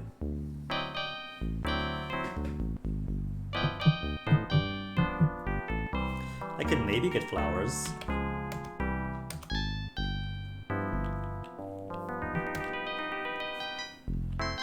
If it lets me.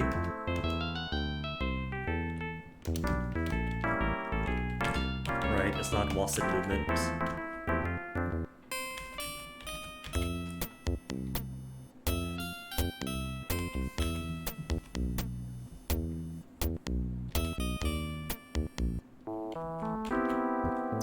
Flowers are over.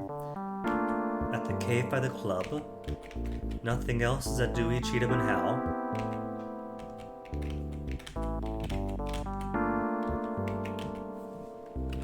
Take flowers?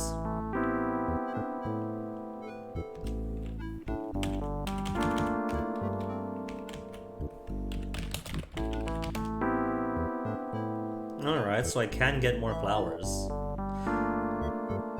Oh, the ones you picked before getting pretty droopy. Ah. Look lay.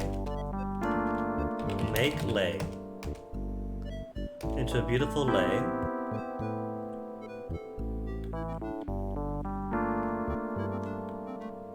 Welcome back to the islands.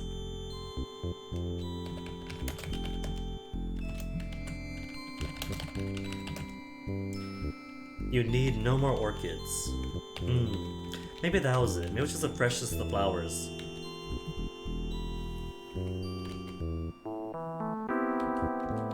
Which pretty cool. I hadn't recalled there being any flower freshness tracking in the game.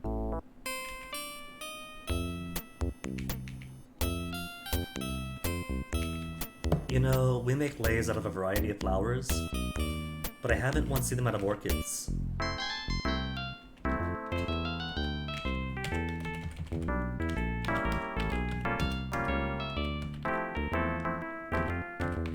Look, Patti.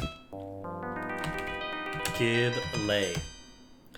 Patti, please wear my lay tonight for me alone.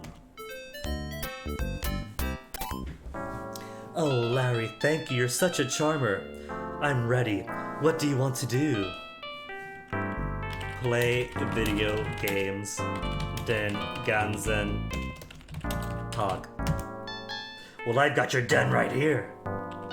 Smooch Patti.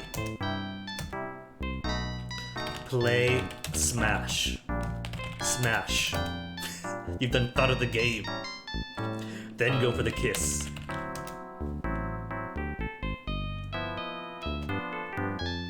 Just the same experience prompt.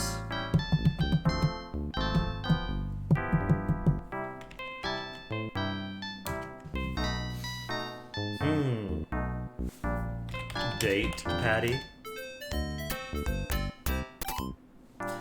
Oh, well, what the hell, it's getting late. I'm ready to quit for the night, and you're looking better all the time.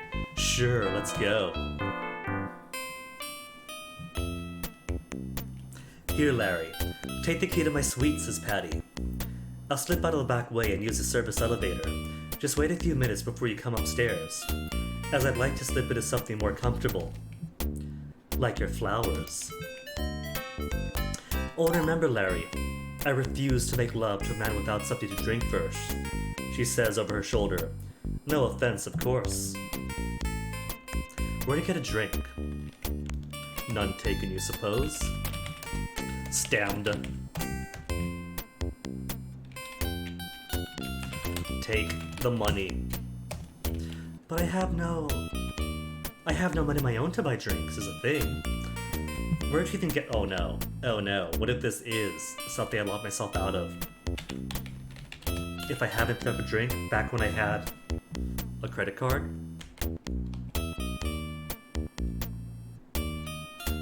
Because I can't think of anywhere else to get a drink. Buy drink. You're broke. Open elevator. It is entirely possible to soft lock yourself. Sierra games are great about that.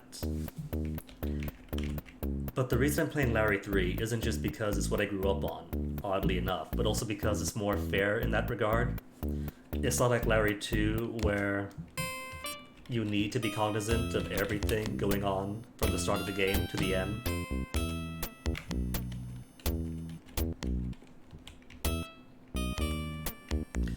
Use key. Must pick a floor. Look key. You hope this key will open more than just her elevator. Go to penthouse. You insert Patti's penthouse key into the 9th floor penthouse access lock and turn it 1/4 turn to the right.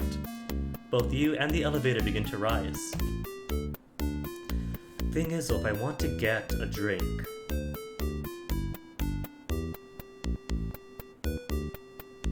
I can't think of where that would be. Oh, Larry, I'm so glad you came. As you can see, I slipped into something more comfortable, my bed. But I'm not naked, I'm wearing your lei. Alright, Larry, you're on, big guy. I don't see drinks, though. Did you bring the wine? I'd love a drink right now. Ooh, woo, you reply. I knew there was something I was supposed to do. I'll be right back, don't move. Down. Go down. First floor? So where's the wine? Where do I go for wine then? We got what?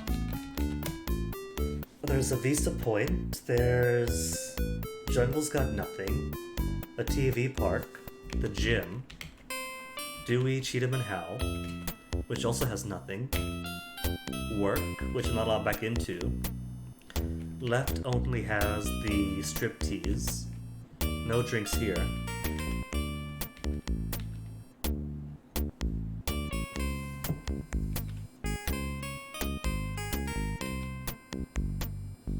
Is there wine at the piano? The piano bar. Look. Place is dead. Look, piano. She's not here, Larry. She's waiting upstairs. Is there wine? If I look at wine, will it manifest? Nothing special. Can I take wine? You don't need it. Does wine exist here? So, where would wine be? If I was wine, where would I be?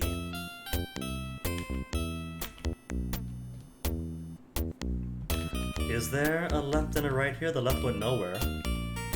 Right's got nothing either.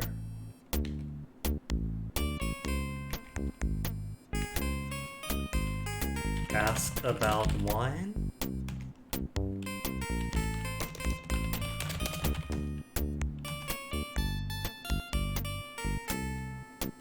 Private hotel. Too smart for the game.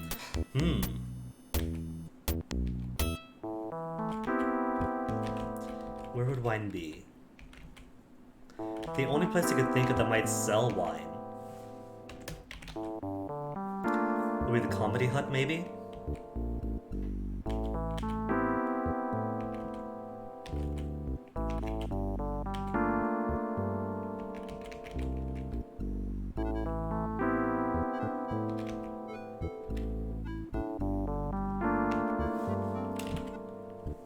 Oh, there is wine at the table. Oh, stupid me. Take wine. He quietly cops a poor slob's bottle of fine wine. And I don't even have to pay for it, so money's not an issue. The cash, the credit card, don't even need it. Why do I feel like that bottle was there this whole time, and I just didn't notice it? Probably thought it was a candle or something.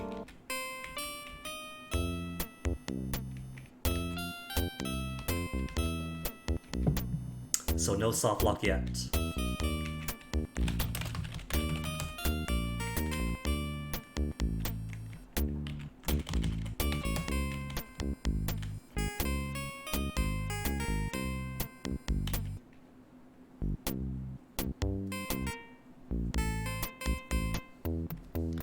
to penthouse.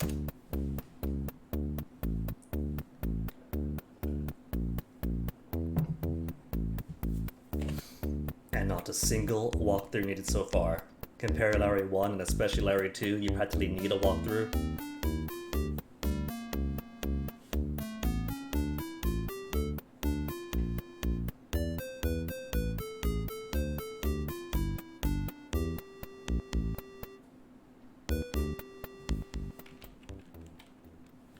I remembered to bring the wine, Patti, you announce. Sure you did, Larry. And I remembered to wear your lei, Larry, she smiles. Okay, so what do? Make a save. F5. Patti. Place wine. You decide to place a bottle of wine onto the silver tray, resting on the table at the foot of the circular bed. Beside the 2 wine glasses Patti has thoughtfully provided for the occasion. F8 will bypass this C. Perhaps I should explain. I have a history of not finishing what I begin. Just don't be blah blah blah blah, miss out on that. Rest assured, honey, I promise you something will happen.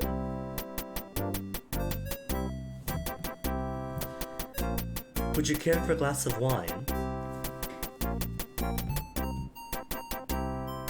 I thought you'd never ask.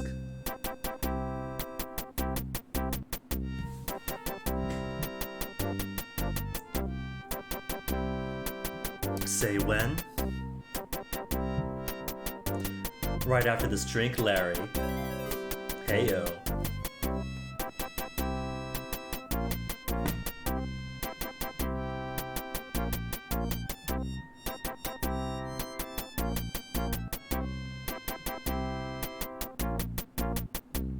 And it turns out the drink was spiked, and Patti is secretly a Soviet agent.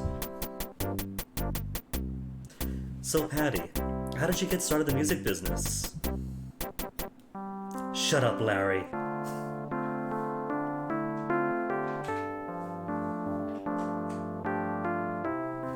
What is noise?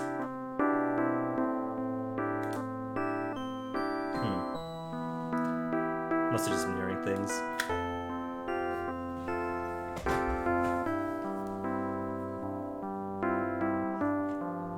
Endgame 1. Larry found love. Where did you learn to kiss like that? Well, when I was younger, I did play trumpet at the mariachi band. I like how Larry's eyes are censored.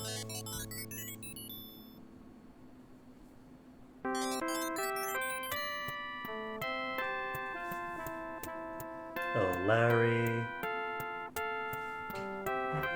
Oh,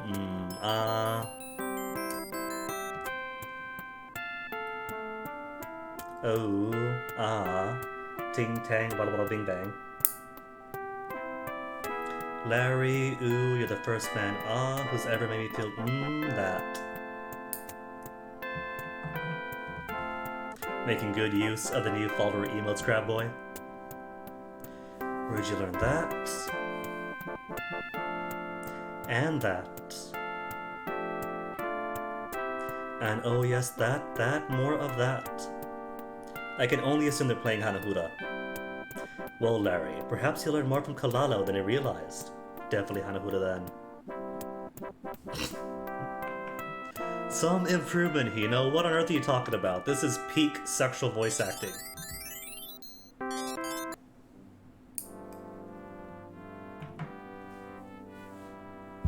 Oh, Larry.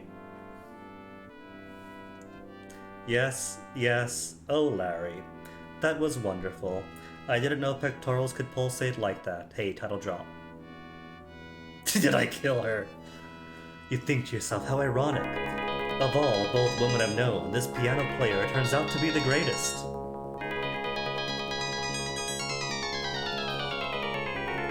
Patti thinks to herself, how ironic. Of all the men I've had, this dork turns out to be the greatest. It's the thermometers. They're both at over 115 degrees, and that's about when meat starts to boil, or burn, when meat starts to cook.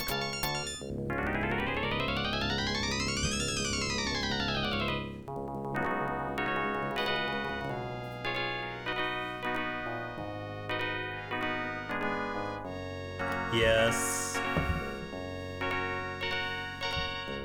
And then post-nut clarity. As Patti drifts off to sleep, you realize this is the one woman who deserves her nickname.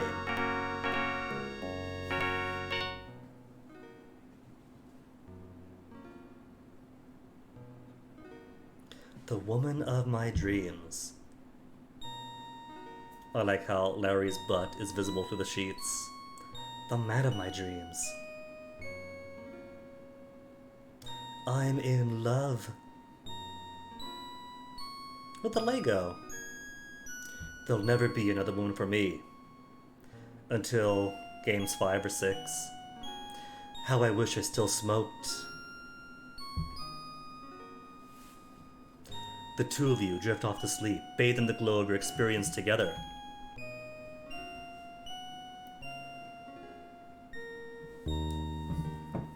That settles it. From now on, it's Larry Laffer forever. Tomorrow I must call my boyfriend and tell him I'm breaking off our relationship for good. Sorry, Arnold.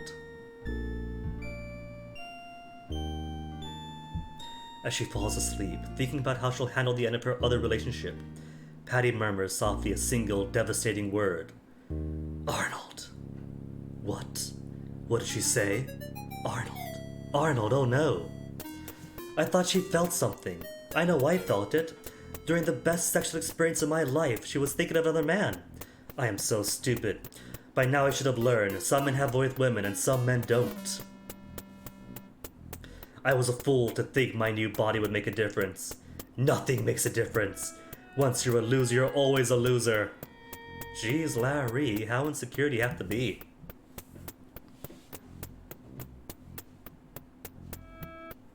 I give up.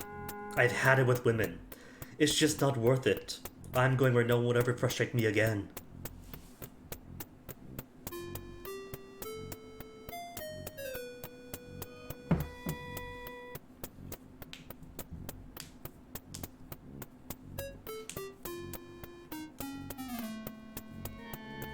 All because your partner utters something in your sleep, in her sleep.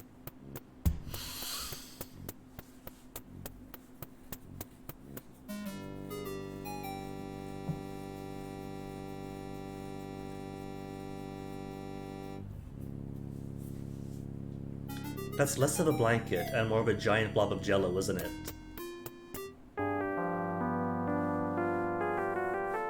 He's gone. What happened? Where could he be? Just a bathroom, Patti, that's it. Oh no. I finally meet the man of my dreams and now he vanishes into thin air. Now what will I do?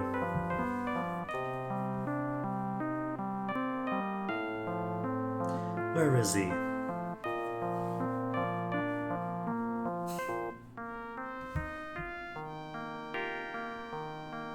He's gone. He's really gone. The cinematic nature of this whole thing. Where could it go in this time of night?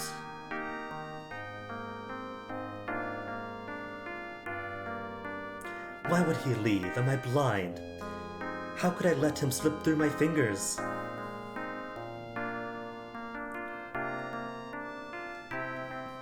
Wait, what's that off in the distance? Way over there at that point. Was that a flash of white polyester? You know, some of this game is questionable, given the era it came from. But I gotta admit, there's some things that they really nailed.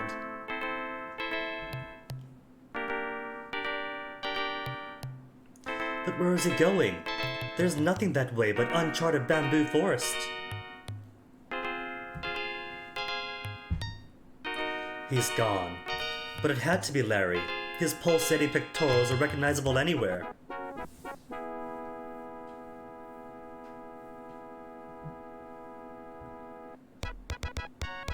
Suddenly, everything seems so obvious, so simple. I must give up everything and find my man. I know my quest to find Larry Laffer.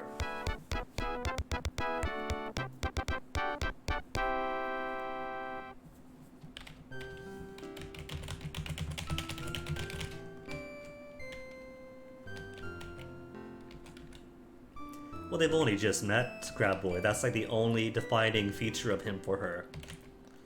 Just the pulsating pectorals. Yeah, we do get to play as passionate Patti herself.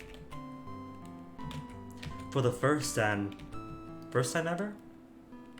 In a Larry game, because I think 5 you get to play as her too. Pretty pog. Take hose. There are people watching. Move behind your dressing screen first. Fine. Now take hose. You've got legs.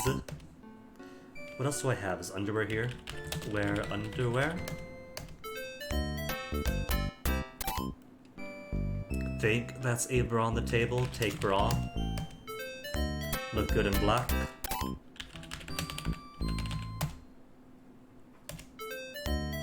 Dress over the screen. Drop the sheet on the floor. Take the potted plant. It's of no use. You don't know that for sure. Take wine. Just putting up all the score. 2,400. Take bed. No reason to take it. Take piano. Use piano.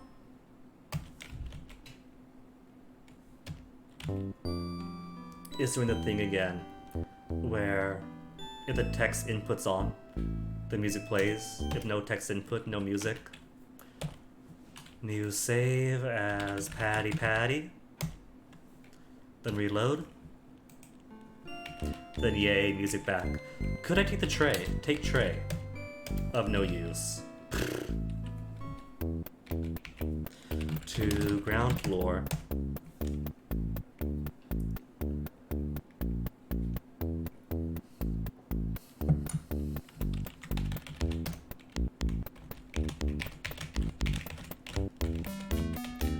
This is actually the only part of the game that's as cool as Larry 2 or Larry 1 in needing to grab something from one area, then going to some place with no way to go back, and if you lose an item that you did not grab in the first place, then that's it, you're doomed, there's no way to win. Take marker. A magic marker. A girl never knows, but she might need a little magic in her life. Take the money. These are my tips. Take tip.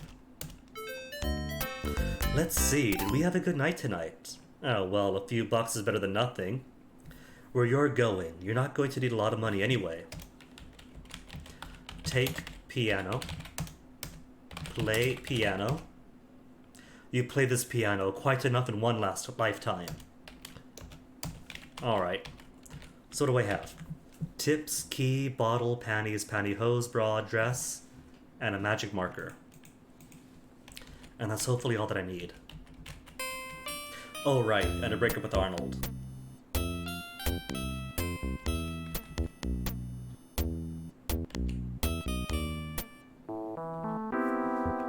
And as we know from our manual, Arnold, where is Arnold?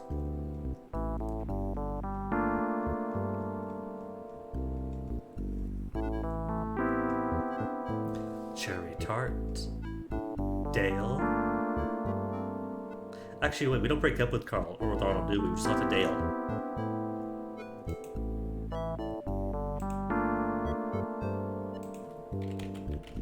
But why do I know to talk to Dale?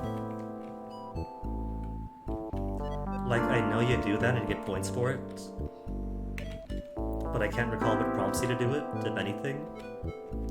I guess just having the maitre d' standing out here, something different. Talk to maitre d'. Hello, sir, you say, to the doorman. Could you give me some information about the show inside? The maitre d' responds. Tonight's show is offered at the special low rate of only $25, of course with tax. That comes to $42.95 exactly. Look, money. Feed the kitty. There's actually 2 ways you can go through here. You can give him the money, and that gets you in. Or you could actually blowjob this. What's the command? There's a way to actually get in for free. But I forget what the exact words were. Was it kiss? Not just kiss him. Remain friends. You are able to like sneak him out behind the rocks. That's why there's space here. And I forget if it gives you more points or less points.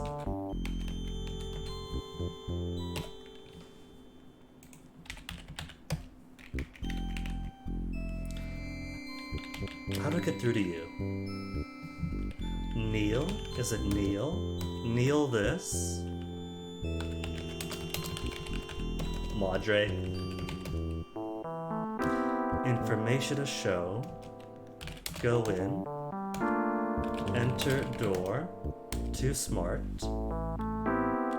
Is it offer? What do you want to give him? Offer head? You know, I'm a little short of cash right now, you say to the doorman. But I do have an idea.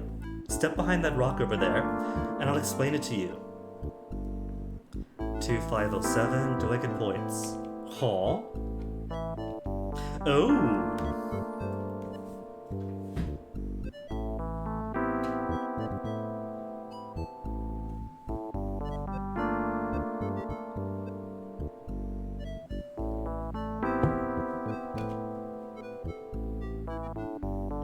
What do you think of that, you ask him?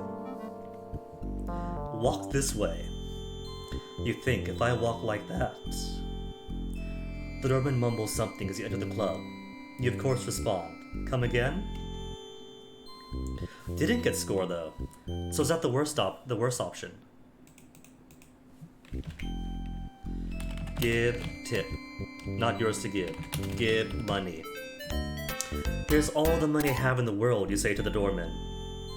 Boy, what luck. I just happen to have $43 in tips. You do get money for the tips then. Alright.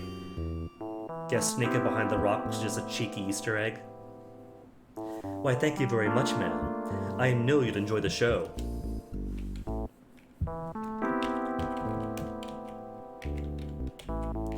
Okay, so what do? Just find seat? What a nasty establishment this is. You love it. Look, person. Unlike you, the other people here are happy and enjoying themselves, not worried about finding their lover like you. Sit. Ladies and gentlemen, says the voiceover announcer, Chippendales is proud to present, in person, tonight only, for one show only. First, the original, the latest, the owner, Dale. A smattering of applause.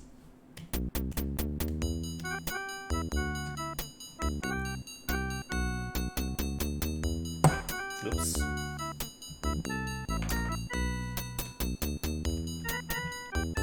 Do I take shirt? I don't need it. Remove underwear? Excellent idea, but what to do? Throw underwear? Throw underwear to Dale. You slip off your Saturday night specials and readjust your pantyhose, all in one smooth movement.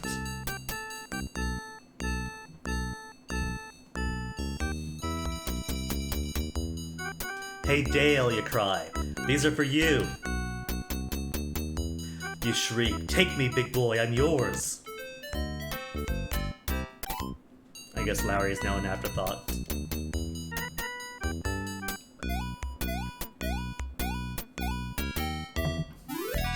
Okay, ladies, let's really hear it for him. Isn't he wonderful?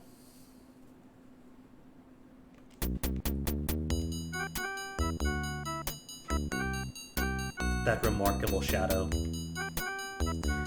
We are looking for Larry. But we're also stopping by Chippendales first to talk to Dale.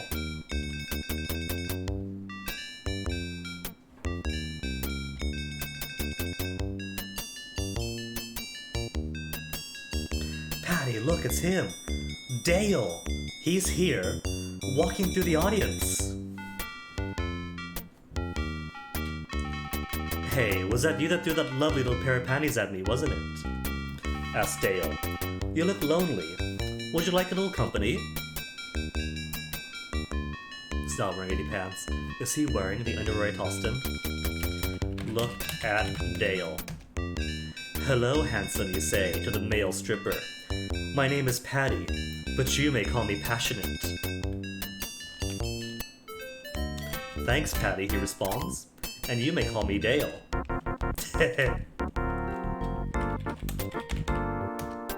Before you sits Dale, the male stripper, and co-owner of Chippin' Dales. You hope he may be able to help you find Larry. Talk. See, this is important to finding Larry. We're finding help to find Larry. About Larry. Dale, I simply have to find Larry Laffer. Is there any way you could help me? Patti, I'm no Pathfinder, but I know this. The answer doesn't lie with anyone here in this village. Ask about answer. Ask about Dale. Ask about Larry. No one in this village. What am I supposed to do with Dale then? Look at eyes. You stare deeply into his eyes. You see no signs of life. Look, beard. All the sexiest men have beards. Gee, you think so, Owlo? See box cover.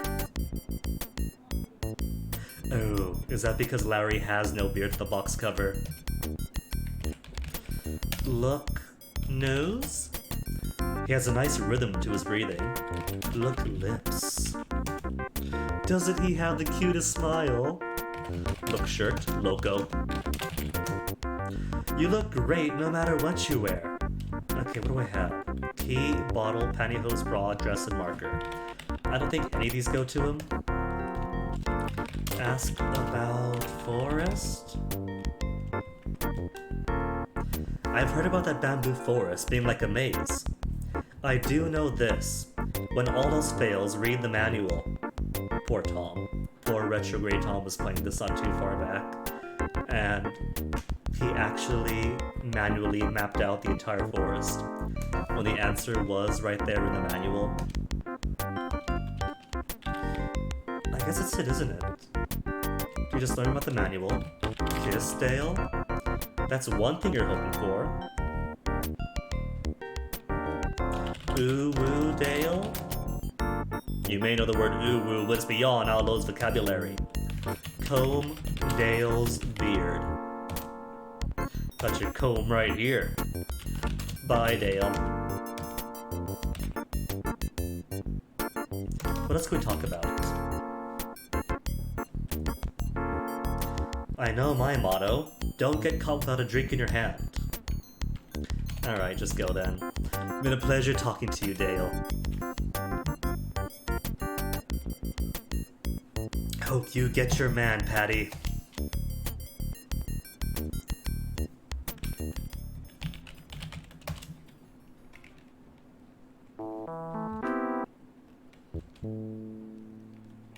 What a show, eh, honey? Slurps the Mater D.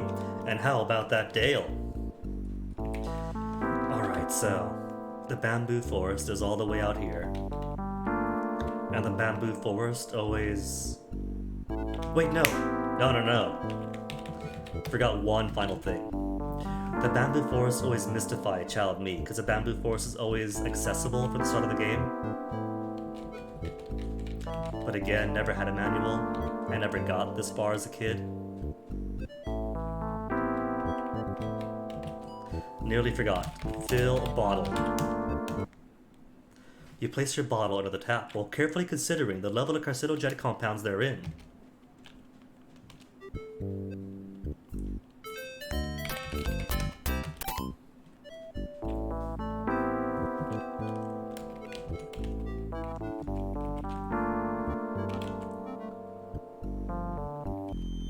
Okay, now we'll go in.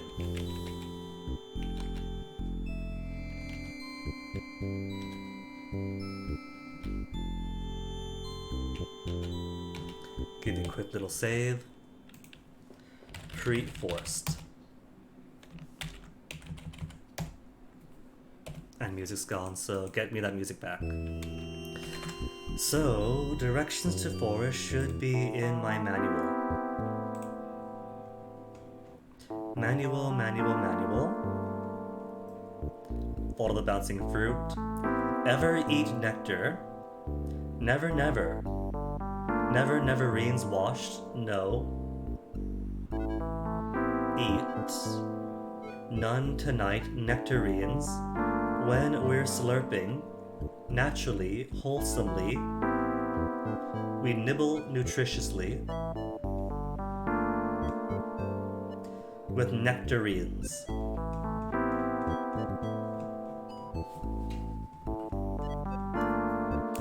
Okay, that's... Or some spare paper.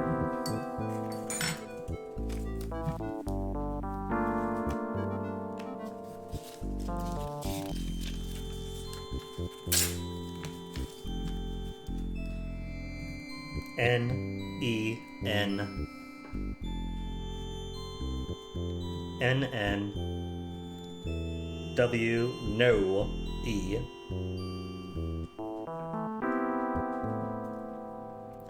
N-N-W-W-S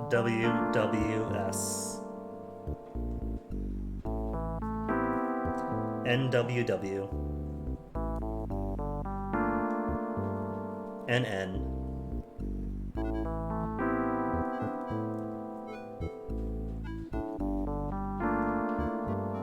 W-N.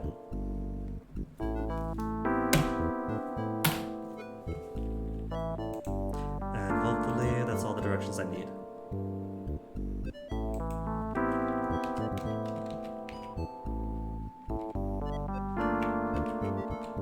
A. It's a but. Okay, so in N-E-N.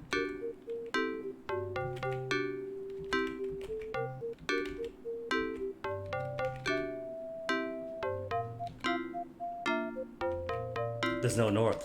Hold on.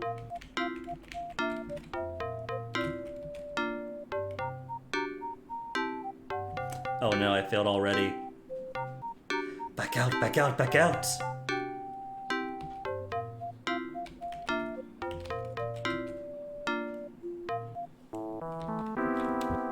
Okay, let me see if I have this right then.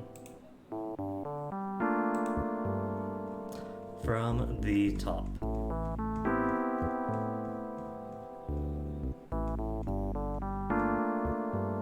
E-E-E-E-N. Why'd I say N-E-N? E-E-N. Is there an E? At the first screen? E-E-N. Then N-N. W-N-E. Then all should be the same.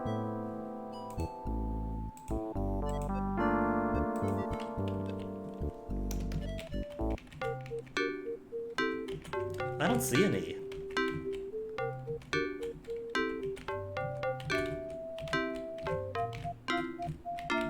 Maybe east from here.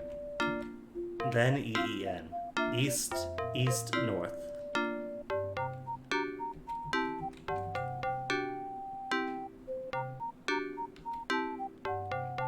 Maybe. Could use a good belt about now. Okay, that's east, north. Then north.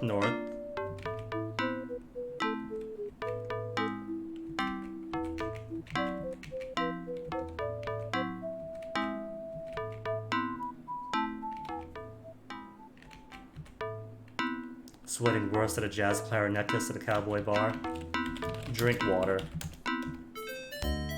You briefly considered conservative rationing plan for your precious water. Oh, what the hell?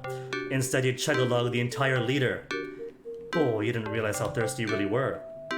Blindly celebrating your thirst-crazed delirium, you throw the now empty wine bottle far out of the bamboo thicket and protest the bottle bill laws everywhere. Is this a dead end? Oh my goodness, it's a dead end. How am I getting lost? I have notes.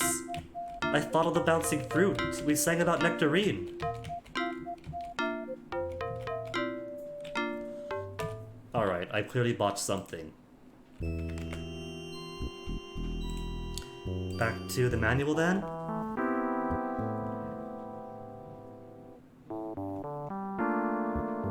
Follow the bouncing fruit. Is there anything else about the bamboo forest? Because I was pretty sure that the solution is a song.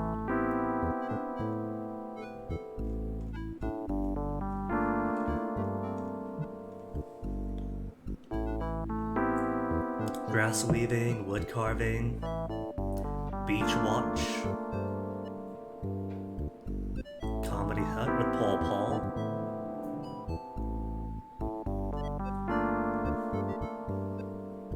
Atari ST loading instructions,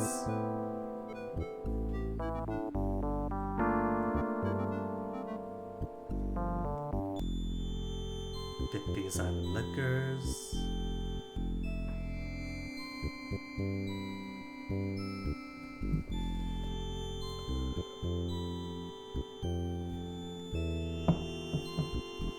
Feral Freddy's Barbecue,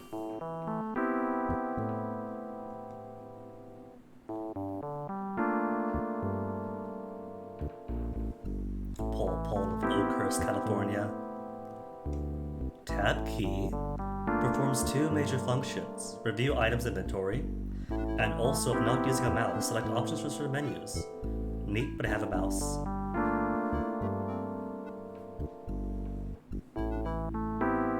Do we cheat him and how? Witch doctors, draw a map. Oh, it's all right up here though. One of the benefits of Larry 3 is that the map isn't really all that big. Pigs in a blanket. Walking tour. Look at view, look at lawn, read plaque.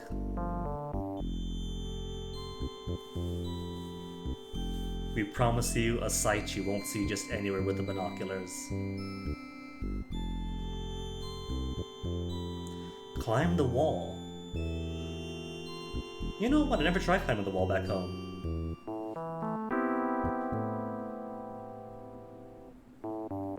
The Granadilla tree. Pick up Granadilla wood. See, that answer's given right there in the manual. Off the beaten trail. Is this gonna be about the bamboo forest? Young Judy escaped his doom. Pig slop on the floor. A harmless vine is becoming a snake. My puddle's quicksand. Feral pig is sneaking up on you. If you wander into the bamboo, it may be you never come out again. I hope you pick lots of juicy none tonight nectarines to nourish you.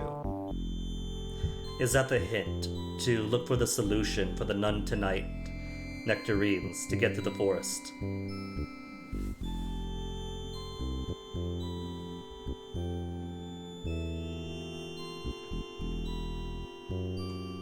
Then troubleshooting, workout stuffs, and that's it. So maybe I transcribed the song incorrectly then. I assumed every capital letter was the directions I had to take. Follow the bouncing fruit. E, E, N.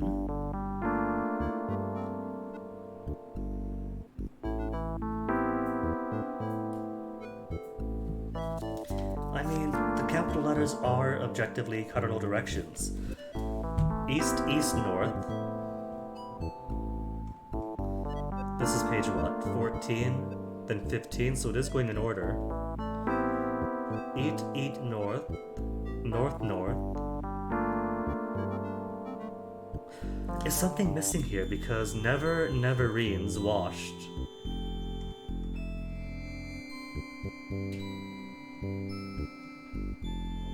Oh. Oh, I think I see. I think I see. 2-page view. Maybe it's never, never, ever eat nectar, eans washed. No. Oh, I see now. Cheaty game. Starting with never never. Okay. I see the trick. It's never ever eat nectarines washed. No, eat.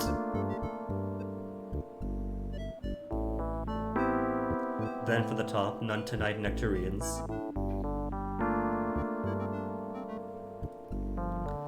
None tonight nectarines when we're slurping. Wait, hold on.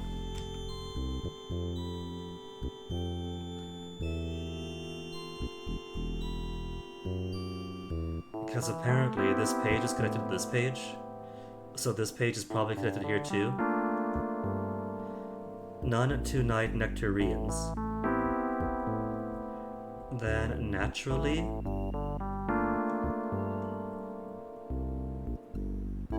eat none tonight's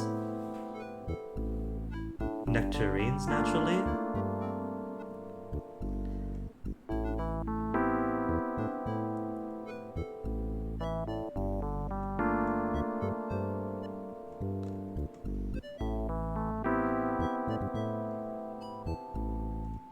Because if I go to the top, that's front cover, then inside of front cover. Is that right? I'm trying to imagine how this would be if it was printed out and stapled together. Because apparently it's never ever first. Never ever ever eat nectarines washed. No. Eat none tonight nectarines naturally when we're slurping wholesomely. I think that's it. So, no, eat.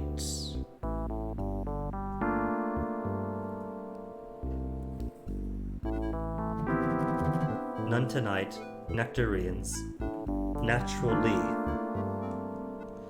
Then when we're slurping wholesomely, we nibble nutritiously with nectarines. That should be it.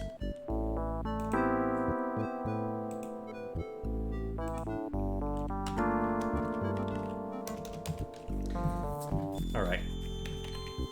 Completely different set of instructions for the same song.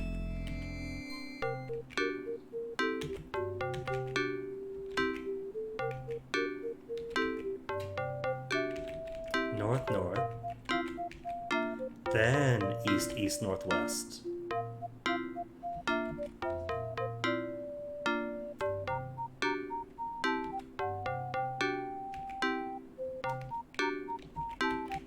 Where's my north?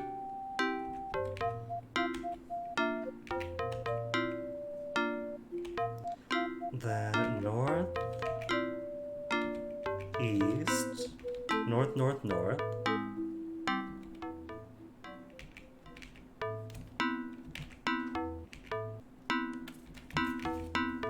Drink. Not that thirsty. Really? Bottle of water. Drink water.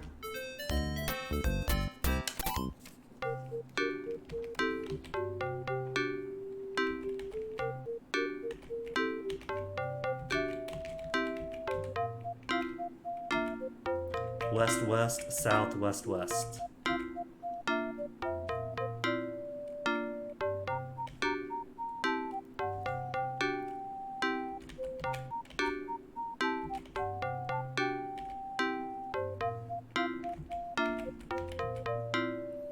Then north, north, west, north.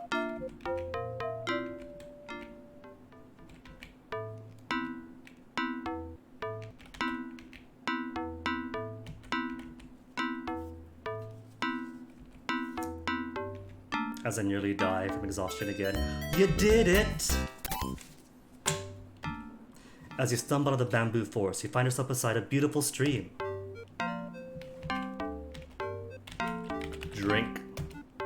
Not close enough. Sierra, trying to lure me to my death again.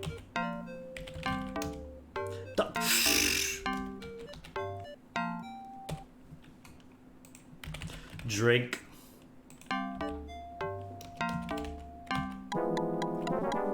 Oh no, what a twist, what a surprise. Nobody could have seen this coming.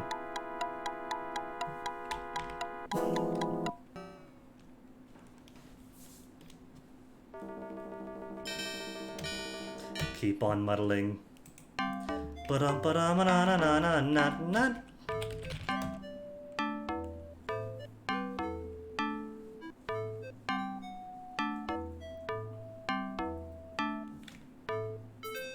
You find the stream's water remarkably refreshing, without a trace of caffeine. Okay, now post-forest. Pre-forest to post-forest. Then music dies again. Get back, music, thank you. Okay, so what now? You got vines. Look. You're near the edge of a dramatic cliff. The river beside you hurls itself over the edge, forming a spectacular waterfall, and disappearing into the canyon below. Is there anything you're meant to do? Take vine, maybe? Flowering vines are not sturdy enough. Look vine? Unusually shaped rocks and plants, none of which will help you. Tree. What about the coconut tree? These trees bring back fond memories of your youth spent back by the plains of Mora, Minnesota. Where's our Minnesota expert? Climb tree. You might be able to climb down this cliff. Would you really fall for this old joke? Might as well. Climb cliff. You might be able to climb down this cliff. Try moving closer to the edge. Ooh woo!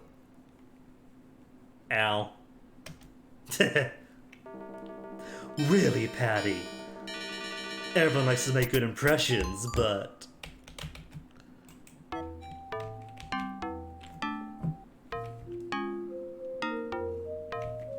Okay, alright, I think I see what they want me to do. Take off hose. Then is it tie hose to rock?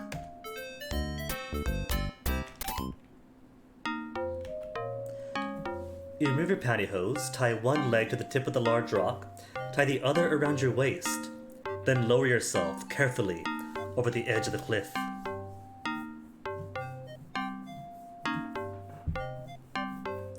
You hope these are support hose. You lower yourself, an experience not wholly unfamiliar to you, over the sheer side of the canyon wall, your full weight supported only by the pair of run-filled pantyhose. How you wish you changed to a clean pair this morning.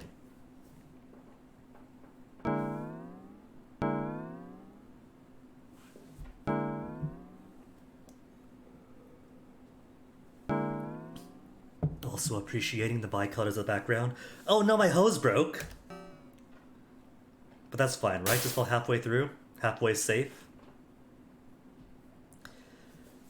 You slowly recover from your near tragic pantyhosing, and try to remember why you are here. Of course, it's Larry you're seeking. For those who came in late, you bring yourself back to your feet, ready to again resume your quest for the man of your dreams. Could I stand up? No. Your 3-point landing has left upon you a small ledge, projecting from a face of the cliff. All around you are plants with unusually shaped leaves. Take plants. You bend over and gather a few choice products from Dr. Nanuki's Garden of Unearthly Delights.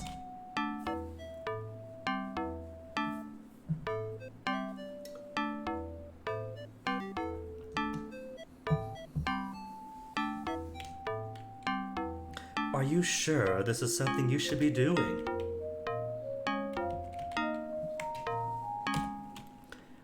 There actually is a cheap little death you could have here. If you opt to get the music back. To smoke the leaves. You quickly dry a few leaves in the sun. Pull back a rolling paper from your bra and place the leaves on the paper while professionally executing a one-handed roll. Grab a couple of rocks, you slap them together until they make a spark that ignites your joint.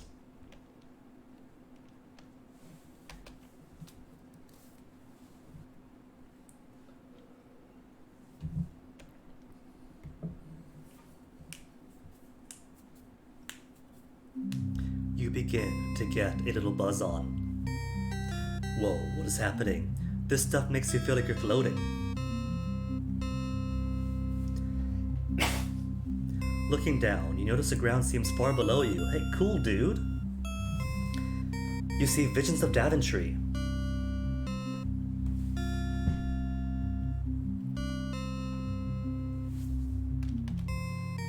Can't pronounce the text. Oh, bogus. Is this up ring out already? Ooh, woo. Remember, Patti. Next time, just say no. 80s war on drugs. Instead, you make rope. Clever remembering that the unoriginal legal use of marijuana was the manufactured hemp rope. You take the marijuana you harvested and carefully weave it into a rope. Fortunately, you pick just enough so your rope is just slightly longer than the distance across that chasm. In other words, our little Muhammad Ali has made her own dope on a rope, or her own dope-a-rope.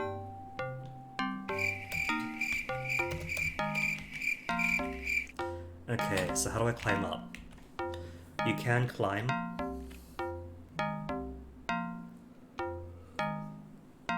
But I think you gotta tear something off, Ms. Tear dress. An excellent idea, but slightly premature. Do I just climb? Climb tree? You wrap your slender thighs, tightly around the long cylindrical trunk. An experience not wholly unfamiliar to you.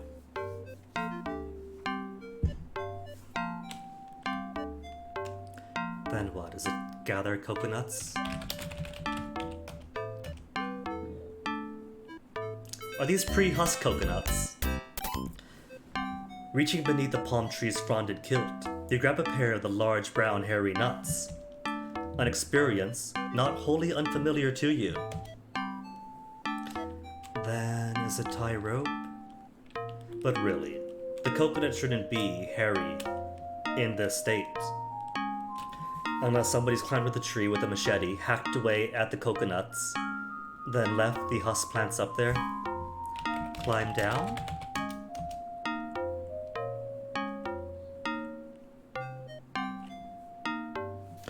I don't think it's bra yet, because I'm pretty sure the bra's for a slingshot. Is it rope? Just tie rope to a tree?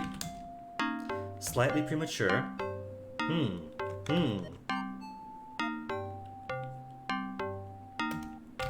Climb tree again.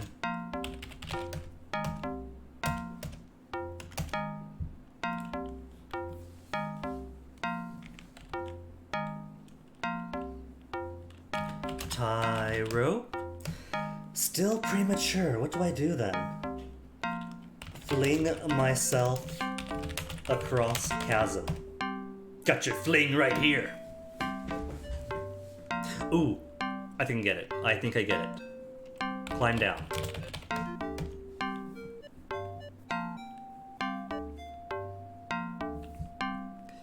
What about make lasso? You have enough rope. Oh. Throw rope to rock? Closer to the edge, Patti. Alright, Satan. Throw rope to rock. Ah. Ah. Give it everything you've got. You hurl the rope as hard as you can. and fall with it. You did it! You've lassoed the rock to the far side of the canyon, then tie tree? The hell you say? Tie rope to tree. Although your previous experience with knots has been limited to fashion accessories, plus a few weekends spent on yachts in ports around the world, serving as a deckhand all natural, you tie the rope to the palm tree as securely as you can. Okay, so I don't think I'm supposed to tightrope across. I don't think. Rope. Then reload for music. Do I walk across? Walk rope? You wrap your long, delicate penis fingers and your long, delicate penis legs around your handmade rope, squeezing your legs tightly together, an experience wholly unfamiliar to you. You move out over the canyon. Well, well, well. Isn't this another fine mess you've gotten us into?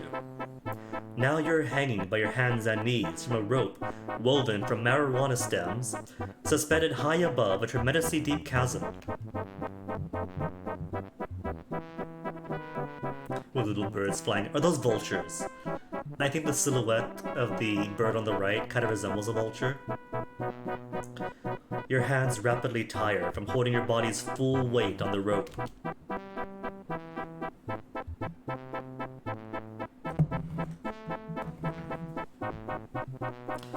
You're having trouble keeping your knees together. An experience not wholly unfamiliar to you. Halfway there, Patti!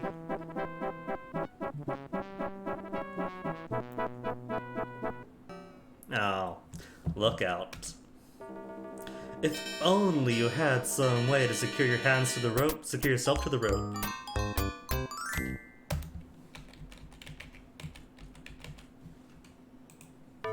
Alright, now do I tear a dress? Good idea, Patti.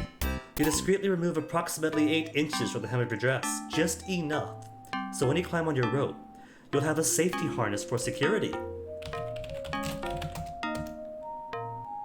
Before climbing the rope, you slip into your safety harness. Will it be strong enough to hold you? Well, it has to be, there's nothing else you can do. You feel certain your informal safety harness will help you pass safely over this canyon. But are your feelings correct?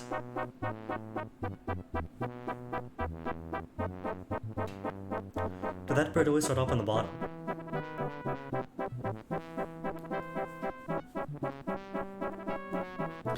Your improvised safety harness works. You feel you may be able to make it all the way across.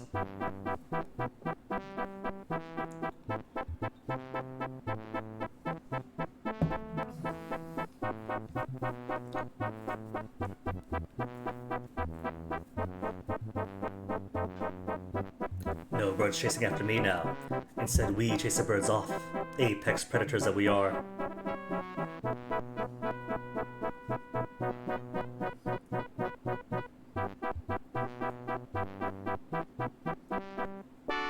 You did it, Patti! But now, you wonder if there was something you forgot before you left. Oh, now you tell me that game. Of course, you could always take the rope back again. That should be fine. The only thing across here is coconuts, isn't it? Patti, your knot around the palm tree came loose. Now there's no way for you to turn back unless I just lasso it. But I guess I couldn't. The tree's a bit tall. Can I take the rope? Take rope? Rope?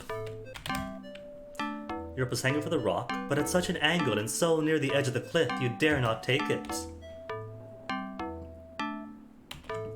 Alright, save for post rope. What? The music working after a save?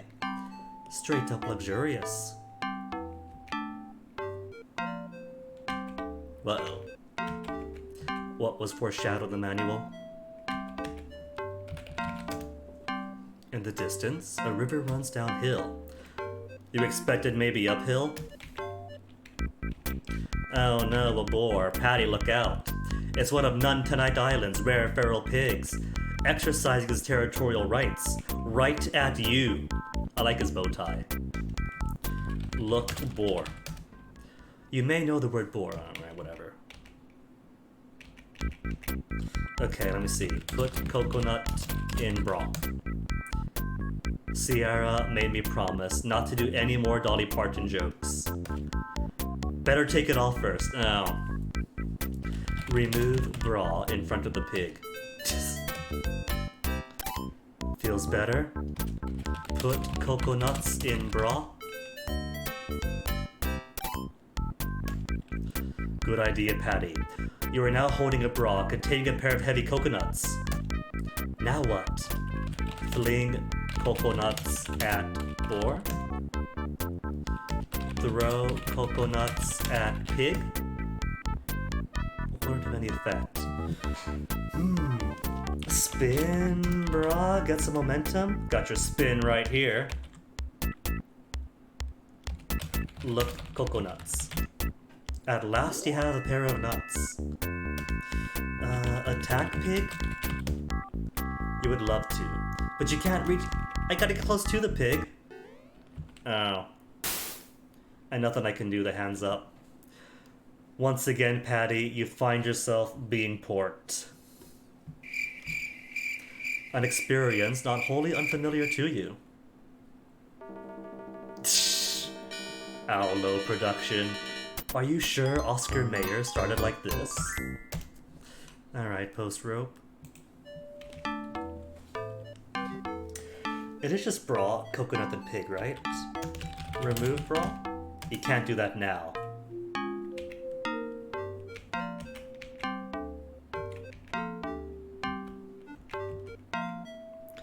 Maybe I just need the right angle.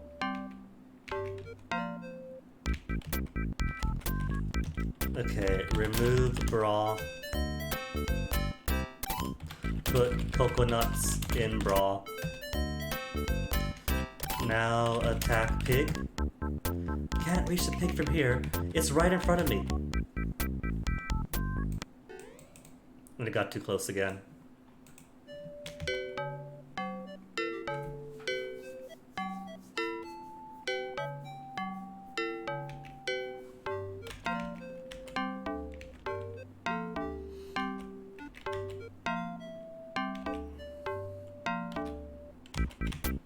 Okay, remove bra.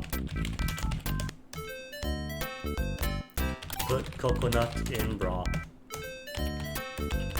Then attack pig. Big pig. What do you mean can't reach the pig? Throw coconuts. Throw coconuts at pig.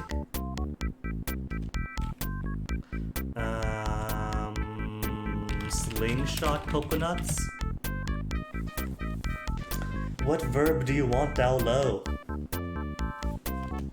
Launch coconuts from bra at velocity. Deploy coconuts. Twirl? I'll try. Twirl coconuts. Do I go down this way? Is that where I can attack the pig? Attack pig? You can't reach the pig from here. Well, I'm not gonna go to melee range. Where do you need me?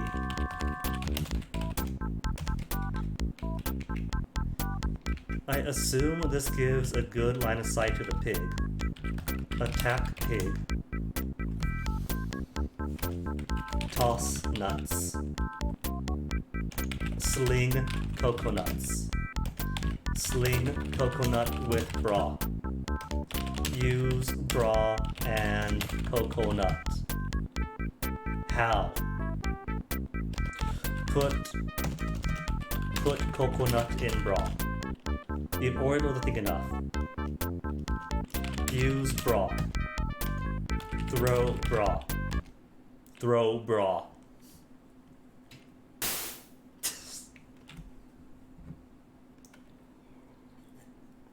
You did it, Patti. Your 36C bolus has done its duty. But have you noticed how you're running dangerously low on clothing? Oh, ladies. when C's were considered massive, now it's all about the D's and higher for your pervy media needs. What do we have here? River runs downhill. Post pig. Then get music back.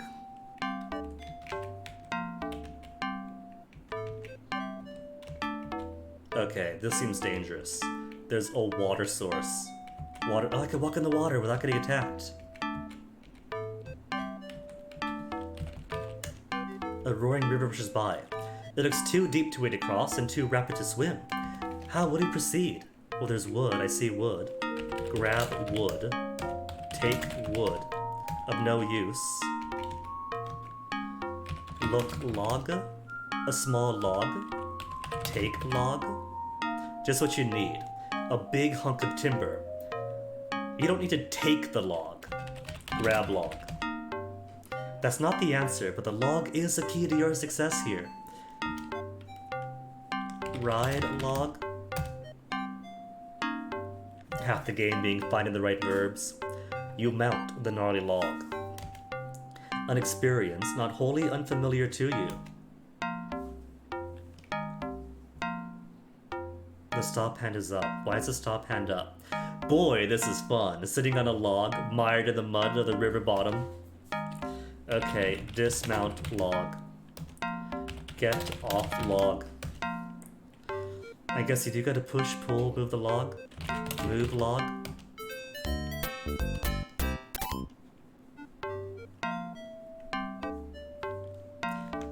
What even got left? Key, dress, and magic marker. Mount log. You mount the gnarly log. An experience not wholly familiar to you. You did it! The current has cut your log and is taking you downstream. Towards your Larry? What if Larry is all the way on the opposite side of the island by now? Sure, I'll save.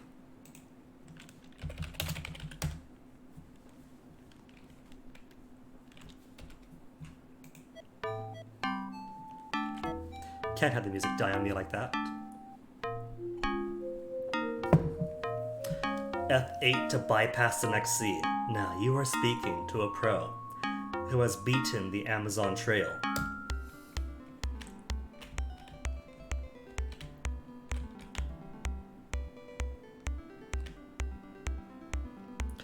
With all three varieties of canoes. Oh no, I spoke too soon. Don't you just hate arcade games? Nah. Rather, adventure games, adding in arcade segments. But we need max score though. Already 3,310?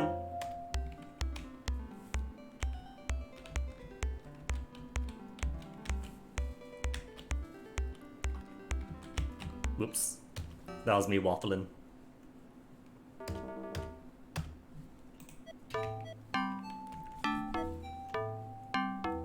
Time is it? 2:30 already. To think I was gonna squeeze in 2 games today. The fun thing about Larry 3 is that Larry 3 is kind of shorter than the others. You can beat it in one day if you know what to do. Whereas the others take a lot of waffling about trying to figure out what you're meant to do, realizing what you're supposed to do needs an item from 5 hours ago, and restarting the whole game to get to it. So figured, could start Larry 3, finish Larry 3, start another one. But I think I'll only have time for Larry 3 this time.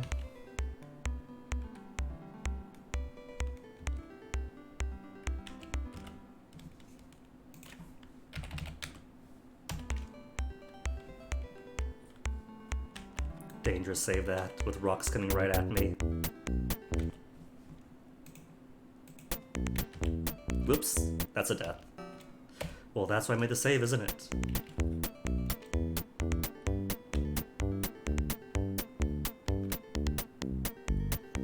Nothing says arcade like saving every few rocks.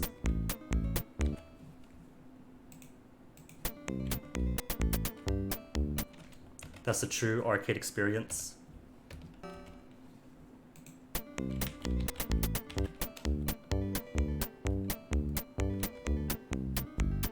How they did not hit me, I do not know.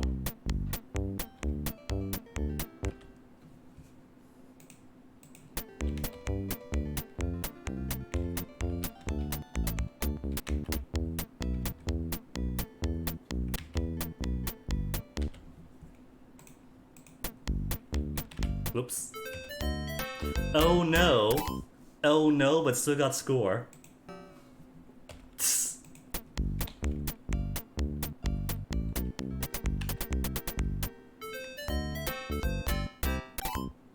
That's weird. Why am I getting score for oh no's?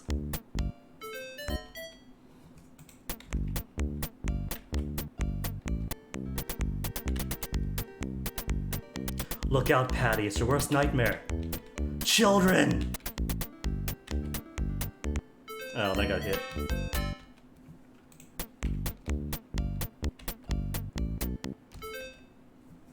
Am I getting score because I'm getting points for however far I get? And there's max score if you make it all the way through, and partial score if you make it a goodly amount of distance?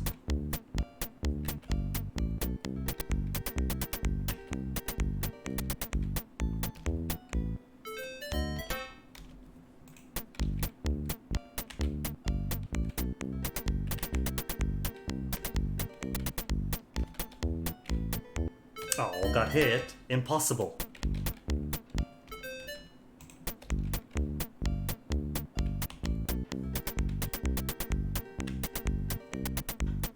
Ooh, big gator.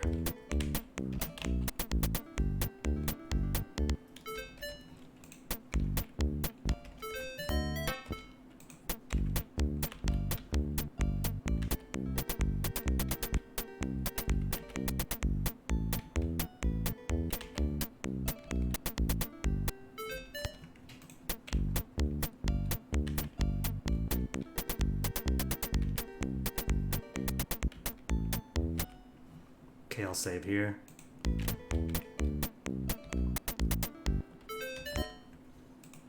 Because I do intend to make it all the way to the end.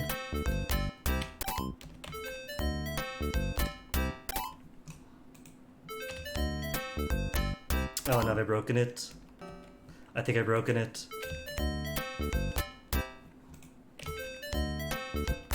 Was this a bad save now? Not a bad save, okay.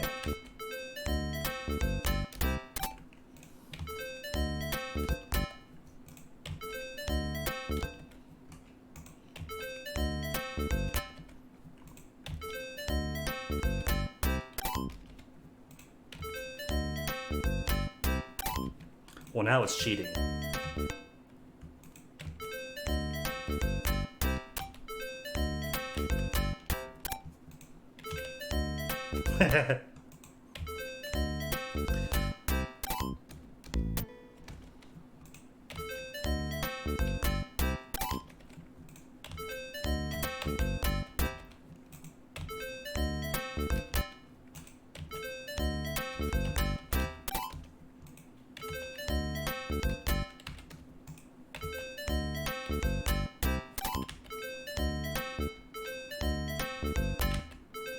One more miss, then save. Maybe log 3, just in case.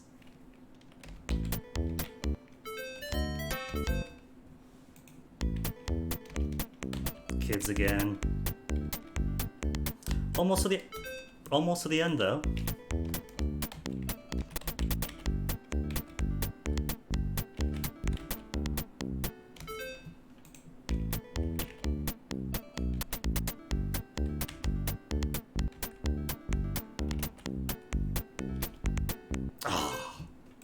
Got right into me.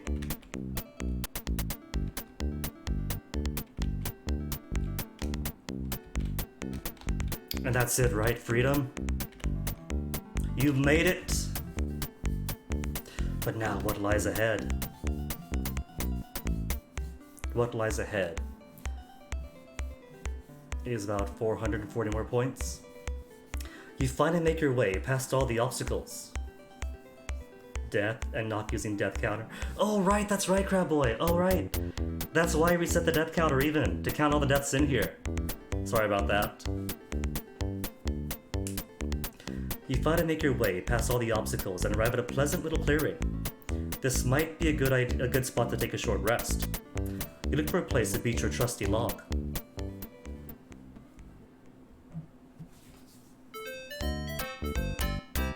Oh no, look out. It's alright though, there have been surprisingly few deaths this run anyway, since played this game a billion times already. What have they done to you, Patti?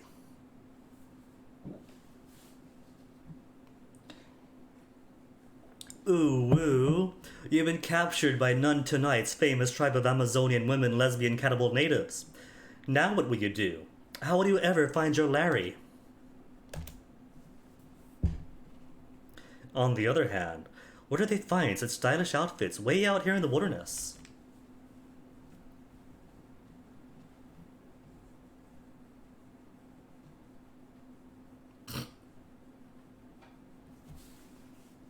Whipping at the manservants. Not unconscious, securely wrapped in the Amazonian woman cannibal's net, you hang over her shoulders like a sack of potatoes at an army mess.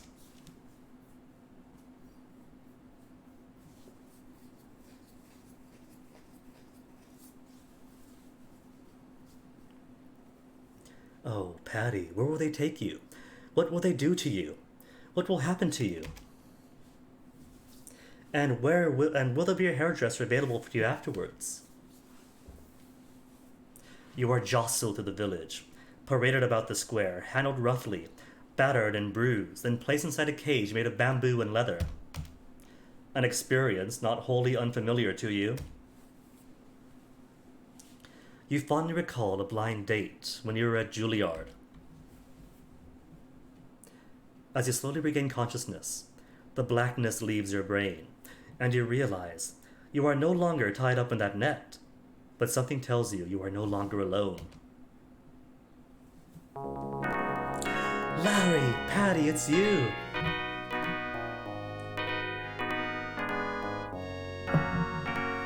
True love reunited again. Also, that pot is massive.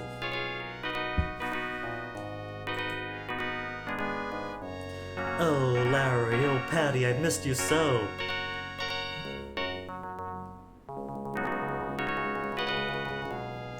Oh, Larry, I just couldn't believe you left. You can't believe how it felt to have finally found a perfect match, and then to have you disappear into thin air. I awakened to an empty bed, rushed to the balcony, and saw you disappear through that horrible bamboo forest. So I started after you, and I found you. We're together again at last, and this time to stay. But tell me, Larry, why did you go? Whatever caused you to leave like that? Oh no, Crab Boy. Have you forgotten? That's way back when you first take control of Patti. You can choose to grab her pantyhose, her bra, her underwear, and her dress. And if you miss any of those, you are bound to fail when exploring through the island. You did Patti. After the most fascinating night of my life, just as I was drifting away into a blissful sleep, I heard you murmur one word. Arnold! Why, Patti, if I'm so special, why would you speak someone else's name? Weren't you thinking of him when we made love? Oh, Larry, you wonderful, fragile fool. I was thinking about him because I was trying to figure out how to tell him I was going to leave him for you. Patti, I am a fool. But what's the difference? At last, we understand. We both feel the same for each other. We'll be bound together for the rest of our lives. Speaking of which, you did come here to rescue me, didn't you? You do have some sort of plan, don't you? You didn't travel all this way just so you could join me for dinner in their stomachs, did you? Or, well, just a minute you stall. I'm sure I'll think of something. You better think fast, Larry responds. I think these gals have got something cooking, and it's gonna be us. I did use them, Crab Boy. That is why she's only got her torn dress left.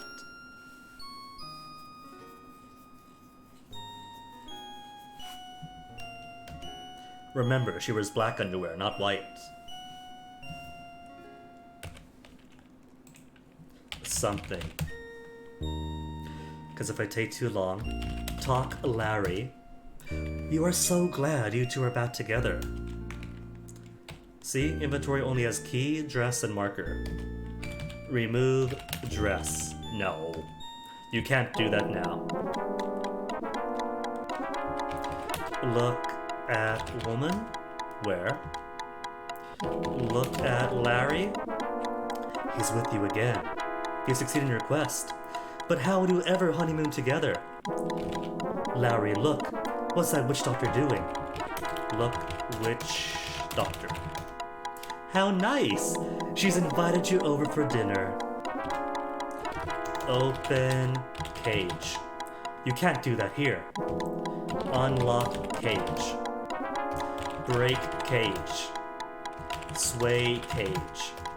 Nicholas Cage. Don't you ever type Nicholas again. Talk to witch doctor. Hello, you say. There's no response.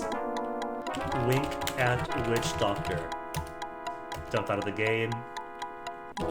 Give key to witch doctor. Give key to Larry. Embrace Larry one final time before death.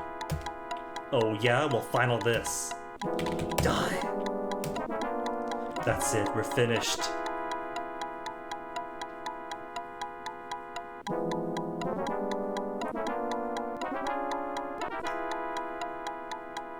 Apparently, it takes magic to lower a rope into a cauldron.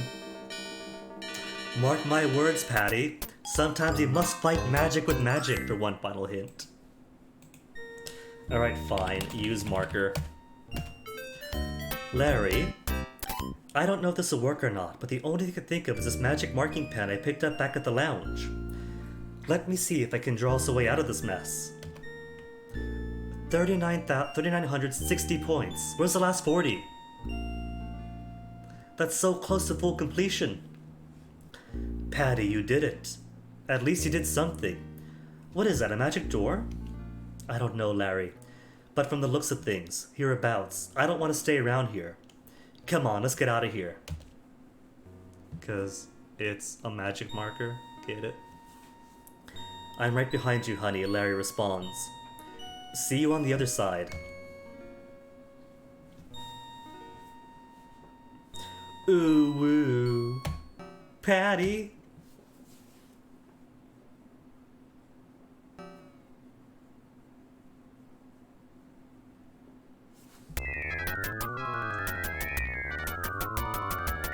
Ooh woo, I'm falling. Larry, what happened?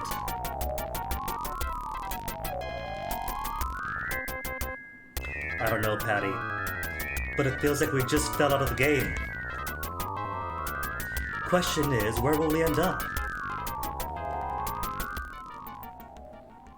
Meanwhile, back at Sierra Studios, workers are busy filming yet another exciting episode of the never-ending saga of Sunny Bonds and the citizens of Lytton, California, USA. Quiet on set, please. Music. Lights. Camera. Action.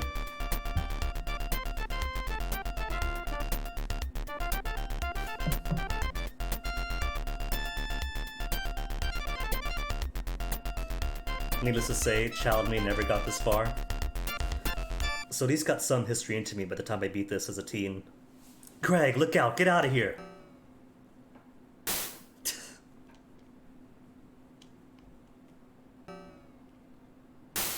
Ugh. Watch out, Godzilla Larry, or you'll destroy the city of Lytton.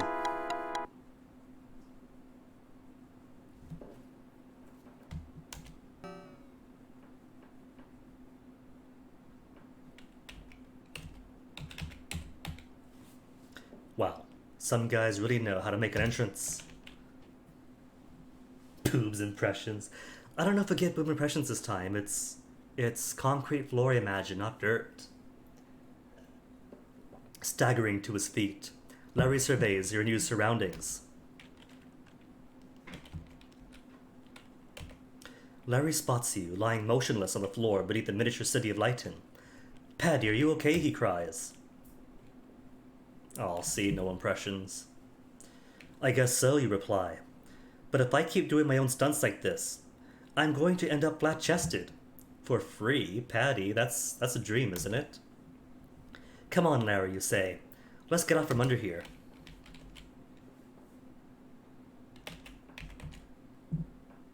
But what is this place, Larry, you ask? Good question, he replies. Although it does seem familiar. You take the lead, Patti. Let's explore. Hey, still get to be Patti. Look, Larry. Talk, Larry. Look, set. You are backstage at the Sierra Studios. From the looks of things, they are filming another in the series of Police Quest games. Or they were until you two dropped in. Look, Lytton. Oh well.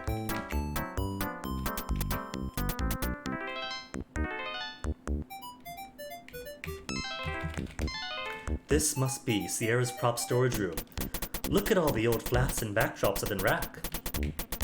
What are the dolls? Are those little Larrys? Look, dolls? Look, man?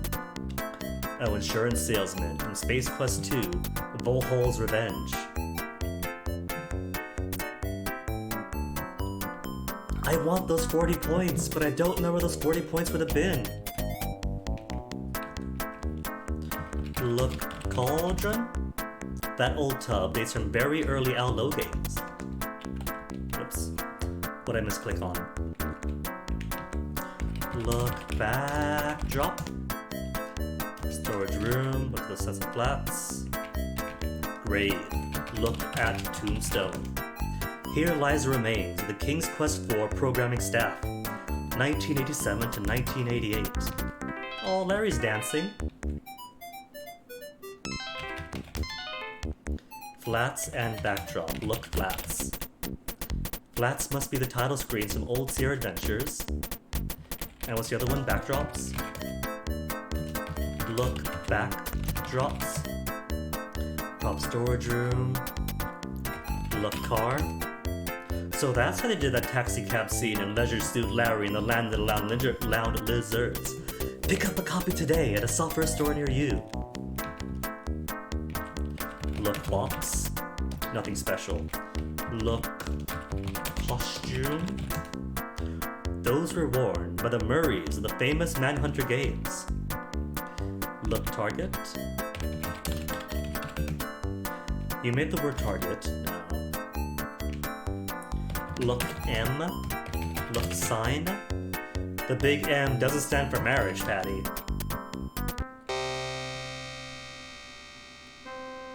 Is this the last thing for points? Because you can do something here, I think.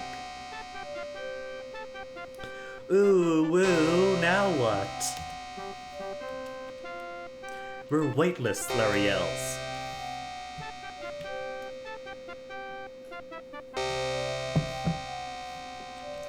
Can I float around?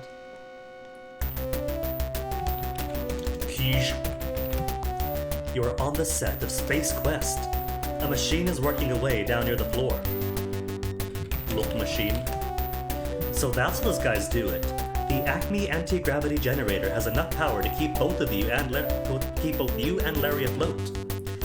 You wonder how much electricity is coursing through that small wire plugged into the floor of the set. Unplugged wire.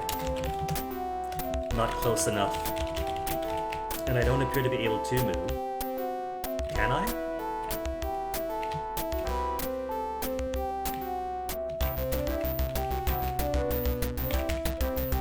Move. Oh, there it goes. There's a... Apparently the game is frozen for a second. So I can move her.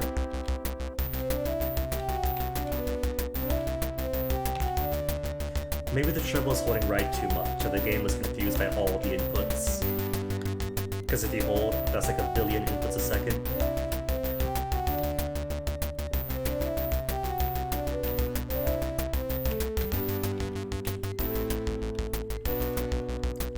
Then close enough to unplug wire. with my feet. Unplug. Wire. You must be upside down.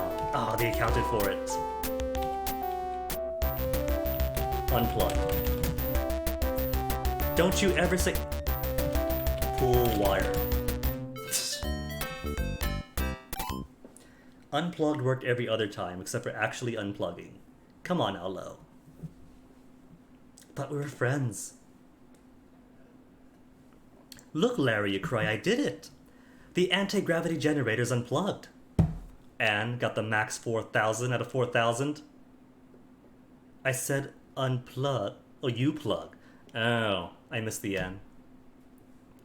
Ow, Lo, how come you can't read my mind and know that I would misspell it as you plug? Wait a minute, Patti, Larry yells. If there's no anti-gravity... It's alright, his head softened the fall.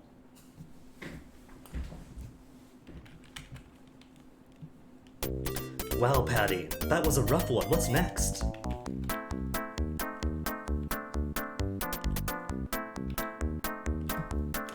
Truck that camera left.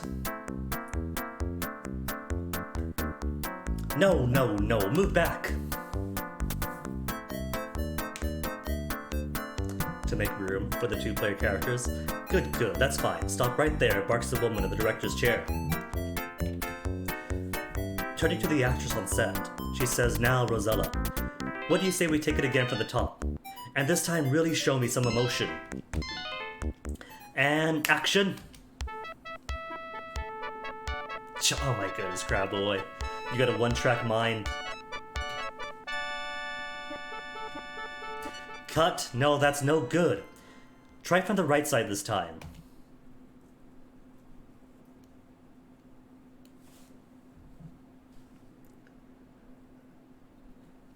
And action!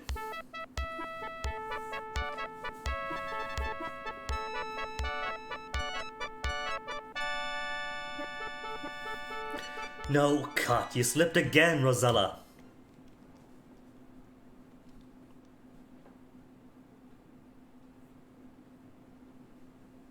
And action.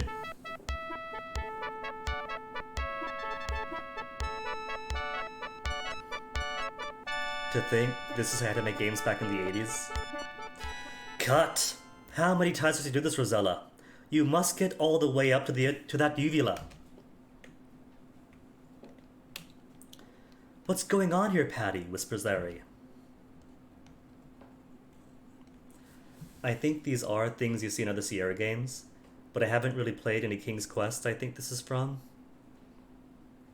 So I don't have the specific loadout on this. I don't know, Larry, but that girl certainly seems tired of going down on that tongue. This just isn't right, whines the actress of the giant tongue set. It's too humid in here. This wool skirt keeps soaking up water. That goo you spread on the tongue is too slippery. You haven't given me my motivations for the scene yet. Thank you very much, Rosella, interrupts the woman at the director's chair. If you have any other complaints, please don't let me stop you. Well, yes, I do, she pouts, pointing directly at you and Larry. I thought this was a closed set. Who are those two people over there? Is that her foot tapping or a jumping flea? Cut. Break. 10 minutes, people, she shouts to the crew. With an angry glare, she turns towards you and Larry. And who are you? What are you doing here? How did you get in? Come over here right now.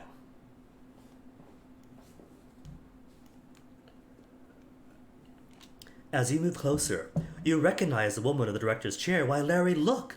It's Roberta Williams!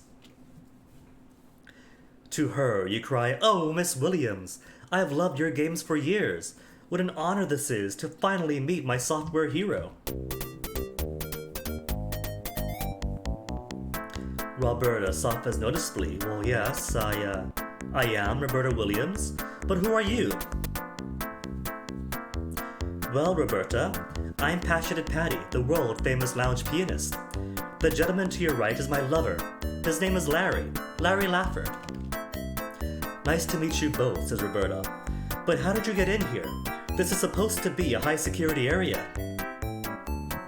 We just dropped in, literally, offers Larry. Actually, Berta, we've had one hell of an adventure just getting here.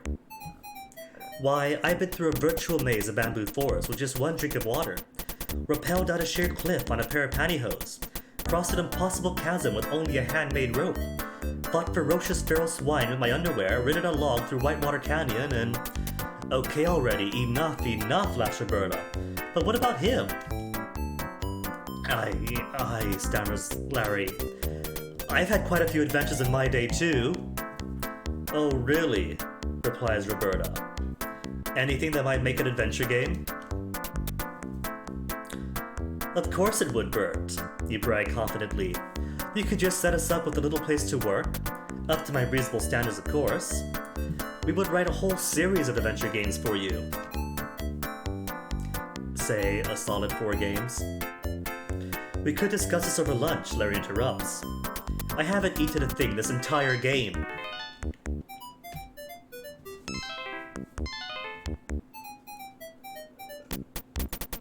As the 3 of you head off together, Roberta says, We do have a home on the lake. Will that adequately meet your needs, Patti?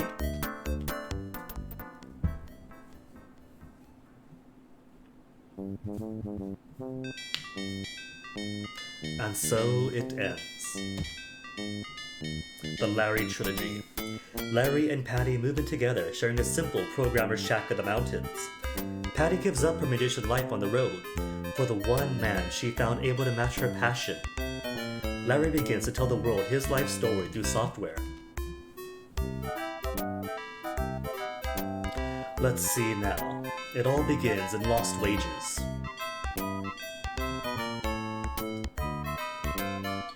Outside a bar named Louie's? No, Louise's. No, that's not right either. Hey Patti, give me a name for a bar. How about Lefty's?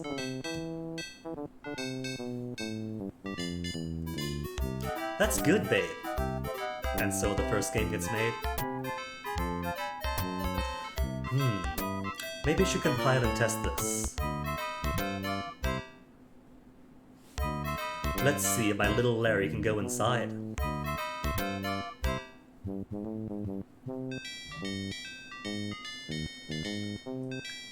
Also, this simple programmer's hut.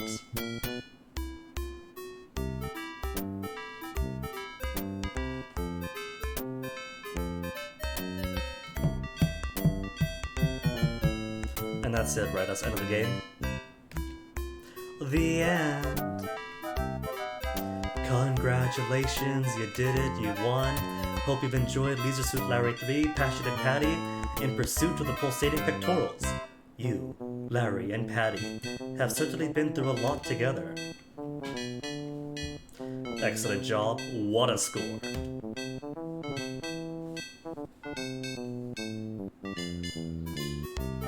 Oh yeah, that is wireless, isn't it? Keyboard wireless, a monitor too? Because I don't see a plug anywhere. Is that it though? Not even credits? I guess credits would be... about Leisure Suit Larry 3.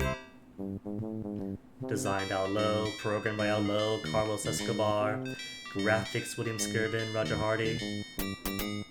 Doesn't take much to make a game back then, does it?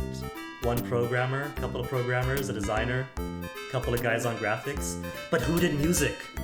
Was there even music? Or is that all a shared audio hallucination? Oh, there's a rest. Never mind. Then more peoples. The cast of thousands. Get a life! How could you play at the totally raunchiest level for 2 hours, 19 minutes, and 43 seconds, and only score the max amount of points? It's actually been 5 hours, thank you very much. But I guess that is gonna be it for the day. Game from childhood defeated. Without a walkthrough, and getting max score. Congratulations me.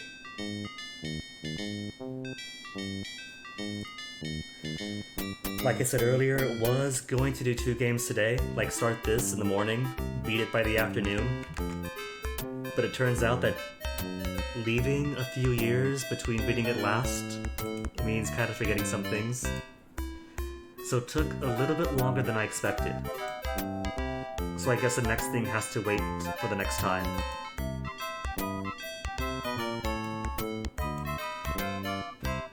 Tomorrow, assuming Dad is still alive, and we don't have to do some impromptu wake thing. Though I do have relatives coming over too, yeah. So we'll see how busy I get. We'll see how busy you get in this week. And see if we do anything tomorrow the day after. For now, let me see who, if anyone, I am going to raid.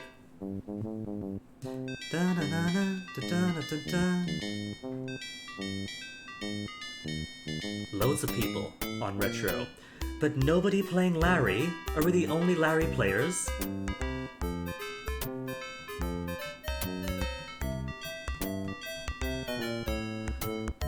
It is a cool game to remember. I still don't get how Dad could be so completely anti-video game, but open up Larry to us. A very weird person in that way. I assume that's part of his strange, cool ideal. A very self-serving cool in which is kind of like when I showed Royal Tenenbaums for family movie nights, and he identified with Royal, but not as a lesson to learn, but as, oh wow, Royal is actually cool. So maybe he saw himself in Larry, and thought, oh man, this guy is so cool, he comes to the islands, he romances an island princess just like me. I could be Larry, we could all be Larry.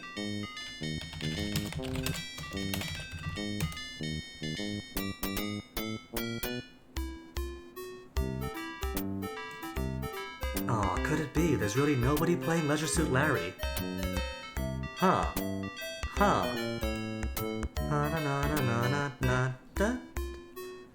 Alright. Guess I'll go from the retro to the modern and toss a raid on over to Miss Chibi Tea, who also enjoys really big cups of tea. So thank you all for hanging. See you guys around the next time. Thank you for trying out the follower emotes. I enjoy seeing them used. And enjoy the rest of you guys' day. Take care of you guys. See yourself around. Take care of yourselves. See you folks around. Sorry. And see you all over on Miss Chibi's side. Say hello. Chibi's cool people. So see you then.